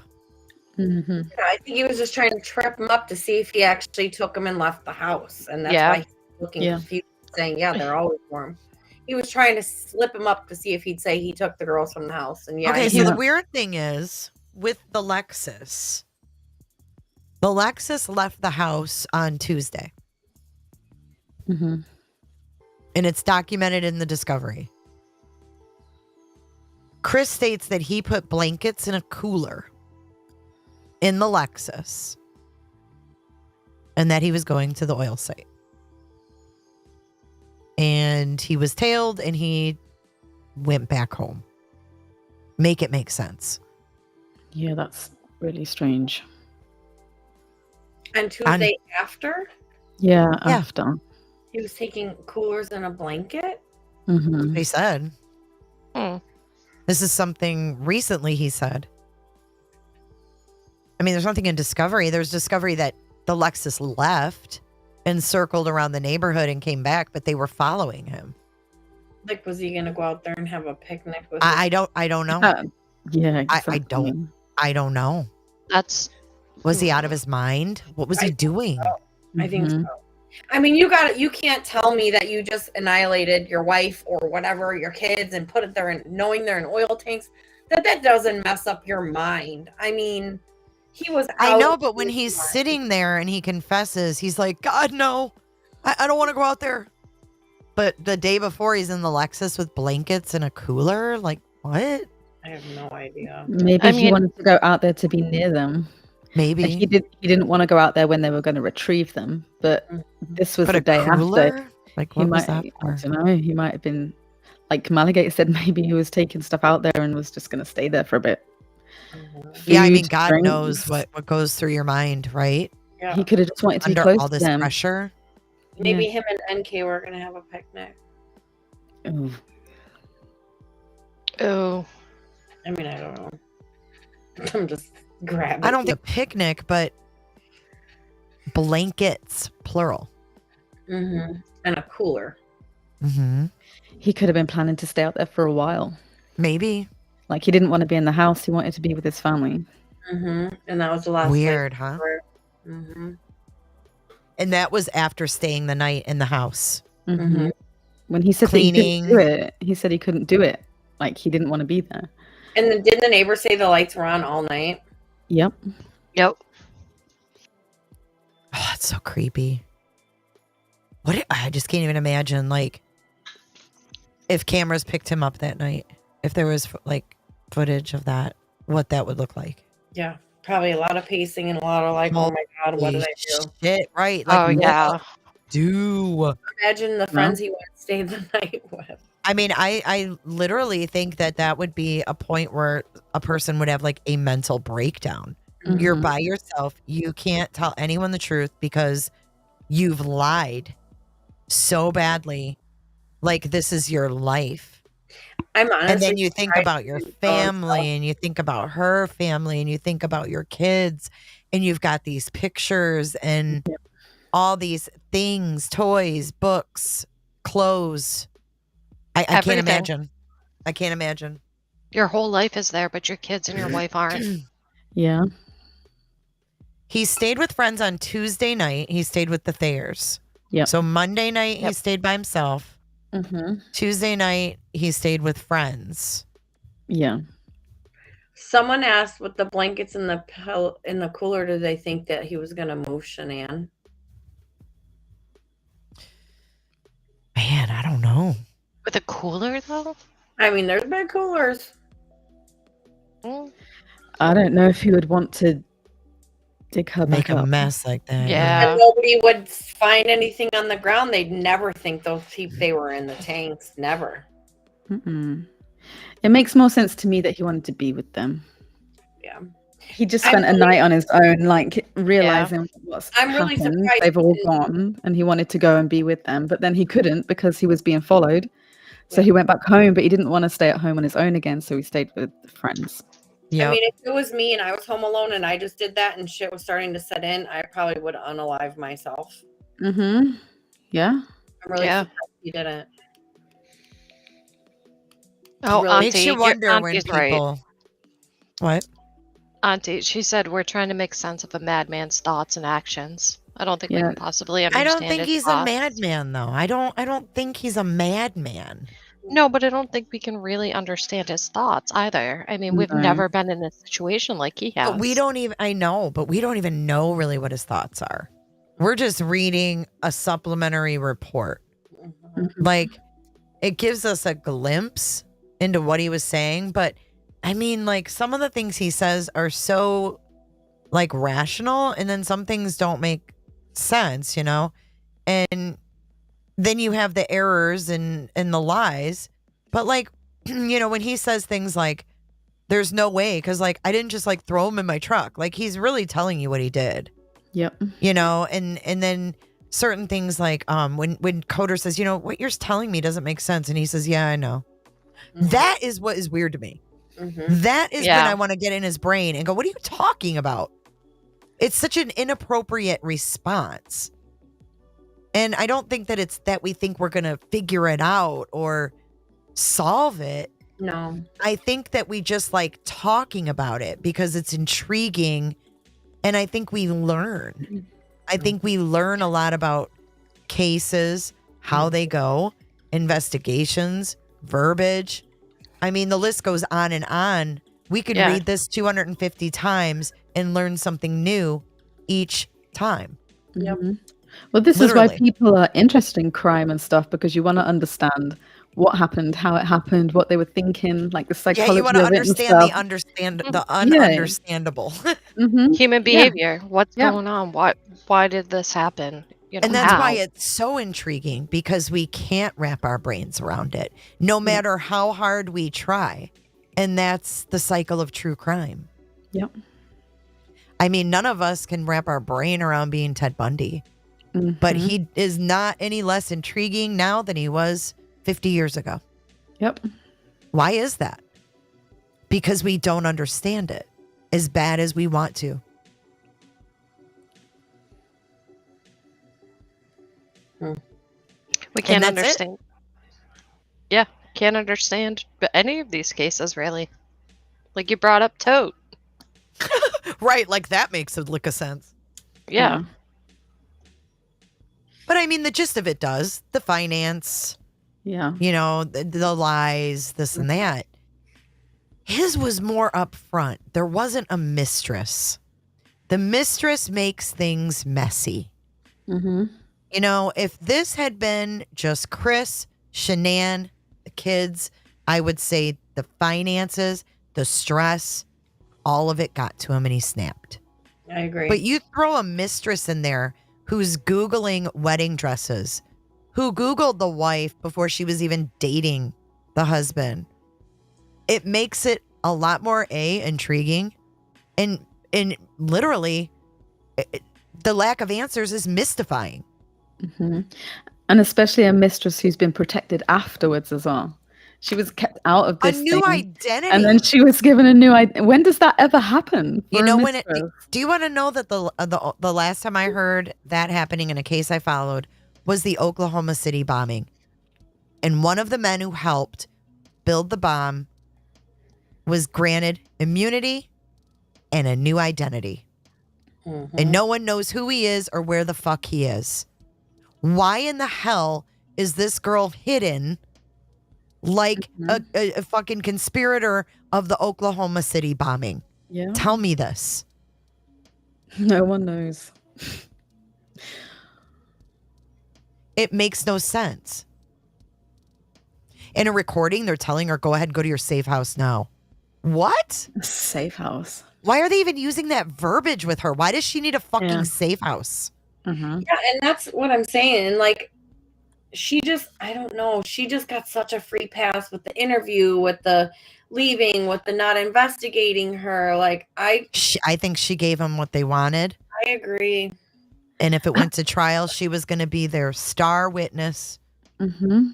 Well, even in her interview, she had her dad in there, like controlling the whole situation as well. When does And that happen? I think Yeah. Chris was so in love with her. Like he said, he's never felt like that about anybody.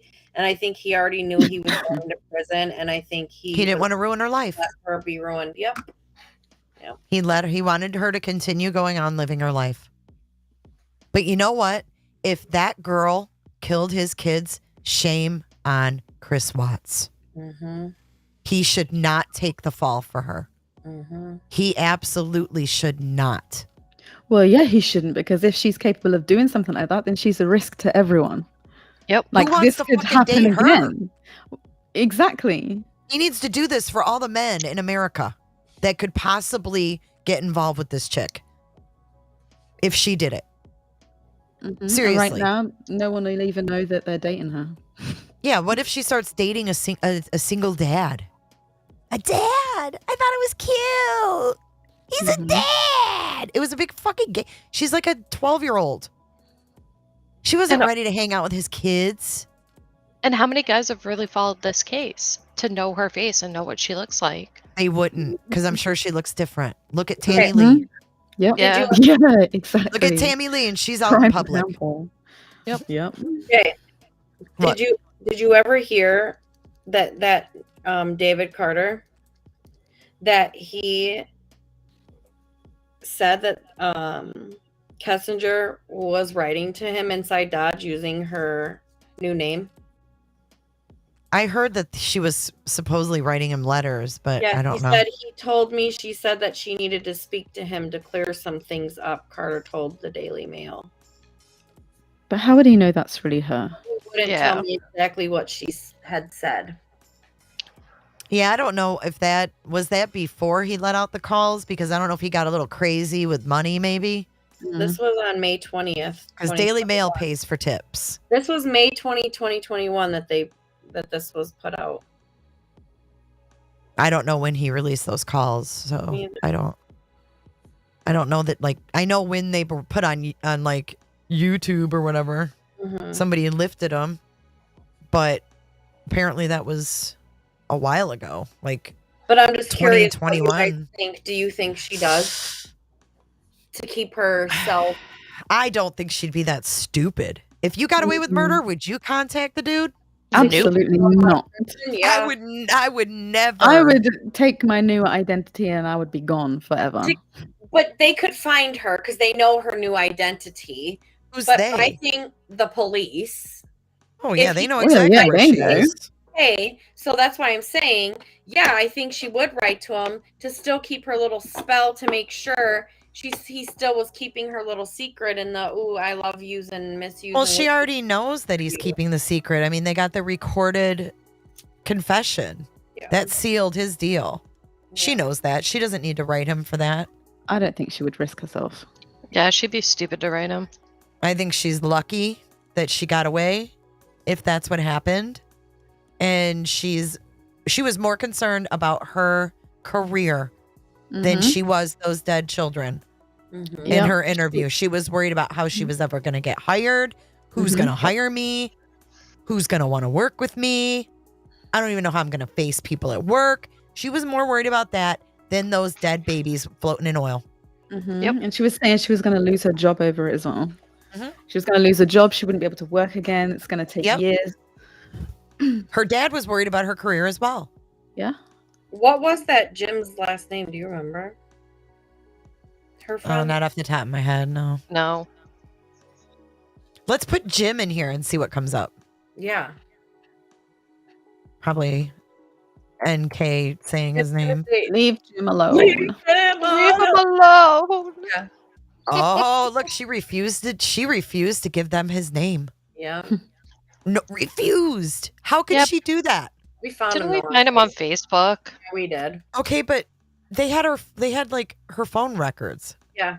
How could she just refuse that information? You can't. Okay. Nicole recalled. Oh, look at this. Okay. She recalled on Sunday, Chris went to a birthday party with his kids. She recalled his kids had a water balloon fight. She did not know whose home he went to. Nicole said she went to the Denver Museum of Nature and Science on Sunday with her family. She never saw Chris on Sunday. So she had an alibi Sunday. Her family. Mm-hmm. Daddy-O. Convenient. Yeah. Uh-huh. Daddy-O, who's sitting next to her. Mm-hmm. She never saw Chris on Sunday. Nicole recalled there is a camera on the front door of Chris's home. She's been there twice. Can you remember in her interview, actually, she was like, what did I do on Sunday? Where was I on Sunday? What were we doing? Yep. She had to be reminded of what she was doing. Oh, Lord. Yep. And she went to the fucking Denver Museum of Nature and Science. Yeah. Mhm. Nicole recalled there's a camera on the front door of Chris's home. She said he never used a key to access the house. Never. They were only there twice together, right? Yeah. But he never used Supposedly. a key. He never used a key. She could not recall the access pad on the front door, probably because she went through the garage, but said Chris never gave her an access code to access his home. She did not have an access code to the home security system. Nicole recalled next talking to Chris on Monday, August 12th. She said she did not hear a lot from Chris that day. Really? He texted and said it was a busy day. Nothing he said was alarming that day. But she asked him about Battery by Metallica and the lyrics. Yeah. And why he wasn't at work. And he sent her pictures. Prove to me. Yeah, She this said- is another backward story. She said she left work at 3 p.m. according to her time card. She returned home to a good friend, Jim. She called Jim at 6:30 in the morning, remember? So she Mhm. returned Yeah. home and his ass was there. Mm-hmm. She refused to provide his last name and said he does not know anything about this event and does not know Chris. So they just took her word for it. Mm-hmm. Jim was at her guest house on Monday, or was her house guest on Monday. So while Chris was at home cleaning, Jim was her house guest. Mm-hmm.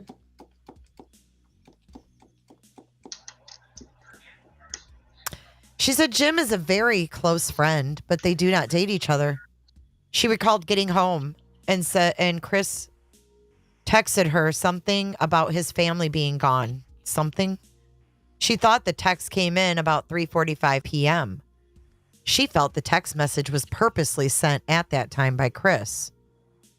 Well, would it have been accidentally? Yeah. Yeah. Sorry, I accidentally said my family was missing. This is the first text he sent Nicole about his family being missing. Chris also asked Nicole to call him. She said this text did not concern her at first, but when he asked her to call him, she became concerned. Nicole called Chris about 4 p.m. So in 15 minutes' time, she became concerned. Mm-hmm. They had a short conversation with him saying the police were at his house. Oh my God. So he called to tell her in a short conversation, hey, dude, the police are here. Chris was texting saying the police were there and Shanann's friend Nikki was there and she had called the police. Huh. Interesting. Chris said Nikki was upset and the cops were searching his house. She recalled Chris saying he and Shanann had a disagreement and he told Nicole Shanann was going to a friend's house. Nicole remembered thinking maybe Shanann just left. Chris then told her that Shanann's cell phone, purse were still at the house. Nicole thought maybe Shanann was in a rush and left the stuff behind. But knowing Shanann was always on her phone, Nicole found it strange. So Chris must have told her. Shanann's always on her fucking phone. Mm-hmm. How else would she know? Yeah. Snow's over here jumping up and down in chat with a bullhorn. So I think Why? I'm to say Snow. She's like jumping up. She's commenting. She's like, damn it. Jumping up and down over here with a bullhorn. We're not paying attention. Okay, wait. She said, no way. Then Dad could have said that, but he didn't. Said what? Something Where- about her dad Where and, she and was on Case. Sunday.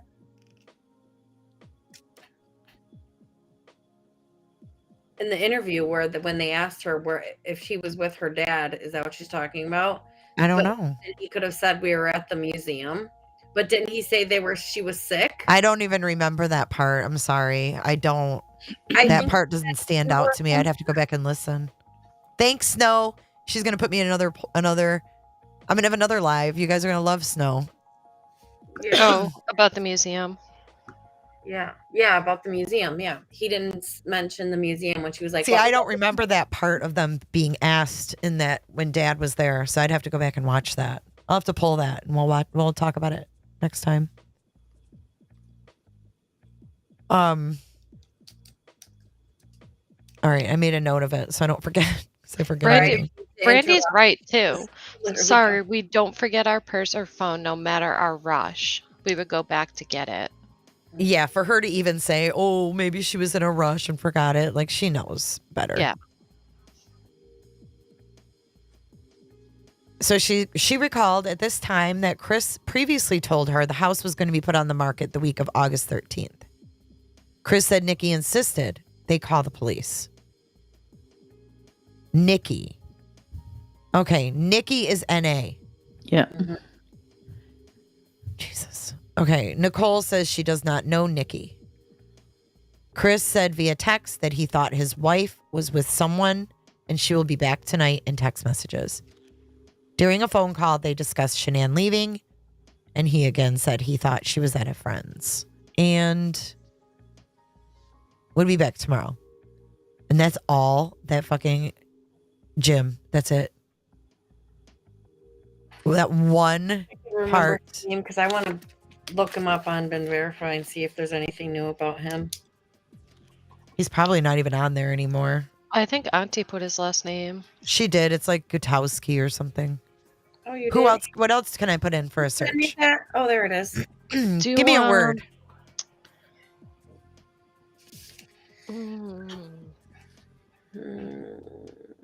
I had one earlier. Now I forget it.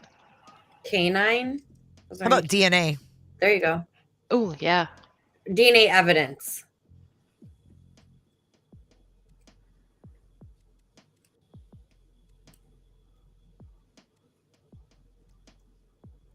Ooh, it's quite a bit. Do we still have potato? Yeah, I'm here. Burson, which included a request by the public defender's DNA expert to have the necks of the victims swabbed, removal scrapings of the fingernails, and x-rays. Okay, so then they got DNA from the steering wheel. I always thought that was interesting. His work truck. Weird.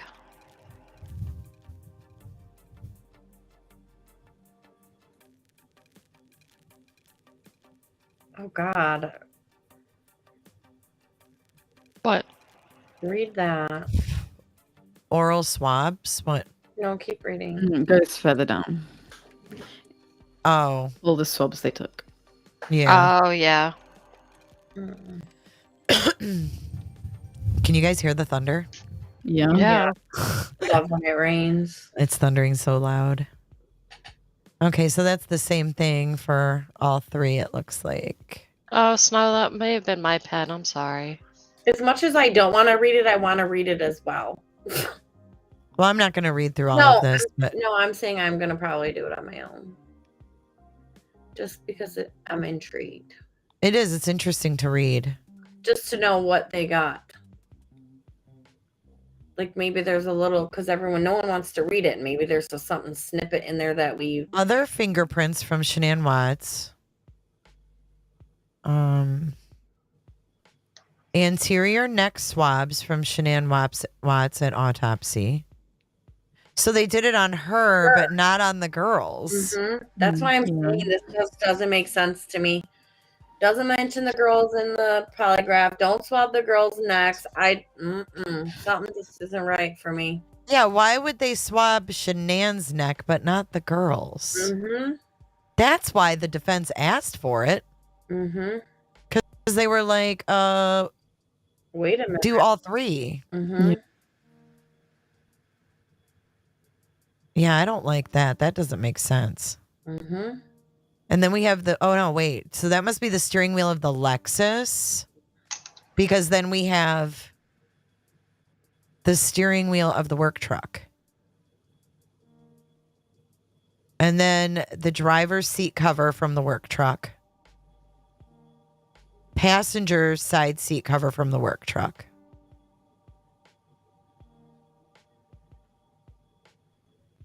And then this is where the public defender is asking that they swab the necks of the children.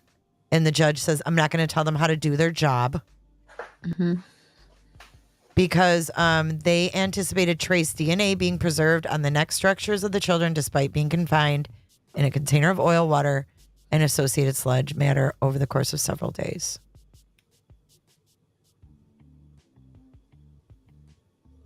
Okay, so that's just all autopsy stuff. And that's the same thing. What would this show, like the abrasions or whatever marks that we thought if they didn't put them all? I would think so. I mean, this is the autopsies. What is this? Clothing of decedent's footprints. Footprints, They took tools, footprints, too. blood, Mm-hmm. blood stains. Oh, no. Hang on. Let's click on this and see what it is. Mm-hmm. That might just be like...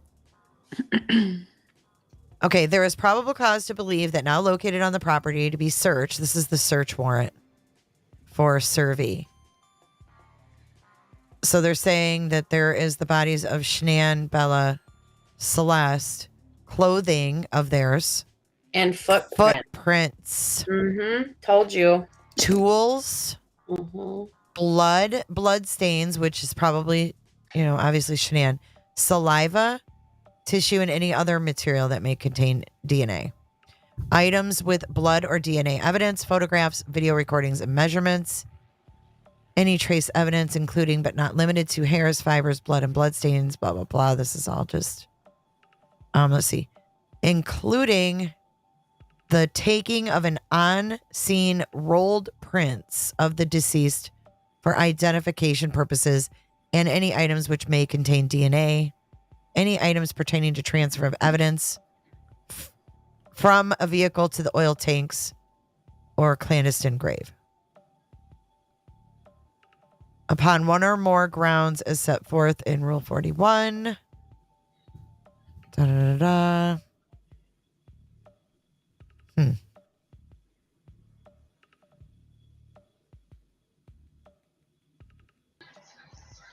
After this, JC, what comes up with Vivint?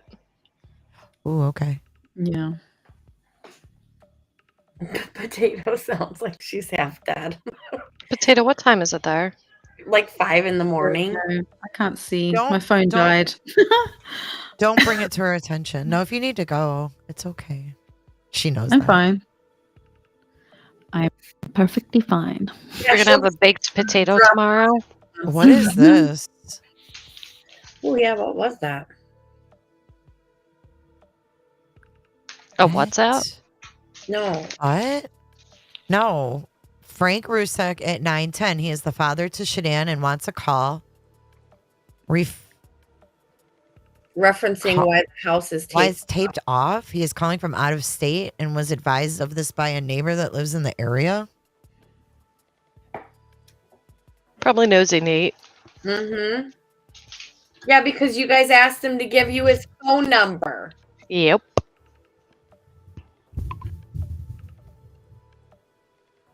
But why is he surprised that it's taped off? I don't get it.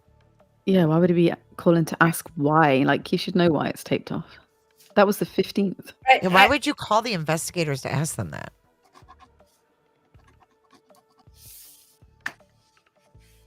Like Here we clearly- go. Here's Vivint right here, or whatever. Vivint received an alarm from front door at 22:12. Wasn't that when Nosy Nate? Oh, no. Why did they get a front door alarm? 22 is 10, 10, 12. Right. At night. On the 15th, Mm-hmm. when he was at the Thayers.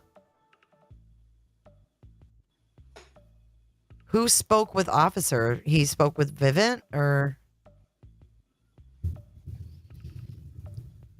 From front door living room. Yeah, the main door. Mhm. So if the latch is on, it had to be from the inside, right? Unless somebody did the code and opened it, and the latch was on again. What was the latch on at that point? Because you said that was the 15th. Yeah. Well, So Chris everybody still had was- possession of the house, right? Right, Yeah. so he probably didn't have it latched. I don't know if it was or not, but it's just weird. Like, why would that door have opened at 10 o'clock at night? Unless he ran over there for something. Didn't everyone say someone pulled up in an SUV and ran in there and then left? I don't know. What is this? Maybe to get a phone out of the basement so you didn't get in trouble. I don't know. Father of victim found out info by news. Needs contact ASAP 910. That's his area code. This is all like reporter stuff. Mm-hmm. Look at this right here. What's this?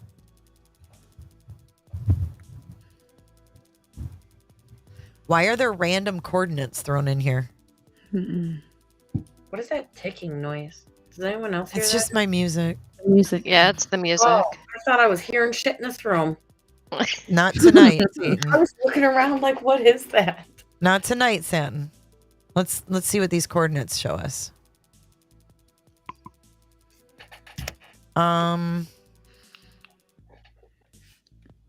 Weird. The only thing that comes up is Chris Watts' discovery. How can I search coordinates? Do I just have to put like Into Google Earth and then you put them them in a coordinates.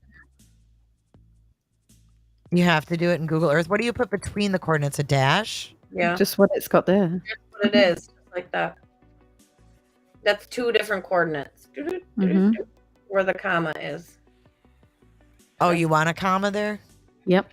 Yeah, it's two different coordinates. So Latitude and longitude. yeah. All right, I'm going to see where it takes me. Hold on. Oh my gosh, it is pouring down rain. Nothing like a midnight storm. I love it. I know, as I said, I wish it was pouring here. Did Send you- the rain this way. We need it. Oh, did I stop sharing? Yep. Oh, crud. Are we still live? Yeah. Yes, Jay. Oh my god. I almost forgot. Like I'm logged out of Restream. What? Yes, like on the How? right. How? I don't know. I can't see chat anymore. Oh, I'm no. logging back in. You're live. Something went wrong. Oh. What went wrong? Well, I'm not gonna fuck with anything. If we say we're still live, We're live. okay, I'm not gonna mess with anything then. Where was I? Coordinates. Quit laughing at me. We need Okay. to make Jason Justice podcast bloopers. Do you have enough time in a day to make those? There's probably a lot. Mm-hmm. Oh, unmuted is your number one. Or why? Yeah, I still have to make a mug. Yeah. Do what? You always say, "Why can't I get it to play? It was just working." Oh my god, it was just working, I swear. What do you mean you can't hear it? And then, holy. Can you guys hear that? Yeah. And then you guys are like, No. now? No. And I'm like, why didn't you tell me before now? Like, really? Then you're I like, can't get these "Now?" coordinates. I'm not good at coordinates. I'm not a coordinate kind of girl. Well, I couldn't see him now to get him either. But I want to show you something else because we got on Discovery and I want to do this more. Do you think we should do this? Like just go through Discovery, but have more of a plan? Yeah. But have more of a plan. I mean, I think it worked out good. I mean, it's just interesting just to poke around.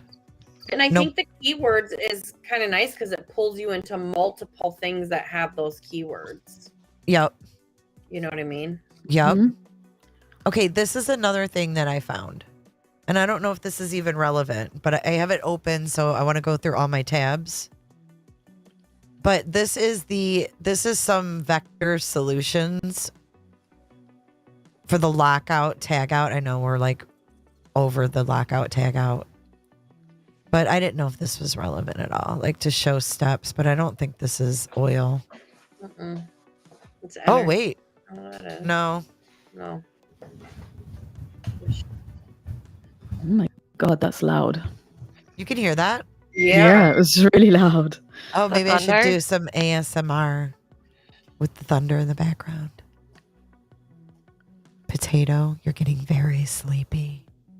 Don't. I'll fall asleep on live. That I would wonder be who's so done like that funny. before. Just put that ticking clock on in the interview room and I'll be gone. Oh my Does gosh. Potato snore? We'll find out on the next J is for Justice. I don't know. Maybe I was snoring the last live for like 3 hours. I didn't hear it. Because I didn't get on. Yeah. Oh, yeah. You weren't here. I was the one I tried to call her. My Oh, phone was my like, God. international rates will apply. I'm like, I'm Oh calling my your phone. Answer then. Jeez. I want to see what Yeah. else is on You don't do it through this Facebook, Vivint. you're in trouble. Yeah. Don't ever call me on my actual number. I think I did.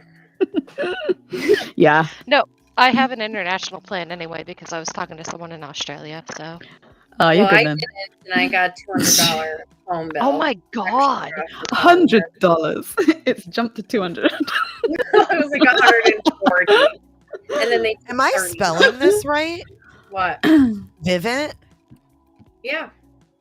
There's only 2 results really? in the whole discovery. Out of almost 2,000 pages. Yeah, there's probably 2 redacted. I just wondered if I spelled it. Yeah. I mean, there's just no wonder if it's reports all on Vivint. I bet you it's all in redaction. Is Yeah, it with, no, it's not with an E. No, you spelled it. Oh, they did spell it with It's Vivint there with once. an E. Okay, so here's something. The only thing he saw that was strange was that when he left for work, the surveillance system said the garage door was left open at 5:27 a.m. I thought he said it was 12:42. No, that's when the other when the Oh. other one went off. No, Yeah. this is the same one. He's saying he left it open No, I'm at saying the- 5:27 and that he Mhm. got another. He said it was from when he left it open in the morning. Yeah. Yeah, So he said he got like why is 3 that strange? Why would he think that was strange? The only thing he saw that was strange, that was when he left for work, the surveillance system said the garage door was left open 5:27 a.m. A So is minute that- before. Go ahead. Is that the time that he kept on repeating like 3 times that it was left open? Because I think that he forgot it open and he just thought it was strange and was trying to use that as he didn't leave it Yeah. open. Maybe that's what happened. And he kept on saying it. Right, but a minute before receiving the notification that the garage door was open, there was another notification stating the basement door was left open at 5:26. So the fucking basement door opened a minute before the garage door. Mhm, I told So you unless Chris went downstairs, came up through the basement, and then went out the garage and left it open, that couldn't have been him. well, what time did you leave for work? I don't Like know off the top of my head. 5:28 a.m. Yeah, so 5:28 is what is on the footage. So was someone right behind him? or he that was was- still home. Yeah, that's He could have been when he was leaving. He But left. why the would he say basement it's door. strange? I don't know. Cover The his only thing he tracks. saw that was strange was that when he left for work, the surveillance system said the garage door was left open. He left it open for a reason, so it wouldn't set it off when someone left. Think about it. If you leave the shit open, someone goes through it and doesn't shut it, it's not going to pick them up because it's already triggered. Then why did it go off at 12:42 again when he wasn't home? I don't know. Who shut it? Who That's shut it? Joanne's phone. Who shut the shit? She did when she left at 5:27. She probably shut it behind her. But who opened it at 12:42? Dieter. Oh my God. He did not recall seeing the basement door open when he looked around the house for Shanann and the girls. Why was he looking around the house when he said they were in bed? He usually works out in the basement, but he didn't work out the morning of Monday, August 13th, 2018. The surveillance system is called Vivint. And it is an app on their cell phones. The surveillance system uses Shanann's email, ShanannWatts at Gmail, password 4284915SW. The surveillance system was installed a few years ago. With regard to what happened when Shanann got into bed Monday morning, he felt Shanann get into bed. He sleeps facing the wall on the right side, and Shanann sleeps on the left side. He did not believe Shanann unpacked her suitcase because it was still at home. What? Yeah, it was at the bottom of the stairs, right? Mm-hmm. He did not believe Shanann was using her cell phone after she got into bed. With regard to Shanann's normal nightly routine, Shanann would brush her teeth, use makeup remover. He knows this. Brush her teeth, use makeup remover, take balance, and lay in bed and text or call people. Sounds cozy. Shanann would charge her cell phone next to the bed. Shanann had an Apple Watch and would take it off and charge it each night. Shanann sleeps in a t-shirt and underwear. That morning, Monday, Shanann was wearing a t-shirt and underwear. Shanann always wore her wedding ring to bed. Shanann would only take off her wedding ring to color her hair. Shanann never stopped wearing her wedding ring, even though they discussed separating. Shanann wore her wedding ring to Arizona. It was very unusual that Shanann's wedding ring was left on the nightstand. Shanann colored her hair the week before in North Carolina, so she did not color it at home. He got up at 4 a.m. and got ready for work. He went downstairs, made a protein shake, packed his lunch, filled up his water jug, collected his book bag, got his computer, and put more tools in his truck. Is somebody's texting going off or something? Shanann told him the night before to wake her up when he went to work so she could shower. He woke Shanann up because he didn't want to assume she wanted to sleep, and he knew he needed to do what she said because he didn't want to make her mad. But before he said, he woke her up to talk about the house and the separation. This is where it gets a little gross. He slipped back into bed and rubbed Shanann's shoulder and head to wake her up slowly. He was on top of the covers and was fully dressed in his work clothes. He asked Shanann if she wanted to wake up and take a shower. Shanann said yes, and he asked her if they could talk a little bit. Shanann agreed, so he told Shanann they needed to sell the house and downsize. Their mortgage was $2,700 per month. They lived in their home since May of 2013. Shanann had already contacted the realtor the week before. He suggested they get a less expensive house in Brighton or North Glen. He told Shanann he didn't feel a connection with her any longer. He told Shanann the relationship wasn't working and the love they had for each other in the beginning was gone. Shanann cried and it was very emotional. Shanann was upset and she asked him if there was someone else. He told Shanann there was no one else and it was just him talking to her about their relationship. Quote, "This isn't like somebody came into my life and took me from you. There's no outside influence coming from this." Kind of saying the truth without saying it, huh? Mm-hmm. Shanann believed him. Fire. Yeah. Shanann believed him that he didn't have anyone else in his life. Shanann wouldn't have an affair on him and she knows he would never cheat on her. The only time Shanann was suspicious of him was early in the relationship, when they first started dating and he was still getting messages from other women. What other women? Straight up, his mom said he never had a girlfriend. Nope. She was the first, like everything. Oh, wow. Yeah. Shanann had full access to his cell phone and often used it to make posts on Facebook about Thrive. So that tells you why NK wanted that shit gone. Yep. He never logged into Shanann's Facebook and only did recently because the police and news crews wanted to see pictures. He and Shanann talked from about 4:15 a.m. until 5 a.m. He hoped he and Shanann could sell their house and each leave with some money. He hoped Shanann would stay in Colorado because Shanann told him in the past that if they separated, She couldn't afford to live in Colorado on her own. In the past. When? Yeah. He hoped they could split the money from their home and still live close to each other. During their talk, he and Shanann never got physical with each other. He and Shanann have never raised a hand to one another or struck each other for any reason. Yet this is part of domestic violence training. Yep. He and Shanann rarely even yell at each other. When he and Shanann talk, it's pretty civil. After he talked to Shanann, he backed his work truck up to his garage door so he could load his large, clear containers, O-rings, earbuds, and some combination wrenches from his personal toolbox. Chris explained he normally takes his tools out of his work truck every Friday and backs up to his garage door and loads his tools when he returns to work after the weekend. His work truck was backed up about an eighth of the way into the garage because Shanann's car was parked inside. His work truck won't fit in the garage because it's too long.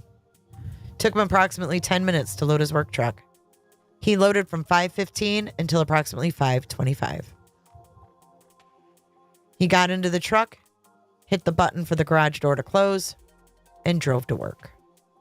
So if he left at approximately 5:25, hit the button, he didn't go back in, that had to be him making his way out. Like, it had to. Yeah, it was. Yep.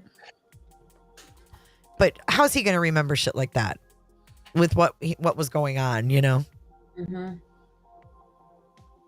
With regard to his route to work Monday morning, he took Saratoga Trail right on Windham Hill Parkway, right at roundabouts County Road 7, left on County Road 52, took County Road 52 east to I-76, and then I-76 to Rogan, and then drove out to Cervi Ranch, possibly on County Road 386. He knows where everything is located in his area. When he arrived at work, he went to Cervi 319, Cervi 1129, Cervi 1029, and Cervi 629. Chris later estimated Anadarko's oil well sites cover approximately 10 to 12 square miles. Chris explained there was also a large number of cattle, sheep, and irrigation spots on the property. When he arrived at work at approximately 6:45 a.m., he first went to Cervi 319. So 6:45 a.m., he gets to Cervi. Meanwhile, she's in Frederick Pingen. Yep.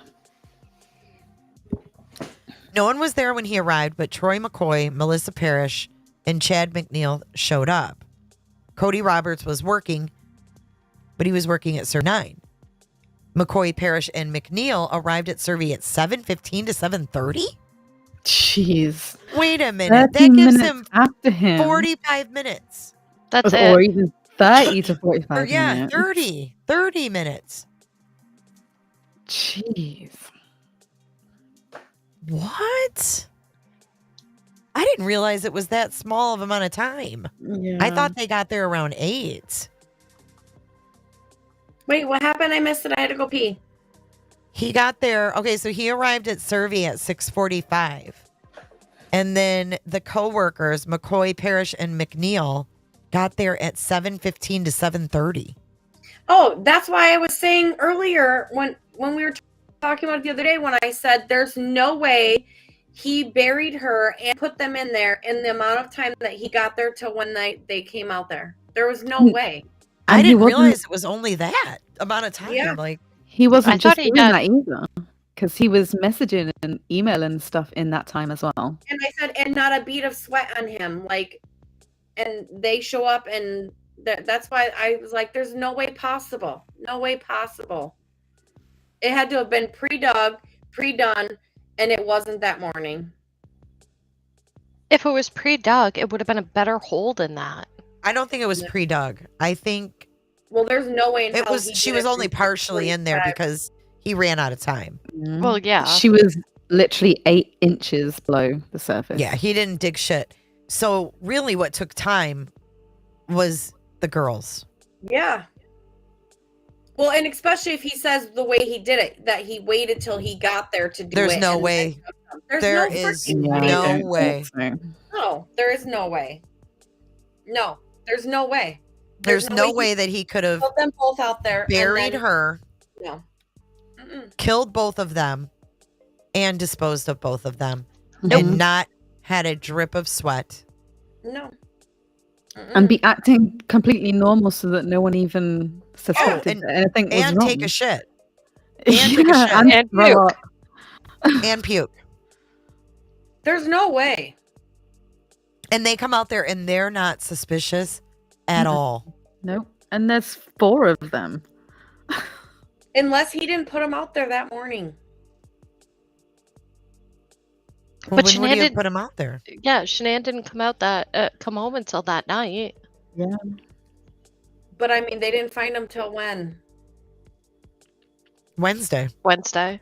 Mm-hmm. It was only not even 2 days. Yeah. I don't know. There's no way he put him out there that morning. There's no way. There's no way. There's no way in hell that he could do from 6:45 to 7:15, snuff out your whole family, bury I don't a think he hole, killed them and out go there. up I into think the- he. No, I But think in they the were all dead at Wisconsin the house. confession, he Yeah, I suffocated do as well. them at the Cervi site. Yeah, but the Wisconsin confession believe is that. crap. But It's that's what I'm crap. saying. That's Yeah. what I'm saying. So for people to say they believe Wisconsin, then you can't believe this, which is data Well, from if you believe Wisconsin, you can't believe that anything was on the baby monitor. And we know the deputy district attorney wanted a picture of the baby monitor. So I think there's something with the baby monitor. Well, So there, I think it happened in the house. there are pictures in the second part of the discovery that was released of the baby monitor. But do you still think he could have dug a hole and Yep. It was an put 8-inch this hole hole. It up there wasn't and like that it was 6 scoop in feet it? under. I mean, that's how Yeah. many minutes? If it's from 6:45 to Half 7:15. hour. He could have, yeah, he could have done it. And it was sand as well. It wasn't like it was really firm. Still, So he could have though. dug a hole pretty quick. If it was pre-dug, I would think it would have been done not sloppy at all, or Yeah. Well, less if something sloppy else than is what we saw. involved, I mean, At least less sloppy than what we saw. You know what I'm saying? Mm-hmm. I just saying, feel like, you know, that's a an 8-inch hole is not very much. no. You're not covering much up that way. Like if you think they're never going to be found, That's not even a. That's just over half a foot. So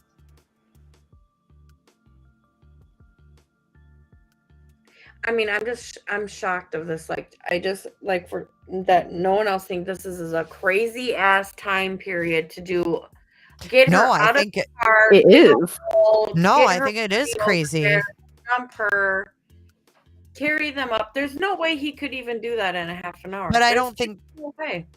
I don't think the whole, like from what I understand, She was he's- covered. no, from what I understand, he said he stopped because he ran out of time. He stopped digging. So that tells me the kids were first. That's what I was gonna Mhm. say. That the kids were first. It had to have been because if he Yeah. ran out of time, that would Yeah. mean he was digging and it was like, oh shit, unless I don't know. Maybe he said, oh, I don't have enough time to finish this. I Or don't was know it- what order he Yeah, did it. hell, Yeah. Yeah, unless he did her first and then realized he had no time to bury them. So he looked around at where he could put them and it was the tanks. or he had help. I don't think it Or would have he taken had long help. to get them in those tanks either, though. To go up and down, carrying them up and down. No. one at a time. No, it wouldn't have taken long Right. for him. No, I don't think it would have taken long. I mean, they were little. Dude, he was fit. He And was he's fit. strong. He had Yeah. to throw up. And also the adrenaline and stuff as well. Oh yeah, for sure. And he looked completely normal when they got there Mm-hmm. and calm. There's no way. Well, he was pretty calm on the porch too. Yeah. Yep. And he had just put his hands around his wife's neck, yeah, true. you know? Mm-hmm.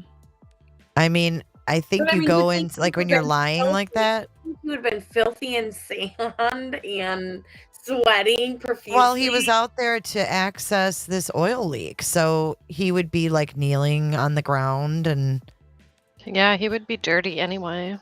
I just don't think that being dirty would stand out. I thought they said he wasn't dirty when he said he arrived out there. Said he looked normal. His boots were clean. He's always cleaned up. Well, why would he necessarily be dirty though? Because he dug a He's hole? digging a hole. He wasn't rolling in it. He was just digging it. You know what I'm saying? Like, why would he be dirty if he was like just shoveling? Well, carrying her in bodily fluids. I don't know. You would think you would. Well, that's why she was in a sheet. Yeah, she was wrapped up and he dragged her and then He rolled dragged in. her in the sheet and then pretty much rolled her into this Just little. thought, I'm gonna just throw this sheet out into the field and hope no one notices. Well, I think he was You run out busy of time. covering her up, and it kind of blew into the weeds there, and he probably got spooked. He was running out of blew time. away. What The I think sheet. is really weird about that whole sheet thing is that he said that there were toys and blankets and stuff that he put in that sheet as well, and it blew away. But they never found the toys, and they never Yeah, found the toys blanket. don't blow away. I mean, like a sheet's there, So and he we're would expected to know. believe toys would blow away. Toys don't blow. Yeah. So that's like he thought that they were there, but they weren't. So did he put that sheet out there? But I think he eventually said that he dumped shit in a dumpster on the way home. But initially he said that they were out there. He did. Yeah, he didn't know where anything was. He didn't even know what blankets he took at first. No. I don't think he even knew that. No. That's what I'm saying. If he had someone else to help him, he wouldn't know any of those things. It would all be like, I don't know. I didn't see what they grabbed or what they used or. What do you mean? If he had help, maybe he Well- wasn't paying attention to what they were wrapped in or who was doing what because he was digging a hole when they were dumping his kids. I don't know. I'm just trying to make sense of this really short. I know, but like if he had help and these people got out there at 7:15 to 7:30, how'd they not pass each other on that long drive into Cervi? Or did they? I mean, I would think if somebody was leaving, they'd be like, "Whoa, hold up." And Well, if how they did knew, you not think he was massively sweating and in a normal clean shirt with? I mean, the guy said he looked like he just like normal, no sweat, no nothing. Maybe he changed right before they got there. in all that time too. And Maybe he changed clothes and 30 threw him in his truck. Maybe he's the kind of person that doesn't sweat a lot. Like Yeah, he was it's fit. If you're fit, then you tend not to sweat a lot. and it's 6 in the morning in Colorado. How warm could it be? That's true. The sun was just coming up. Yeah. It's chilly at night there, honestly. It's Oh. when it gets like 85 in the day, it's like 50 at night Mm-hmm. in the summer. Weird. Brat, you're such a brat.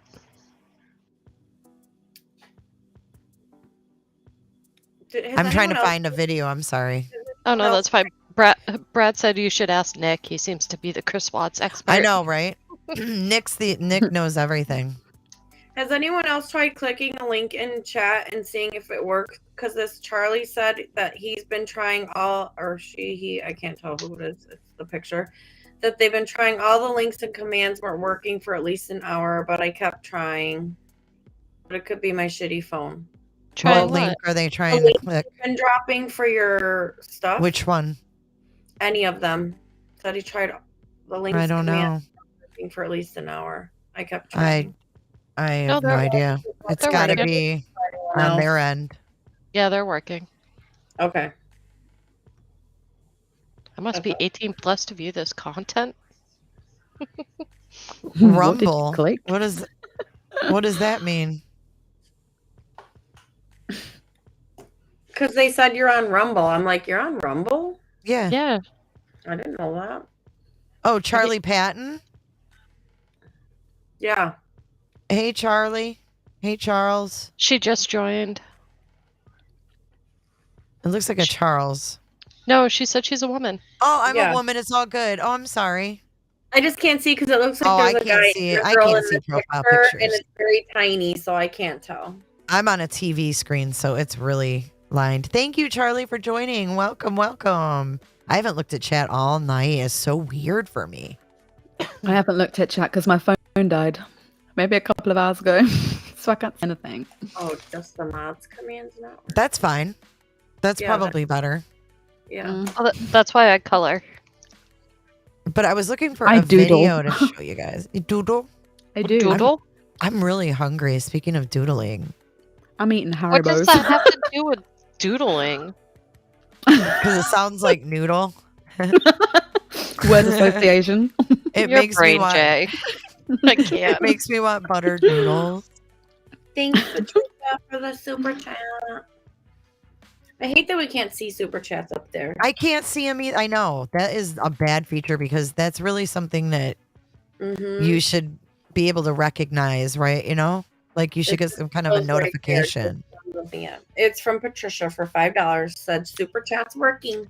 Thank you, Oh, Patricia, for testing that out, sweetheart. For you're a sure, good Drew. doobie. I'm trying to find something.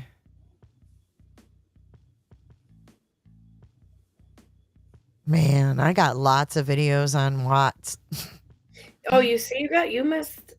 Oh yeah, because she super chatted you earlier too for $9.99. Thanks for You covering did. that lady. Charlie. Oh, thank you.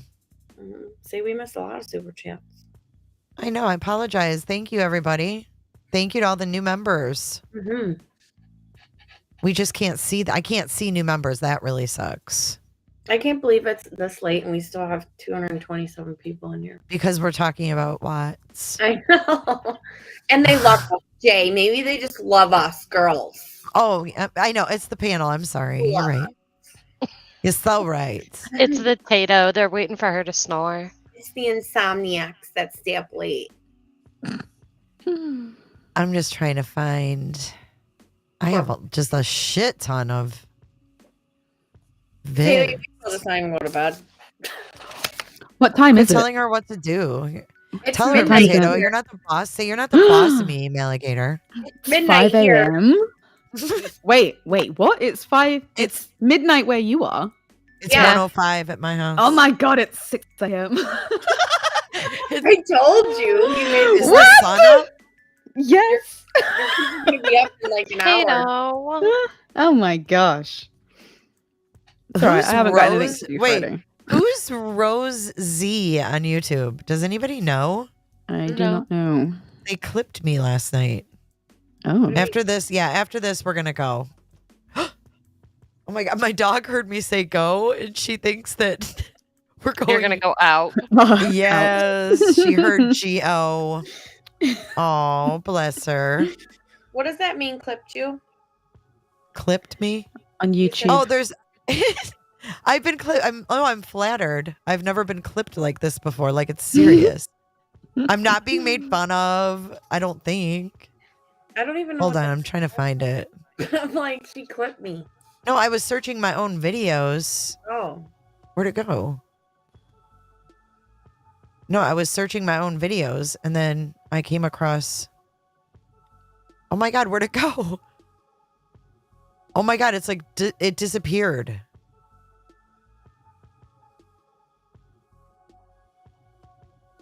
I have videos I don't even remember.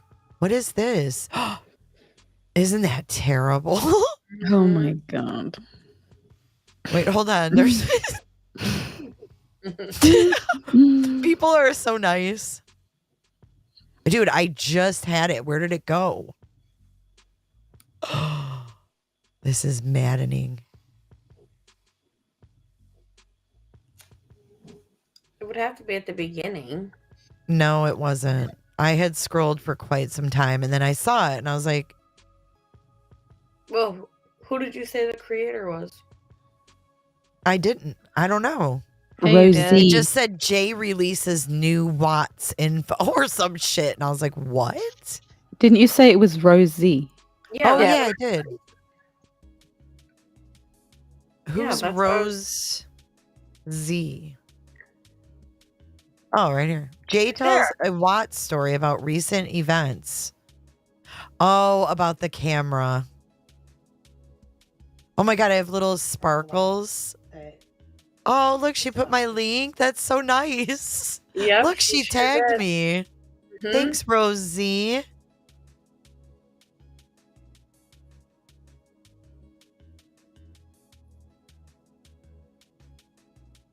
Dang, do they have hidden cameras at the grave? In a way, I don't blame them. They probably have stuff stolen there. Yeah, that's what I was thinking. Just for people do go Oh, do that. Rose, look, it was a great live.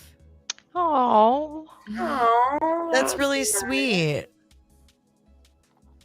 Yeah, usually the I love videos how made she has about the me are whole not movie nice. projector above her. It's a TikTok. Or no, it's a YouTube short. Yeah, it's cute. Oh, that was nice. Well, I was trying to find something else, but I saw that. Oh, she does a lot of watts. Mm-hmm. I still haven't listened to the Guns N' Roses version of Manson's song. Have you guys? Yeah. No. No. The spaghetti on the spaghetti incident? No. I haven't. What in the heck is that, you guys? Ew. Like, what are those bumps? Ew. I'm not clicking on it. Do you guys want to see it? No. No. It I gives love me, it. I got like chills. I have Looks like- chills. It looks like this blackheads or keloids. We're all saying Oh, that's ew. Rosie. Look how cute she is. I'm like, No, yeah, that's I not- want to see. That's not the same one. Never mind. That's not her. Simple cover stuff. I want all The other kinds one of- had a dog. That was nice of her. Oh, why am I doing this? I don't know. I think you were meanie stoving. I can't even find my own videos. Okay, so when you guys go to my channel, look how confusing. You go to playlists. Okay, so I want to watch Chris Watts. How do you find it? You just scroll down till you see. You have to Chris. scroll down and you just look. Yeah. But I did, and I didn't see it. Or you can type in your search, J is for Yeah. Justice, Chris Watts. I know, but it's not going to pull up the playlist, is it? Not the playlist. Well, I want the I want to see all my Chris Watts videos, and so this would tell me like my listeners can't find it. If I can't find it, how can they? Where is it? Jay, I don't know how YouTube works. Well, you should. Damn it. We're doing videos. Hold on. Oh, let me look at try this something. real name. Really? Does that mean someone searched that? What? Search Does- what? It said J is for. I typed J is for Justice, and it popped up real name. Oh, yeah, probably. Oh, I'm back at my thing. Does that mean someone actually typed that in? Yeah, Or- I'm sure. A bunch of people, if it came up like that. You are such losers. I'm sorry. Like, I mean, you have is that nothing just- better to do. Maybe it was just out of curiosity, you know? Yeah, maybe. Or they're just douchebags. Yeah, if you type in J, like if you go to YouTube and type in J is for Justice, Chris Watts, it pulls up. I've got a bunch of videos, but it's just not in the I'm order of my Trying to playlist. look on mine to see if it's just because you can't. I don't know. Oh, look. Less. True crime in Colorado. Mm.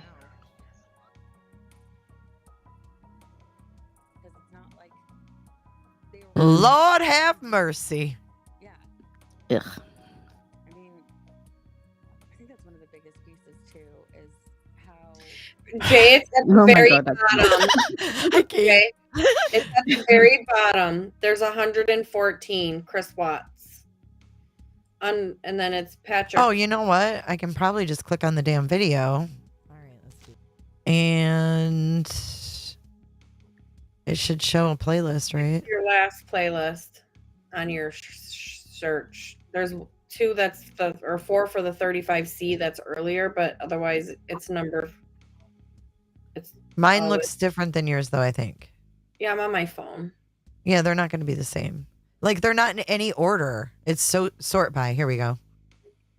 Okay, my playlist. Date added or last video added? Here we go. There it is.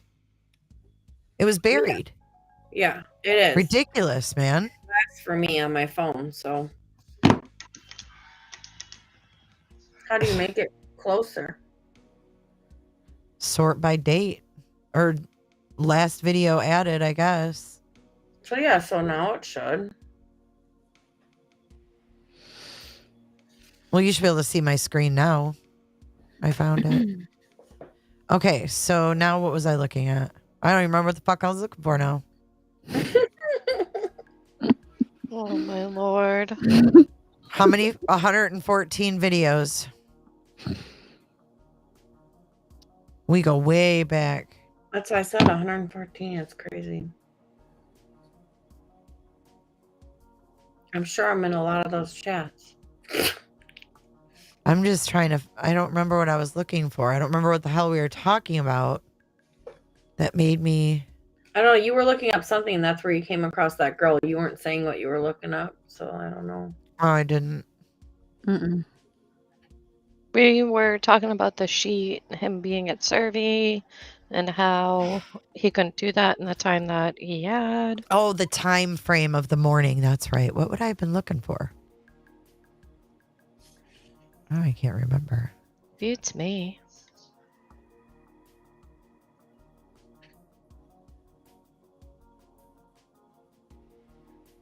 I can't believe we've been live 5 hours. Oh, I can. know. It's Especially when it comes to what? this. It's Do you work what? today, Potato?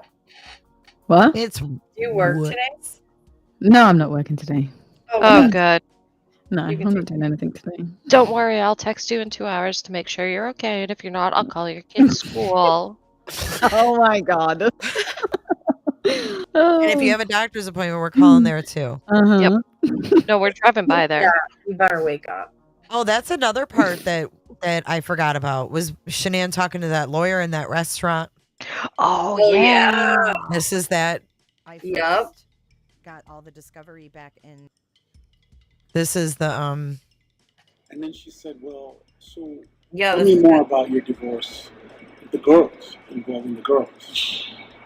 And I said, well, that's it. She ended up moving to Tennessee, and she's asking me, she's like, what's the law in Colorado when a divorce happens? And I said, well, in Colorado, we have something called the spammer. It's called the spammer doctrine. And I told her about it. The spammer doctrine is, it says, a judge cannot tell you or the woman to stay in Colorado. The judge has no power to tell you where to live. oh fuck. And then I'm going away for 6 weeks. Mm. Yeah, I think she was making plans to move Yep. and was going to take those kids from him.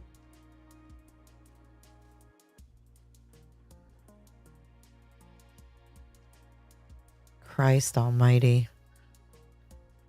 Well, I think we've covered a lot of ground. Personally, I could sit here and type keywords in here all day long. Let's type Chris Miller. Ooh. But you know how many Chris things are going to come up in here?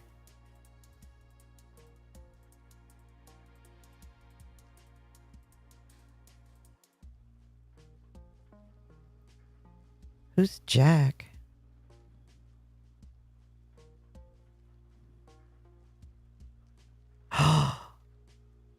What? Oh my god. If you're What? back on the Discovery, you have to share your screen. Oh, I thought I was. Sorry. No. Oh my god. I'm like, oh my god. Hold on. Hold your horses. I don't have any horses. Where in the heck? Okay. Hold your chickens. Okay. Okay. So we have from Discovery on the night that she was coming home on the 12th at 22:19. That's where she searched Google and the internet for lazy dog menu. And lazy dog restaurant and bar. Find a location. How she come to learn so quickly of Walt's dinner expense is not reflected in the phone, but I suspect on alert from their bank or credit component. Oh, jeez. I don't think their A key was working. Whose account is this? Who's Oh my god. Someone who likes the O. The big O. That would be I don't know. Google searches, I guess. Whoever did the Google searches. Okay, I suspect okay, I already read that. Okay, 28 hours, which is what, 10:28? Yep. Watts called Shanann and held a 3-minute conversation. Immediately afterwards, she sent Watts a message. Oh, save your receipt so we can write it off. That's where she got the fucking detailed receipt. She went, oh, I wonder if she told his ass to put it in the freaking office. Because remember, she came home and went into the office. Mm-hmm. Oh, I never caught that before. Save your receipt so we can write it off. Because she ain't dumb. She wants to see what that fucking receipt said. Okay, so then August 12th, not found in Watts' phone. Shanann sent him a message. Good morning, baby. Love you. He deleted it. Mm-hmm. 7:58. Shanann told Addie, I've got a lot of work to do today and this week. Next weekend, I'm going to go MIA while away with Chris. Yo. I have a feeling. She's saying MIA, like she never goes MIA. Was that part of something that maybe he got her to agree to? Maybe. And then no one would be looking for her? Ooh. Well, remember, weren't they supposed to go on a trip or something? Yeah, After? she was looking up plans. He wasn't. Yeah. But she thought they were going on a trip. Mm-hmm. And then it says the girls were, Watts said they were good and drinking a shake. These are their texts. Shanann replied, miss you guys, give them kisses for me. Watts said he would, and Shanann told him to have a great day. He reciprocated. Shanann asked how the girls were. I see it's backwards. Josh asked, and then they get this Josh guy involved, and they've got Josh, that Cassie's husband, texting Chris, everything okay, dude? That same day. All right, I can't do this no more. My brain's hurting. I got to shut it down. I've got to shut it down. And I haven't even seen chat. Now my chat's disconnected. What a mess. Potato, you are definitely a trooper. Mm-hmm. Yeah. My brain's gone to sleep though. This is what I do. I think all the mine's time on its way there. All the time. You know, and another thing too is like, you know, there's so many variables that we've got the Thrive patches and just so many things. Oxy, Thrive patches, illnesses, just so much. Yeah. So many avenues we can go down. And it's all open-ended. Well, they said the kids were at the doctor more than they were at school. But it's all open-ended. We have no, you know what I'm saying? Like we have all these variables with question marks at the end of every single one. Yep. Like why Nick is the expert. It's the question of the day. Maybe you should get him on the podcast. Yeah. Nicholas? Yeah. When I ask him about the decor, what pattern were the couch cushions and the pillows, the throw pillows? Were they plaid, Right. striped, or floral? Snow, you're crazy. She said we should read more stuff in role play. Reading it, yeah. In role play? Snow. We will. I love It's just the role late. play. It's 1:30. We will. We'll do the skin. I mean, you could do this and just put your keywords in and look at, you know, one thing after another. Yep. I still think it is this is a funny thumbnail. Look at this one. I forgot about her. Remember Cindy DeRossett? Yeah. Look at Cindy DeRossett in my thumbnail. Oh my god. Did you see her shirt? It says Oh, Trump geez. train. Yeah. Oh my god. This video is a year old. I had no idea what the Trump train would mean then. Right. Let's see Cindy Dorasset. This must be her interview. Lord. How you were going? how long is this one? I don't Yeah, know. I'm good. not looking. I'm You not said looking. this an hour ago.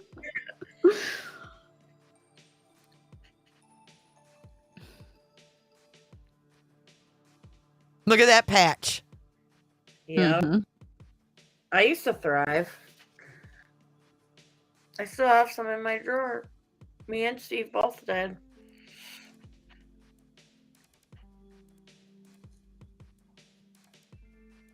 Okay, we need to. Jay, we can't hear your video. You can't hear it now. No. Can you see it?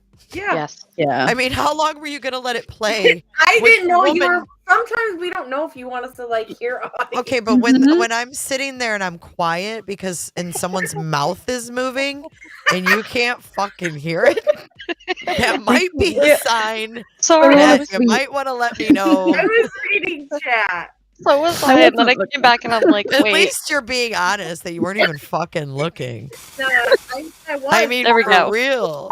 I was waiting for sound. I'm doing okay? well.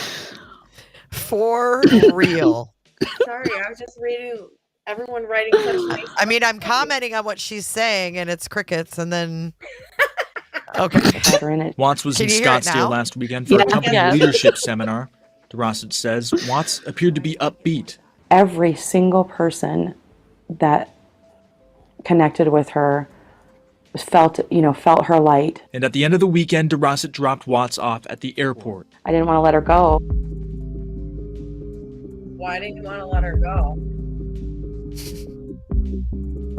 The live guest on the podcast called Jay is for Justice. Because they don't live by each other. Hope that she returns no matter what. Because she misses her so much. Oh my god. Oh my god. And then, wait a second. Cindy? Yes, sir. Cindy? Cindy? Oh my god, my video. Profile case. That's her best friend. She would not be there.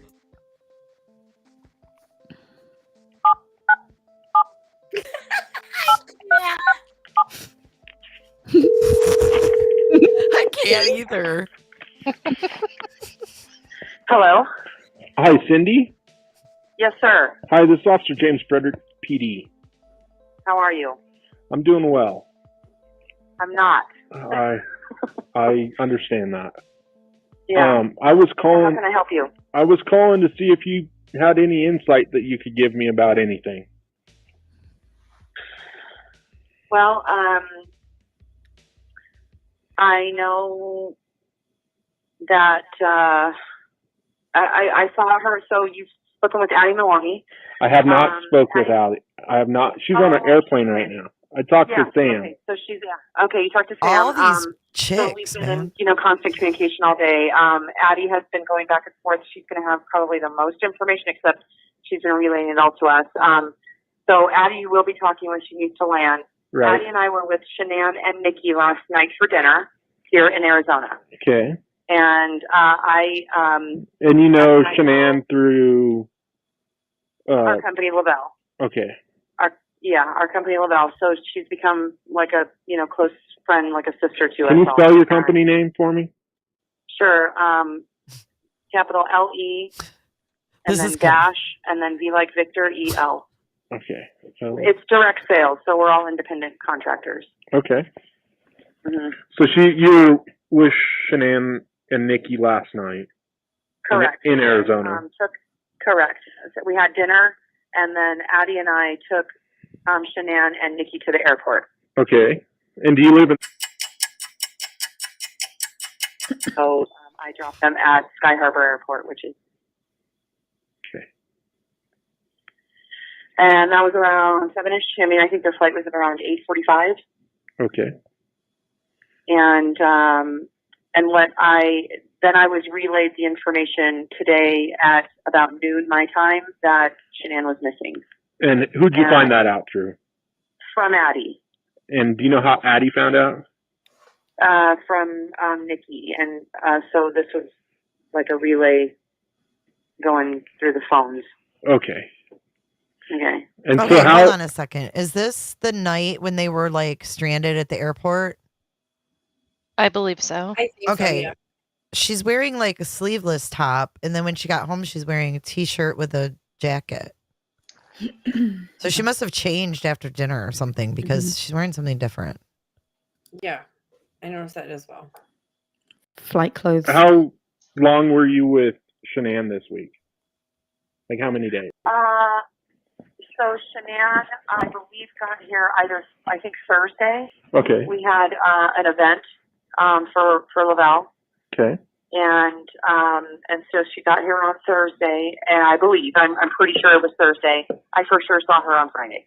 Okay. So I saw her Friday, Saturday, and Sunday. So all 3 days. Mhm. And did she fly in with Nikki? I believe she did. I know she flew out with her, but I don't know. I wasn't around when they flew in. So Okay. I don't know that for sure. And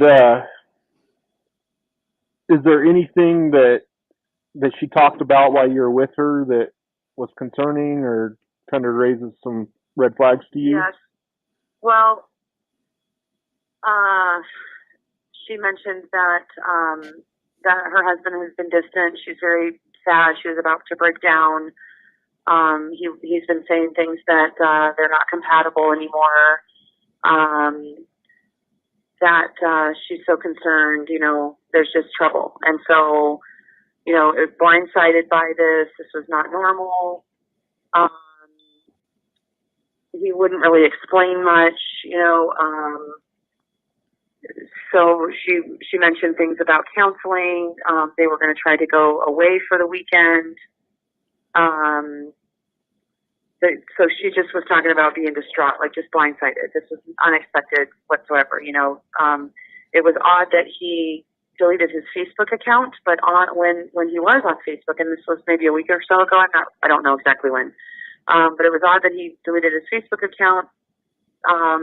They were always, he was always talking about her and the kids, and and he was proud of her growth in the company, that all the accomplishments. Yikes. And he never used that account. Yep, that wasn't him. She thought it was. Her friends thought it was. And they just seemed like a great team. He would. And how did she notice so quickly that he deleted his Facebook? Shanae must have said something. She was at a conference. Like, why? How is she even noticing that his Facebook's gone? Unless she went to go post something on it. Mm. Oh, she probably went to tag him or something. Yeah. And it's like, oh, it's gone. Like this on Facebook? Yeah. Okay. But hadn't seen much lately. And so she went out of town to go visit family on the East Coast, and I think it was like a 6-week trip. And at the latter part of that, and that was recent, like within a week prior to her coming here to Arizona. And I think the latter part of that week, he joined them, and that's when I think she discovered that things were. And the other thing that I knew was, or that she relayed, was that they just found out that they were going to be having a boy. She's 15 weeks along, and that they were going to be having a boy, and that they canceled the reveal, like the gender reveal party, because just the energy was not right, and that's something that she mentioned. But no indicators that he wanted a separation. The energy between them, those two wasn't right. Yeah, like she just didn't understand why he was right, he didn't want, he was feeling like that they were not compatible anymore. Where'd that come from? Kind of stuff. So were you friends with him on Facebook? I was. I don't remember now. Actually, I think I was. Yeah, but now I can't look. For sure. I'm pretty sure I was. But either when things were tagged, or if he was in it, she was always involved. So you'd see his posts because correct, yeah. He would tag her. Either that, or I was friends with him, but I don't remember. Gosh, we have such a big company. Okay, so but you saw the post on your Facebook, and it's not through correct. someone else telling you about it. Oh, correct. No. I would see it. Okay. Has she mentioned anything else about their relationship or seeing anyone else or anything like that was always obviously a question, and she was concerned about money that he had spent that night. He went to apparently a ball game. It was a question about him seeing somebody else? Yes. Okay. Like that went through my mind. Like all of a sudden, and he's like gotten more fit lately. And I mean, I'm sorry to be saying all of this, but no, we're kind of starting at scratch. So the more information we can collect, the better. So I'd like to be as candid as possible. Yeah, sure. So he started to get more fit, and really lost a lot of weight and got more muscular, and that was recent. I just saw a picture of and if you're looking at her Facebook, there's like a video of them, the girls running to him, and they got caught. The girls went past TSA and shouldn't have, So there's like a video of the girls running up to him at the airport, and then there's pictures of them in the ocean. That's new. He didn't look that fit before, so that was new. Okay. So what she did bring up, and I didn't say anything, are you wondering if there's somebody on the side? This is so out of character, weird, and but I didn't say it. She brought up that of course, my brain is going to go there, and that he went to a ball game with his friends, but then I looked on, their banking, and it was he spent more money than he should have for his own meal. A burger and a beer should have been at the most, $25-$30 or something, and it was like $60-some. Did she say what ball game he went to? A Rockies game. Okay. And what night was that? That would have been yesterday, I believe. I'm pretty sure it was.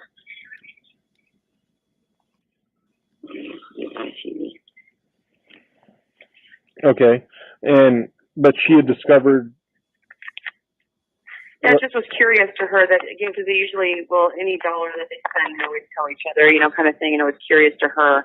I mean, her just suspicions are everywhere, trying to figure this out, why he's not wanting to, not wanting to, it feels like he doesn't want to work on things, Right. And I don't know if Addie's going to mention this, but she did relay to Addie that he said that he did not want the baby that's coming. Okay. I mean, these are things that nobody knows. You know what I mean? This is like lockdown stuff, but I mean, anything that can help bring her home. None of this makes any sense. Those babies need their medicine. This is lockdown information. You're sharing with a cop, lady. Oh my God. What? She's the most OCD, really routine person that I've ever met.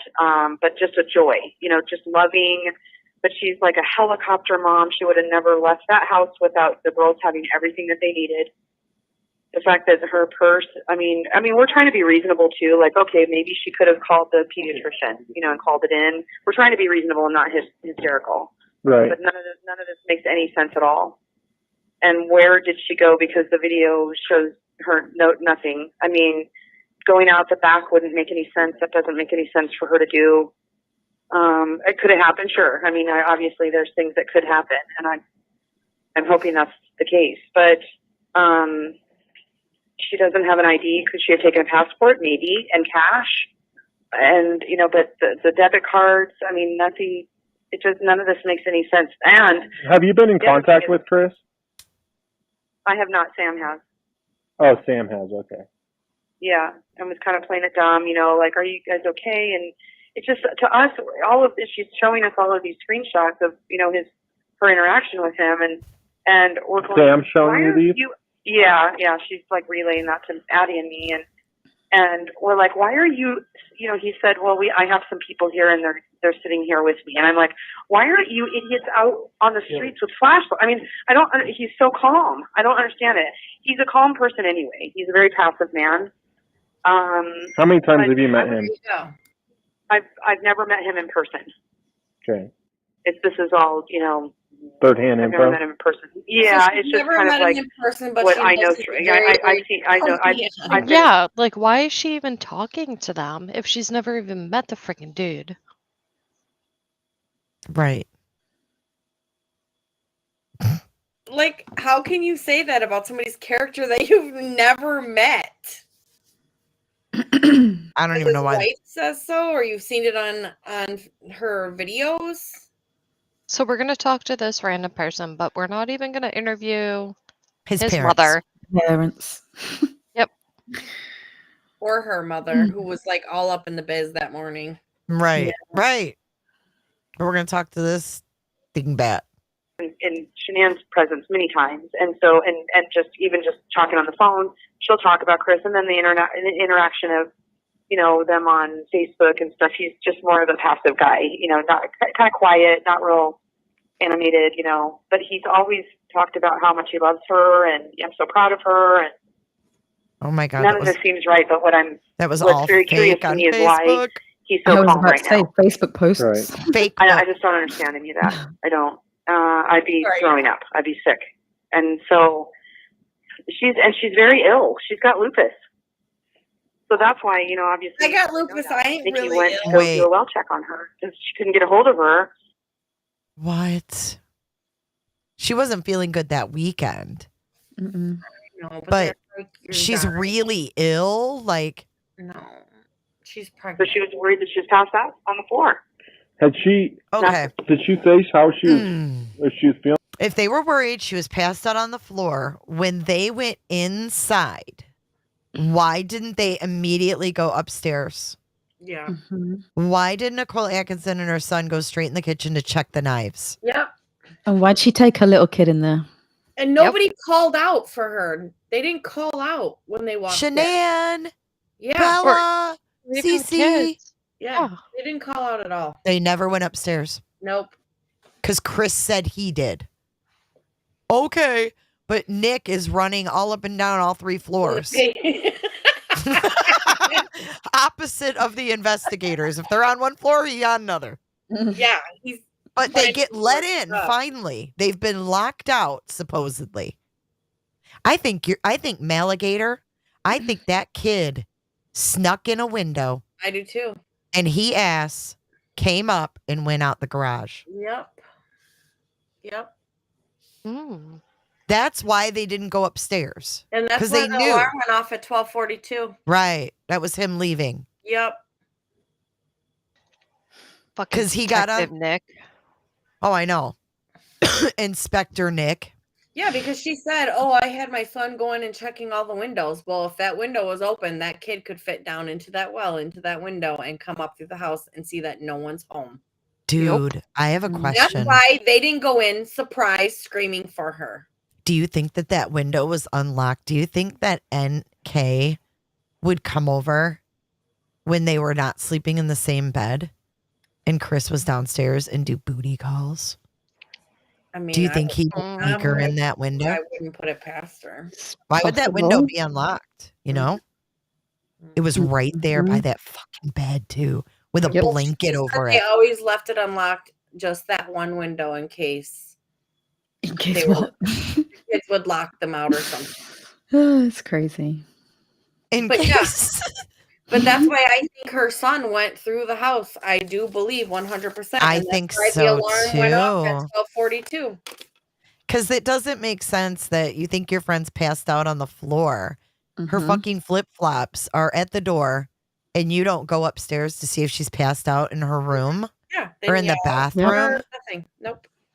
Mm-hmm. Check the knives. She went right in the kitchen to check the knives. Mm-hmm. Yeah. Like she would even know about the knives. Like, Well, if you have how like a many knives block, she had. well, like Yeah, if you have a block and there's one missing Yeah. and it's not like in the dishwasher, like Mhm. Shanann probably hand washed her knives. If they weren't in the butcher block thingy, there might be one missing. So maybe it was like, check the knives, check to see if there's one missing out of the butcher block. I like this one. Nicholas, Nicole, and Nate had the crime solved before the second Who said that? Cammy too. Oh my lord. They did though. Okay, let's keep watching Cindy DeRossett. She was can I just say she was a bitch in the beginning of this? Oh, she's snotty snooty. Oh, I think all these Thrive girls are snooty in their own right. Yeah. She asked the detective, "What do you want?" Yeah. She did? Yes. I missed that. Yeah. No, she didn't say, what do you want? She said, no. She said, I'm not. He said, how are you or she said, oh, hey, how are you doing? He said, pretty good. How about you? And he said, pretty good. She said, well, I'm not. Yeah, well, I'm not. Yeah. You guys thought she said, what do you want? No, it was after that. She said For something real? snooty. Yeah, right back to him. Jesus. All right, well, let's keep listening. Oh my God. Doing okay this weekend? Well, she wasn't, it didn't seem like that she was sick, like from her lupus. She just was so distraught. Oh my God. She just got done giving the drama mama saying she's very ill. She has lupus. But she wasn't now she's sick. But she wasn't sick this weekend from her lupus. She was distraught. Mm-hmm. Cut the dramatics and... I mean, this is just a blindside. She doesn't want to lose her marriage. She doesn't want to lose her husband, She's just distraught. Didn't seem like her perky self, like normal. Right. But she's somebody that just takes care of business. She just takes care of business, and like stuff needs to get done, she'll get it done. And so she hopped in a few times to help with, over the weekend for the event and that kind of thing. But I didn't, she didn't reveal all of this until we actually sat down to dinner. All of the event thing was over, and this is when she told me. Was this last night she was telling you, or Saturday? Yeah, at dinner. Okay. Last night before the airport, before dropping her off. And who was at dinner with you guys? It was you, Addie. It was me, Addie, Nikki, and Shanann. Okay. And she was anxious to get home. She was concerned because we were having issues here with weather, and I can't with their thens and nows. Getting weather alerts. We were in the restaurant, and the electricity went off, and so she was a little on alert. I mean, she was just, you could tell she was a little anxious. Right. To get home. She just wanted to get home, and worried she was going to get stuck here. Is there anything else you could think of?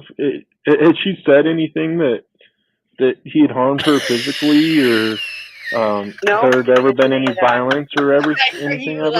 I have no idea why it's so close. Just based on observation, that doesn't seem like something that he would be like, It just wouldn't seem like he would be that way. Okay. But I just... She wasn't fearful of him? Trying to see the shade of her lip she just gloss. was so sad. She just didn't understand why it was going in this direction. Completely blindsided. So there was she didn't mention anything that he had gotten raised voices or anything like that. Right. She never mentioned that. He just kind of, I think the one thing he said to her that she relayed was, she knows, she's like, I know that I'm a control freak. I have to be with the girls because the girls need their medication and, all that, so she just is that person. And the only thing that she relayed that he said was it'd be nice if I was able to hang something on the wall without you hovering over and critiquing me, over my shoulder. So he was getting annoyed by things, I guess. I don't know. Okay. And she just didn't, everything worked up until then.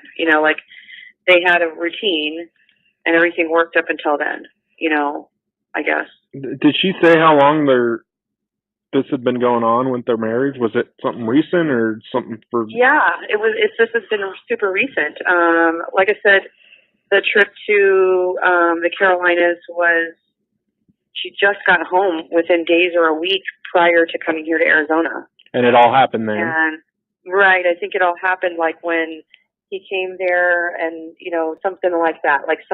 Either he waited till they got home or it was there, at the latter part of the trip to the Carolinas. Okay. But it was very recent that it all came up. Is there anything else you could think of? Because when I talked to Sam, she said she was sending you and Addie a message with our phone number on it, and that Addie was going to call me when she landed. Yeah. And then Sam said that they're going to be calling you. They said I gave them your phone number and that they were going to be calling you. And Okay. it just her leaving without any of her stuff is not. It's not even like. How long have you known Shanann? A couple of years now. And how often would you see her? I see her at events, but we talk on the phone quite a bit. So with work, and then every once in a while it was personal, and that kind of thing. Okay. Last time before this, I saw her physically was end of April, early May in New Orleans. We had an event. Okay.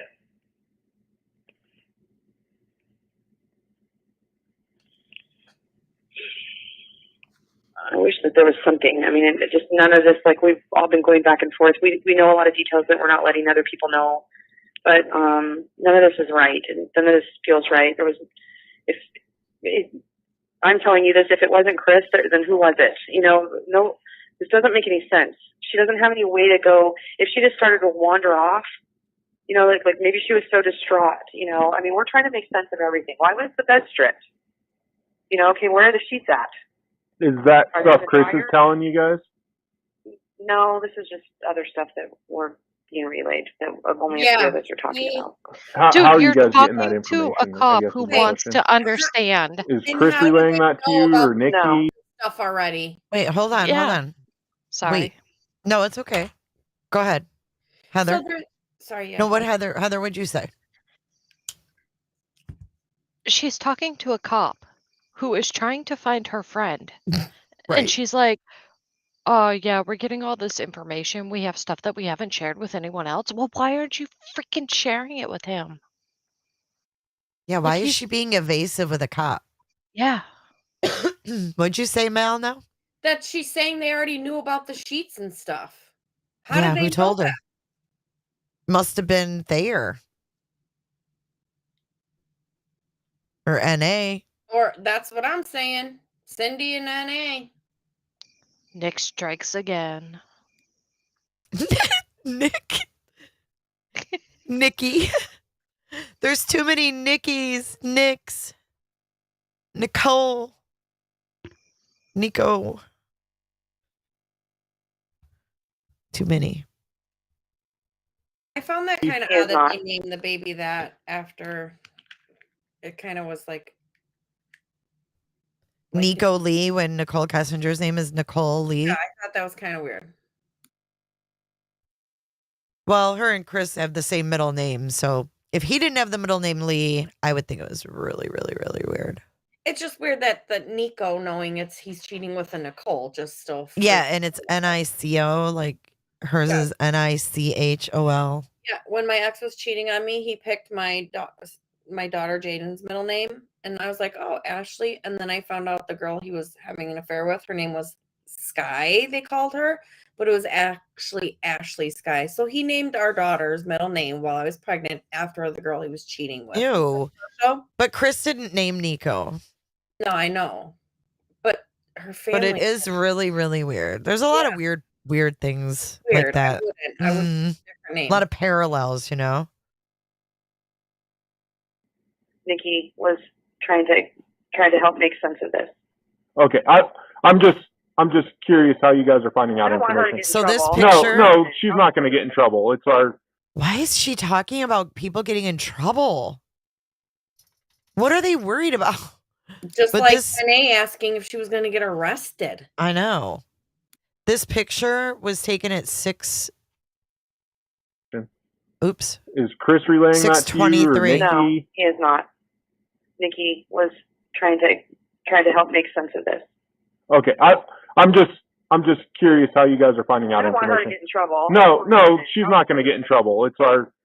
It's Fucking you know, Nikki's mouth. We're trying to put a big puzzle together, so as best as we can figure out who knows what.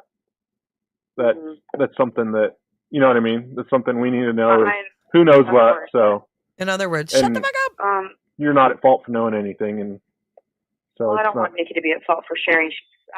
Nikki needed to shut the fuck up. Yep. What was she thinking? Gossip girls. That's what I'm saying. They were way too involved, in my opinion. They just wanted the scoop. I mean, she's holding back from investigator because she doesn't want the investigator to know Nikki shared it. Their fucking friend is missing. And her 2 daughters. And 2 little girls are missing. And she's more worried about fucking Nikki getting in trouble for telling them. I'd fucking share everything. I don't care. Either that or you say, I can't fucking tell you guys because if I got to keep this shit under wraps because the less that people are talking, the easier it's going to be for them to find Shanann. So quit asking me. You guys are in fucking Arizona, Hawaii, wherever the fuck you are. You've never even met her husband. I'm here. I've got to face this dude and deal with him. Fuck off. That would have been me if that was my friend. Quit calling me for details. I would have been disgusted. I really would have. If my friends, my group turned my friend and her children missing into a fucking gossip ring. I mean, to the point where she's going to be evasive with an investigator. Yeah. Who's trying to find Shanann and the girls. I feel like it's all a show for their stupid little MLM. Yeah, they're all fucking brainwashed and it's just weird. It's very weird, inappropriate. That's not friends, dude. That's not friends. Mind. Oh no, she's not going to be in trouble. Trust me. And we feel like we're like trying to mold and trying to be reasonable. Also, like not trying to jump to conclusions either, But it's just based on who we know about Shanann, none of this makes any sense whatsoever. Right. And it just she would never. Chris told Addie that she was going to a friend's taking the girls and going to a friend's. Okay, well, who picked her up? Where'd she go? Right. I mean, yeah, and we're trying to piece it all together. Right now, we're. You know what else is really weird is that this was her job, right? And I know like these girls were quote unquote friends, but like, did they think that she didn't know anybody outside of Thrive that people they knew?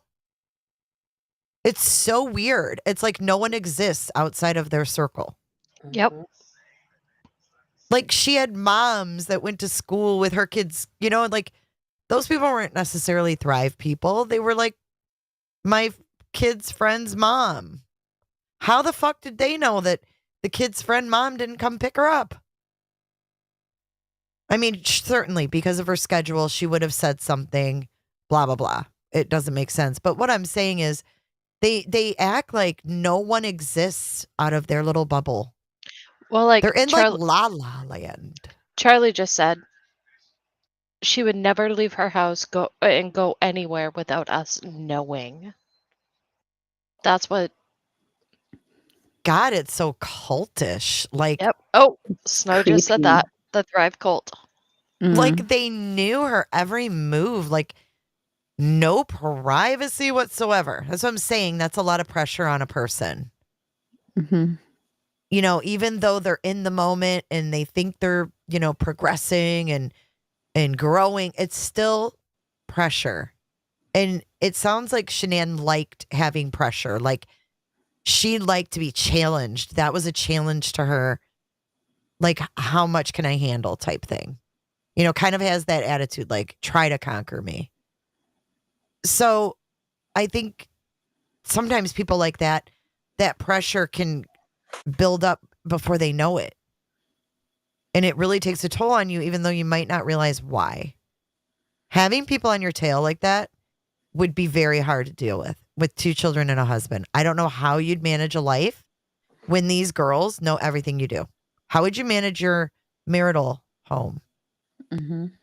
You can't. When these girls are in your marital home 24/7.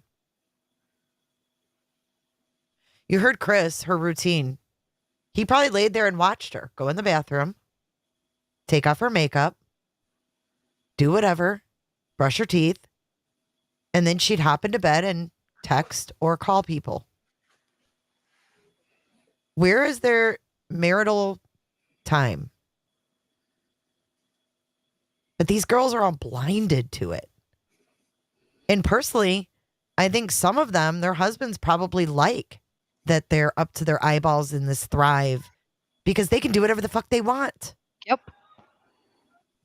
And these chicks just go on their husband's Facebook, post for them, make their lives look hunky-dory, and pretend it's not imploding around them. All in the name of selling and a pyramid scheme. Mm-hmm. I don't One that understand they don't it. even make a lot of money on. I found Jim. If you're making money, you're not filing bankruptcy. If you're making money, you're not fucking, not paying your homeowner's dues. Mm-hmm. You're not taking out from your husband's 401k to pay your mortgage. No, if you're making money, dude, if you're a boss lady, you're putting money in that 401k. Yep. You're not borrowing from it and paying fees. None of this. Shanann wanted to be a boss babe. I don't know what these other girls, I know Nikki's under her. I don't know what this Addie chick. I think some girls get lucky and they actually do make money, and that's who they all look up to. And she seems like she's that one. She's that star above everybody else. And I think some of them do actually make money because they have to actually have tangible things to show these other girls. But I think it's few and far between that the ones that make it. Well, the ones that get in there first are the ones that make the money because then they have the downline. Oh, yeah, you're right. The first joiners. Mm-hmm. So if you know someone who's making money, then you're probably not going to. Right. Like NA had no chance of making money. She was signing up under a bankrupt girl and probably had no idea. She saw a Lexus. She saw the house. She saw all the things, the outfits, the sweet posts from the husband, and no health issues anymore. Yeah. I mean, poor NA was really snowed. I mean, talk about, and it's not Shanann's fault because I feel like these girls all get in the same mind frame and they're all listening to the same pep calls and pep talks and do this and do that. And I don't think it's Shanann's fault, but how sad that, NA, who obviously struggles, she was working as an aide and then spending her money on this crap. This crap. It's just sad, really. Mm-hmm. It Yeah, is. 'cause they invest in it and then they've got a load of stock and stuff. If you can't sell it, you're stuck with your stock and no money. I heard that her office was full of Thrive. Yeah. Mm-hmm. Oh, I'm not surprised. Full of it. But they hadn't paid their mortgage. Yeah. That's a problem. And that stuff is not cheap. No, it's expensive. I know my first kit was like $400. Oh my God. Mm-hmm. That is ridiculous. Yep. Wow. Mm-hmm. Ridiculous. But the thing is, like, Chris didn't even know that the mortgage wasn't paid at that time. Mm-hmm. So, like, we can't really say, like, oh, it was building up. But I mean, yeah, they had to borrow from the 401k, and I'm sure that stressed him out, He had no control over their finances, though. He didn't even know the password to get into their But banking he didn't account. demand it either. But he didn't demand it. True. He didn't demand it. And I think we have to remember. Sorry. I think that's a big takeaway, though, from this case is, I don't think he's a madman. I think he's a man who had everything bottled up and things got too heavy. And it's like shaking a pop bottle. And you shake it, shake it, shake it, shake it. Then you take that lid off, you know? Eventually that shit's going to explode. A person can only hold in so much. And I think the catalyst was that question. It's me or them. I've always thought that. I also think we have to remember that this is all he's known. This was his first relationship. So, True. But he wasn't raised in a family like that, with dynamics like that. But her dynamics, their whole relationship, she was always the one in control. And I think he just went with it because he never knew any other way, because this was his first. He didn't. Yeah, he didn't. Mm-hmm. No. So and plus, she seems like someone who's so in control as well. So he probably didn't have any doubts that she was handling stuff. Right. I think he was very comfortable with the fact that she was in control and her handling everything. I mean, you heard him. Oh, I sold a 4-wheeler and she told me you're never touching money again. And I was like, okay. Mm-hmm. It didn't bother him. That's why prison doesn't bother him. He is very adaptable to being told what to do in routine. Like, you do this every morning. You're getting the kids up. You're doing this. You're doing that. I'm not saying she did that. I'm just hypothetically speaking. He would have no problem getting up and doing those same things every day because that's the kind of person he is.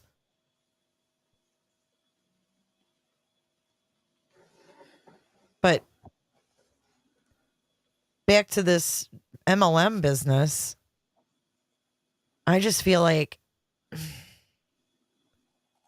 I think Heather had a really good point. I think the fact that she's even has the thought process of being slightly evasive to an investigator who's working a case of her friend and missing daughters, that it really shows the pact that these girls really try to keep within one another. And that's a little frightening to me, to be honest. I've been spewing my guts. Yeah, absolutely. I'll tell you everything I know. Yeah. I don't give a flying fuck if Nikki likes it or not. Yeah. Like, I love you ladies, but if one of you goes missing, I'm saying everything. Please tell all. Yeah. To an investigator. I mean, I'm not even going to right. public. I mean, right. Right. I mean, if Potato shares something with you that she knows and I go missing, please don't hold back because Potato might get in trouble. Yeah, why would you Heather, ever? if my life is on the line, fuck Potato, okay? Let her get in trouble. Oh, shit. But for real, that would be the last thing I'd be worried about. Because, like he said, you're not going to get in trouble for hearing it, dum-dum. Even if you know this stuff and you're not supposed to, it's not your fault that you heard it. Yeah. They can go right back to the source that's blabbing and tell her to shut it. Because they're trying, like he said, we're trying to put a damn puzzle together. She's telling all these women about the sheets. You don't talk about evidence. No. I'm going to tell you a story. The girl that I know that her daughter was murdered, I was friends with a girl that was testifying. I had no idea she was testifying. No idea. I'd talk about the case. She wouldn't really say anything, but I never thought anything of it. I knew she was on the trail that night, but I thought maybe she was just traumatized, you know? She never told a fucking soul, is my point.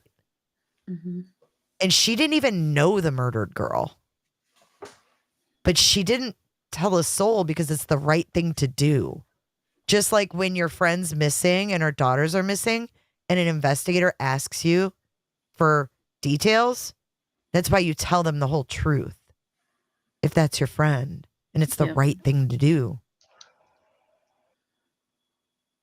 Just says a lot about these girls' characters, their friendship, quote unquote friendship. When push came to shove, It's all fake. Yeah, I mean- it makes me sick. Tato, It I love makes you me to death, sick. but if you killed Jay, I'm gonna tell someone. I don't think she said I if would hope Potato you would. kills her. I think she said Like, if what? Potato knows what happened. If I've got some info.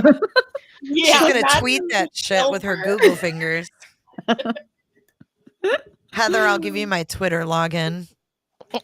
You can use the J is for Justice account. Tato Put her on killed. blast. Tato killed Jay. All right, let's finish this fakeness. We only have a few minutes left. We're investigating is the missing persons report, and I wish I could Of course, I know you can't jump to. share more details with you, but unfortunately I I can't. understand. But it's our job to try and talk to as many people as we can.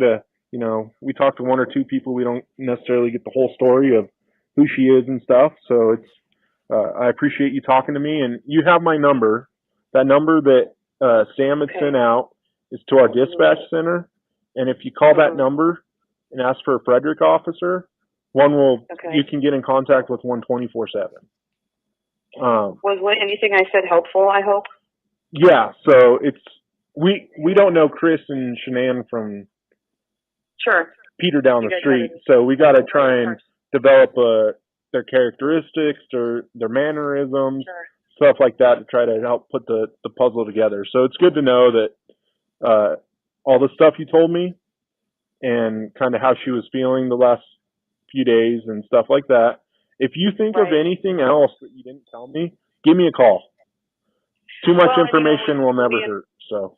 Sure, of course. And when, of course we understand the whole, we have 24 hours and stuff, and all of us, like when I say all of us, Addie, Sam, we were going to call in and say, please, you guys don't know this woman, and she would not ever be without these children who have life. Like Celeste, the baby Cece, needs an EpiPen. Right. That baby needs an EpiPen. This isn't right. Something's wrong. I mean, we're trying to make sense. Okay, did she have a stash somewhere? Did she grab? But why didn't she grab her wallet? Why'd she leave her ID? And you know what I mean? I just the only And that's thing what we're trying to figure out is. Right. Did she mention that she had any money anywhere? No, she didn't mention because the only thing I could think of, if she didn't take any of that, well, did she take a passport and cash? I mean, we're trying to think of plausible things, that would. But if she just left the house, on foot out the back, because obviously there's nothing up front that was, shows that she left. So if she left out the back, but then the children are going to get hungry. She's going to knock on somebody's door. I'm sorry to bother you. Or she ends up in a hospital, somewhere because she starts to be too distraught. Something,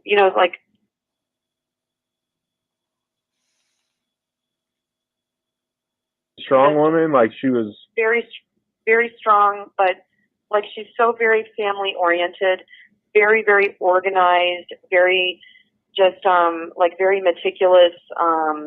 How did we go from strong to family oriented?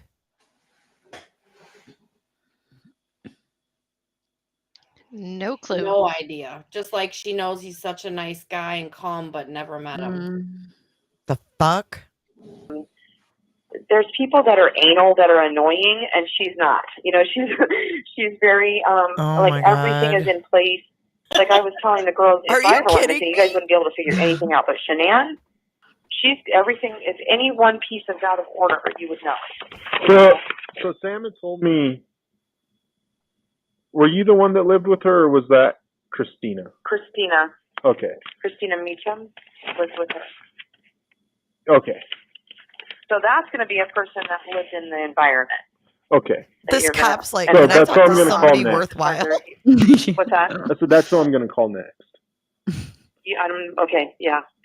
She's the one that lived in the environment, and for a little. I don't know how long she lived there, but I know that she did. Okay. And that was one question we asked her: is that could she leave out the back? And she's like, not really. That wouldn't make any sense to leave out the back. There's homes behind it. It's not like there's an alley or something like that. That wouldn't make sense. But I'm not there either. You guys saw the property. I didn't. So. Oh my God. Okay, they know who to go to if they need to know what's being said in the group. Mm-hmm. She's your girl. Yeah. So if you can think of anything else that would give us some insight, just don't hesitate to call us, okay?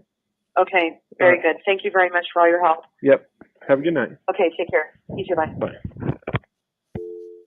I can't. Oh, wait, here's more. Cindy DeRossett is one of the last people to have seen her friend and coworker, Shanann Watts, alive. I don't know how I'm going to that a do this wig? without her in it, this life without her in it. Watts was in Scottsdale last weekend for a company leadership seminar. DeRossett says Watts appeared to be upbeat. Every single person that connected with her felt her light. And at the end of the weekend, DeRossett dropped Watts off at the airport. I didn't want to let her go. But soon after Watts returned to her home in Colorado, she and her 2 daughters disappeared. It doesn't happen to, somebody you care about and love. And on Thursday, a gruesome discovery. Watts' body. The 2 daughters still remain missing, but Shanann's husband, Christopher Watts, reportedly confessed to killing his family. Never in 1,000 years would you ever think this, ever. DeRossett says she never met Watts' husband, but from the outside, the family looked perfect. Mom, dad, kids, going and doing their fun things together and their adventures and the happy smiles. A facade that's been shattered and replaced with grief. How dare you take our girls away from us? It just isn't right. Our girls? What? They have such ownership They over looked them. perfect. Mom, Weird. I want to show you something. I'm going to pause it. You know who that is? Dun, dun, dun, dun, dun, dun, dun. Dun, dun, dun, dun, dun, dun. Come on. Nobody knows? No. Nobody has a guess? Mm-mm. Really? It's Gina Dietz. Really? It's Gina Dietz. Yes. She's out in front of the house. Gina no dates. Gina gives no dates.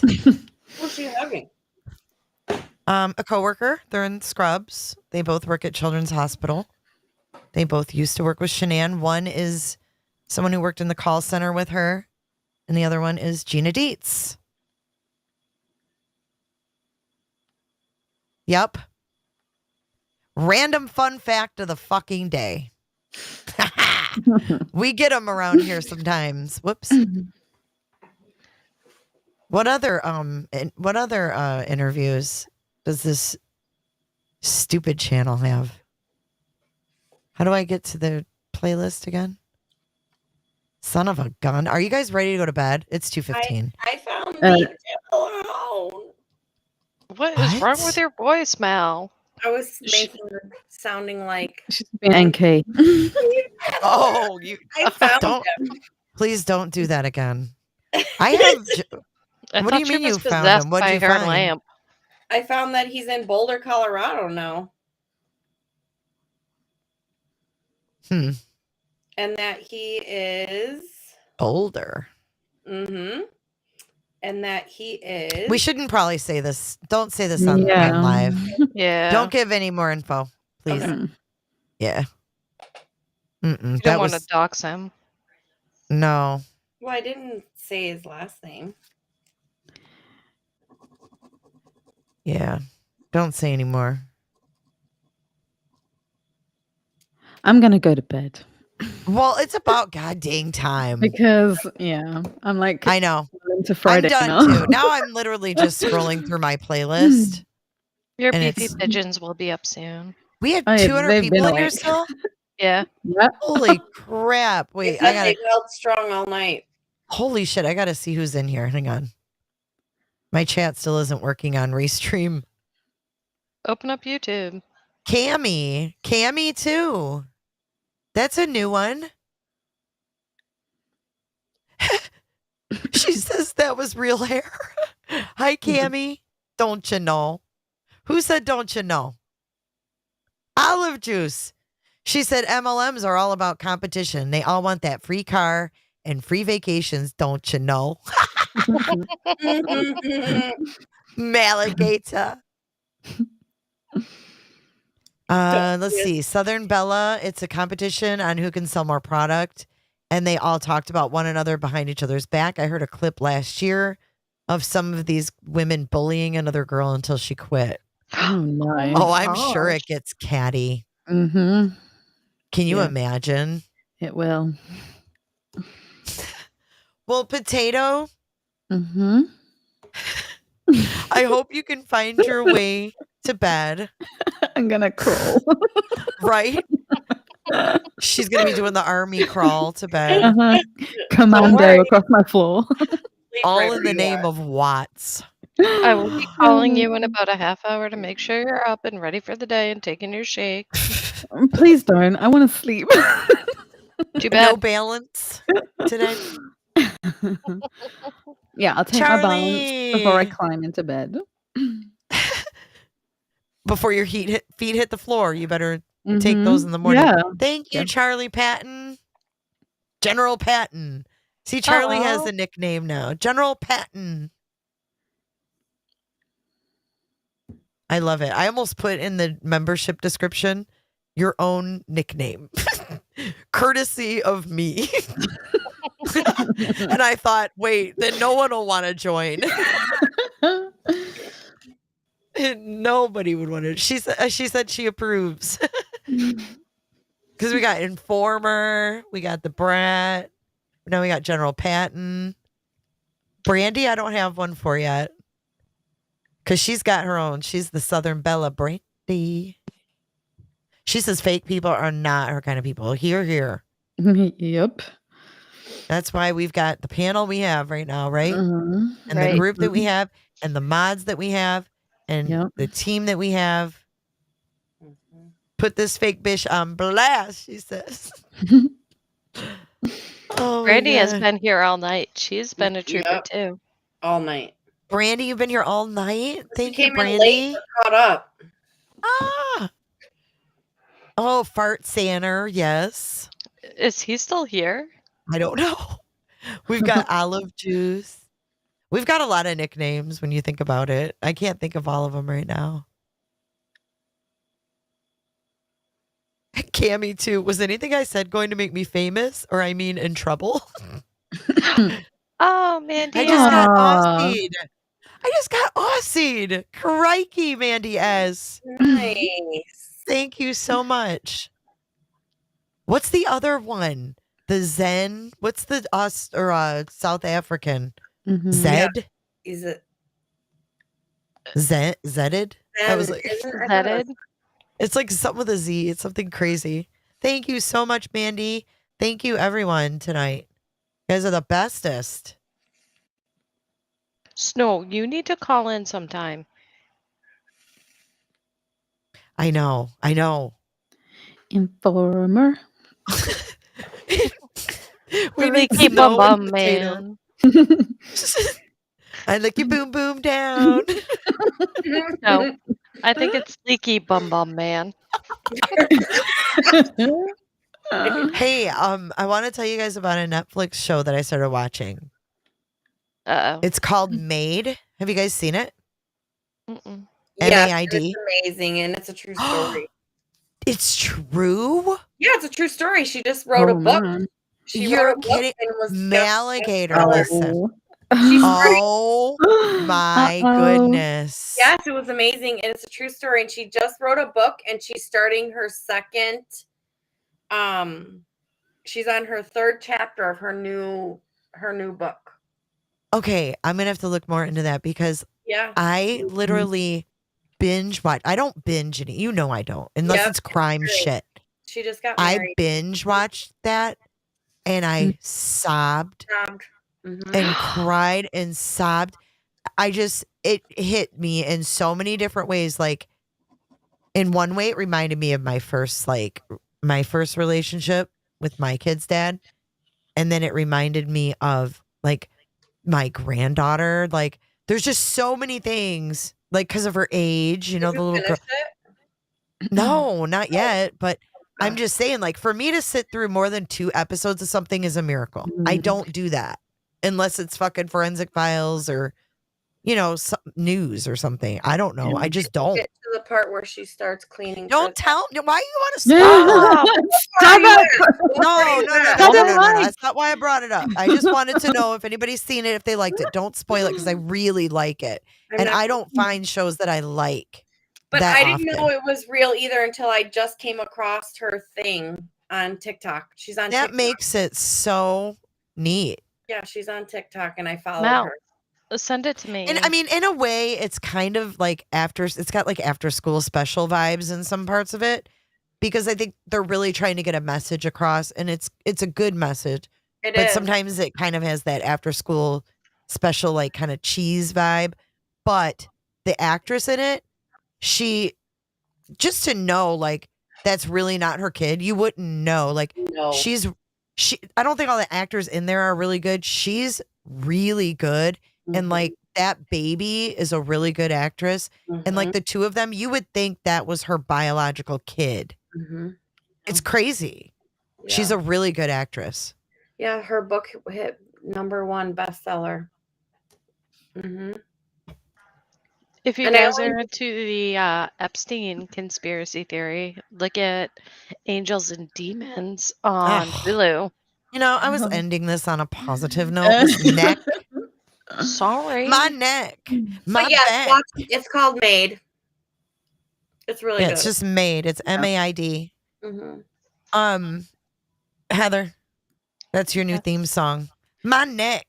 My back. Are you gonna sing the rest? No, one of these Finish it days I'm off. gonna get. One of these days I'm going to get intros, like proper, just little ones. The one I did for Potato didn't work because it was like a whole fucking song, and I got And it got copyright you struck. What'd you play for her? I don't remember.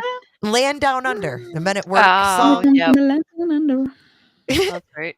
A Vegemite sandwich.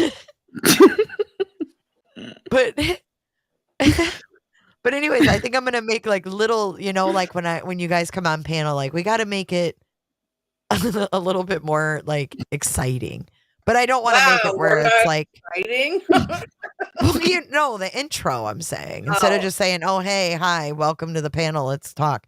I want to have it a little, when I figure out how the fuck to do it, I Like want to do that. Work. And remind me, Okay. because I forgot already what it was going to be. I can't with Heather's image. I can't even look at her square. What was it? Hey, leave it What was it? alone. Oh yeah, my neck, Picture. my back. Yep. So that's going to be the little clip.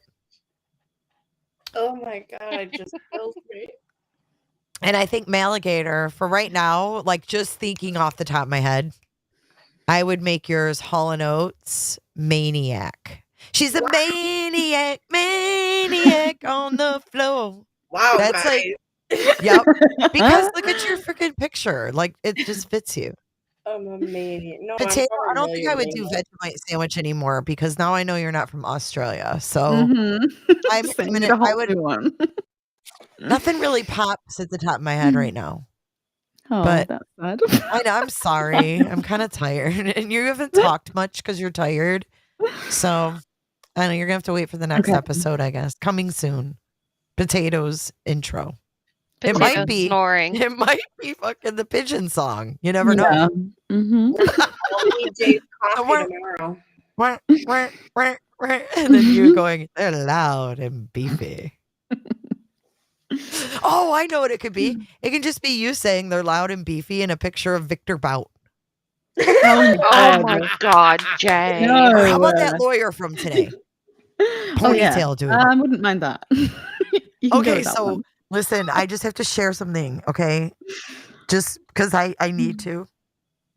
I had a really weird moment. I was watching the Alex Jones thing, and then I had whatchamacallit, the Russian thing on. And do you know that the lawyer for what's her face for Britney, the man with the ponytail, he had the same color ponytail holder as the Sandy Hook mom. in court today. Jay. It was You neon would green. notice that fine Really? Oh. Neon What green? the heck? Who wears neon green fucking ponytails unless you have little kids and you grab one? They both had neon green. What are the odds? I was like, whoa, that was weird. Don't believe me? Go back and look. I noticed the dumbest shit. Okay. Mhm. Is it so dumb though? Come on. No, it's weird. What if everything we freaking don't see even- is really made in a Hollywood studio? Would that blow your mind? Okay, Elon Musk. And the earth was Yeah. flat. Really, she should just marry Elon and get it over with. What We if live the in a earth is flat? simulation. Everything we see is like Simulation. created in a Hollywood studio. Oh my word. What if it was? What if that hair tie was taken out? The Russian dude threw it down on the sink. She went in the bathroom to pee, and she was like, "Oh, I need a hair tie," and she grabbed it. Occupy Mars, bitches. Oh man, I like doing this shit to you guys. You crack me up. It is truly odd, Snow. It is. Olive Juice said I lost it. Jay, I think Jay needs to go to bed. I do. When I start noticing things like Bedtime. that, that's when I know I'm tired. Mm-hmm. No, I don't, she's I very might, and observant. that's when I think to myself, do I need to go back and did I really see that? But then I've learned not to do it. You just don't go back. You just forget about it. Because it's too much work to go back. And then if you were wrong, then you're like, oh God, I was worried about nothing. So I don't even want to know. As far as my memory goes, I saw 2 green hair ties today and I'm never going to look again. But if you would like to go look, be my guest. Let me know. Jay, you're going to have to get really I'm- early to clip this 6.5 hour live into smaller pieces. Mm-hmm. Do I even want to? It's so all over the place. Like last time it was grouped 3 things. I was like, we're talking about this, this, and this. It was so easy to splice it. Maybe you just split it in half. Just take time. 2 hours, 2 hours, 2 hours where it ends, Yeah. it goes. Oh my God. All of Jesus is gonna go back now and look. Wait, look at Heather Bratt. It's not that you notice, it's that you remembered it after 5 hours of the Wattses. True. Heather, you are so funny. Her one-liners. She seriously has the best sense of humor. I love it. Yeah, that's what her name should be, one-liner. Because she has so many good ones. I could call you Looking Glass. Who? How about if I call you George Glass? Like Marsha. No, we already have a George Glass. Where's she been? Remember her name? Her name was something Glass. And I'm like, are you related to George? Who From is the Brady George Bunch? Glass? Oh. George Glass. Okay, when you start talking like Chris McDonough, it's time to go to bed, Heather. Charlie Patton, this is gold. No clips needed. Oh gosh. Oh, Linda Glass. Heather remembers. It's Heather. Listen, Linda Glass, George's mom. Linda. Linda Glass. I'm gonna pee myself too, Heather. I just Oh, snorted. Malakator. And then I just snapped. Yeah, that's me. And then those jaws are open like they're ready to snap. Mhm. Oh, shit. Okay. All right, you guys. Snow, we stay in that zone. The no clue zone. Yeah, that's us. Maybe I should put that in the membership thing. Welcome. Yeah. I got to make a membership video. You can do that. Like a little video to, advertise your memberships. I never knew what to do because no one wants to see my stupid face go, hey guys. I look so dumb when I try to do that. I try. I hate it. I fucking hate it. I'm just not a hey guys. Like no in your Clue Zone would be a good one. I just can't. But I'm thinking if I can create like a Twilight Zone type thing, like welcome to the what was it? No. Somebody Clue write No clue zone. Write this down. welcome to the No Clue Zone where we go live for 6 hours and talk gibberish. Hey, we covered a lot, and we just have fun with it. You got to after this case, and See, right now I would play my Macaulay Culkin. I'm just in the bed eating rubbish.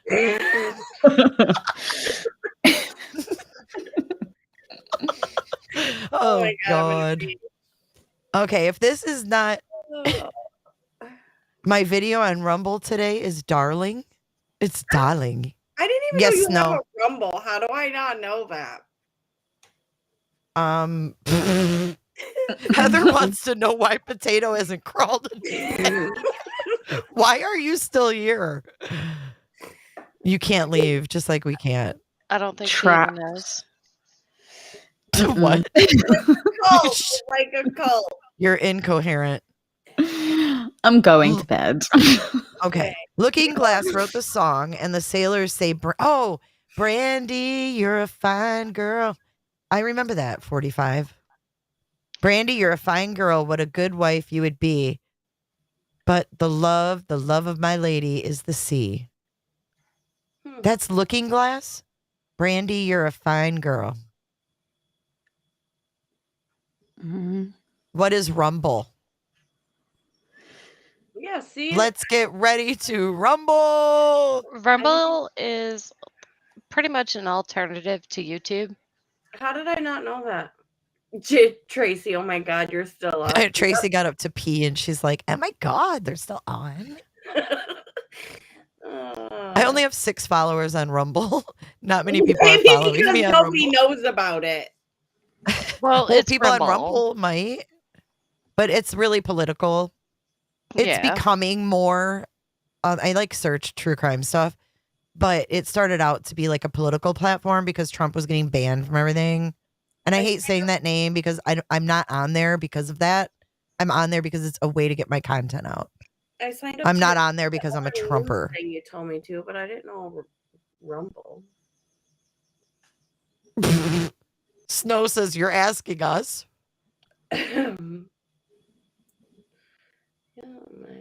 My hoochie and my cracked screen. What about my your neck, my hoochie? back, my hoochie and my cracked screen? Oh, is that how it goes? The one shots got y'all up late. I fell asleep 6 hours. Dude, that means you fell asleep during the stream, you so bitch. What's wrong with you? We don't sleep. None of us do, really. We're up all night. I know. I'm really I seriously, we're gonna get off here and I'm like wide ass awake. Yeah, I stay up Yeah, till me like too. 4 o'clock in the morning. Yeah, I'm kind of on your schedule as well. So okay, so let's discuss Potato. I'm so sorry. Like Potato's drooling at this point. Yeah, I'm gonna get off now, so I'm just gonna say Okay, goodnight. love you, girl. Good I night. love you, Potato. Actually, you know what? I'm gonna turn her off. Oh, she left. She gone. Bailed. She didn't out. She just dead ass gone. Well, I think we're now gonna get like the listeners that are over the pond that are waking up. Yeah. She's going to bed.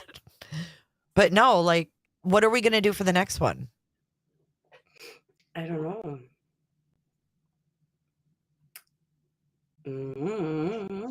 Well, we need to think about it, and we got to have something for Friday Night Live because it's Friday now. Friday. Yeah, I'm Friday. Saturday, but I'm gonna bring my iPad so I can still go out and listen when you guys are. Oh no, you're not. Not on vacation. You're spending with your family. Because they're just gonna Listen. be a couple days. It's supposed to rain. What did we just talk about? We talked about family, the marital home. There's always replays, babe. I know Steve came down and he goes. There's always replays, babe. Spend we that could time with your go fam. grocery shopping.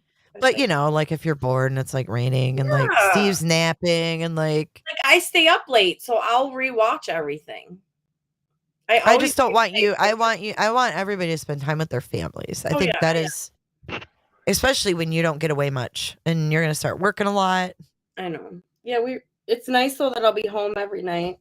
I mean, I can't do late night things because I'll be getting up at 4 o'clock in the morning. But when I normally go to bed, is not. Yeah, you're going to be a bear. So you know what? Why don't you take a little breather while you adjust to your new schedule? Because we don't want the alligator to get any any bigger jaws than he's already got there. No, look at everyone. You're still up. It's 4 p.m. here. I know, believe you're Olive, still- it's 2:30 where I 4 am too. p.m. here. Can't believe you're still going. Yeah, but she's in Mandy. Australia, mate. Yeah. Crikey. Do you guys have statues of like Steve Irwin all around Australia?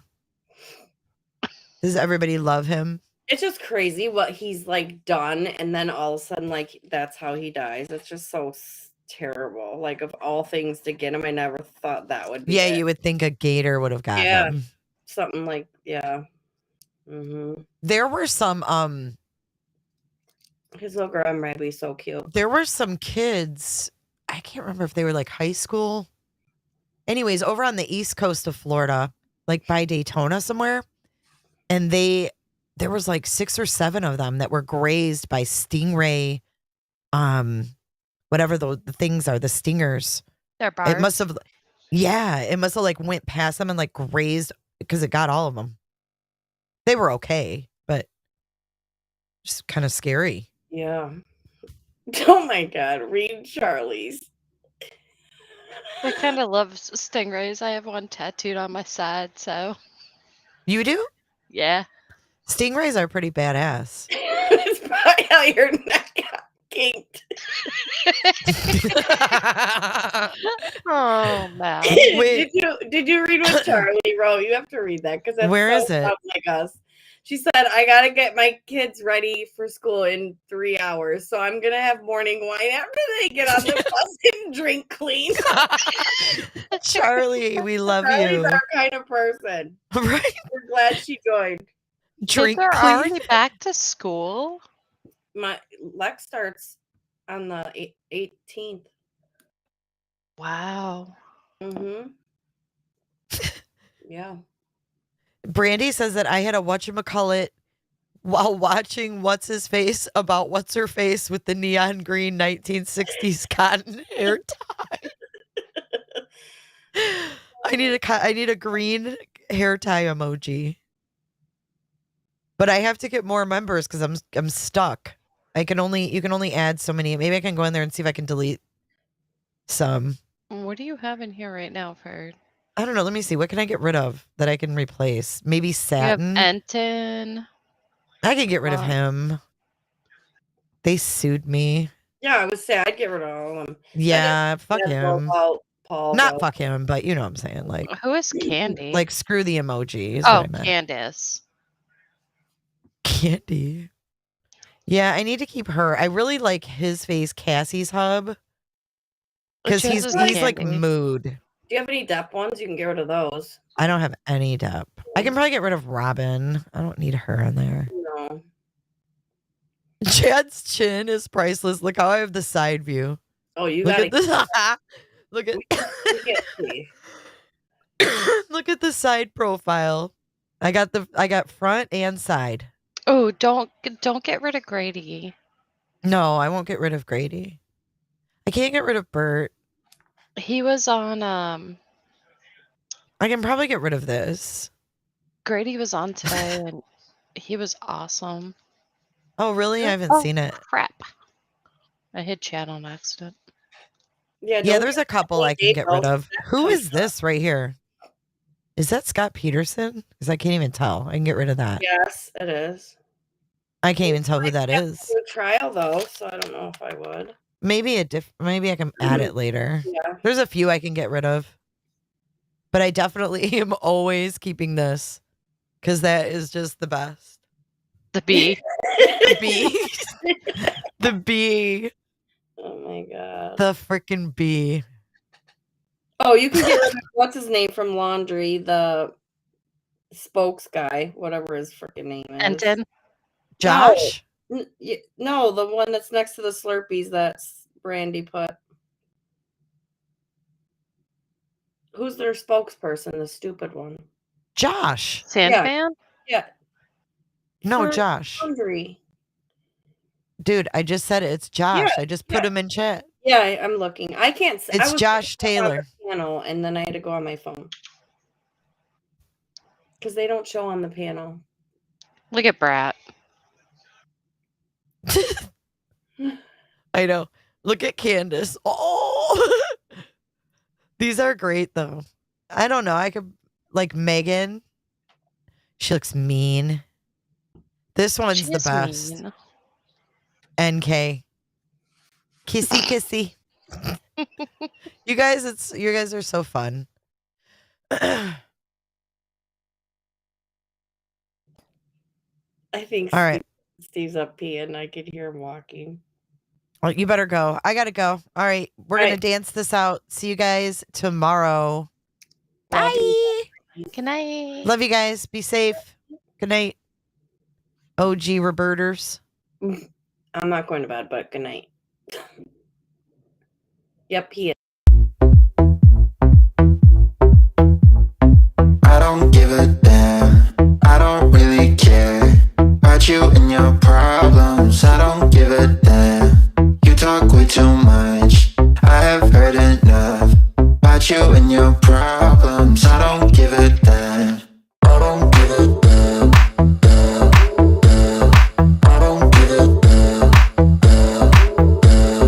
I don't give a damn. I don't give a damn. You wanna be with me. You wanna feel something real, but I'm feeling differently. You're making plans to get to friends, but don't wanna face the fact that I ain't got time, I ain't got time, I ain't got time for that. Staying up late, sleeping all day, dreaming about Cadillacs. Buying new shoes, hanging by the pool, sipping on Coke and Jack. Calling my phone when you feel alone, but I'll never call you back. 'Cause I ain't got time, I ain't got time, I ain't got time for that. I don't give a damn, I don't really care about you and your problems. I don't give a damn. You talk way too much. I have heard enough about you and your problems. I don't give a damn. I don't give a damn. I don't give a damn. I don't give a damn. I don't give a damn. You're mad at me for not giving you comfort. You say that I'm away so much and now you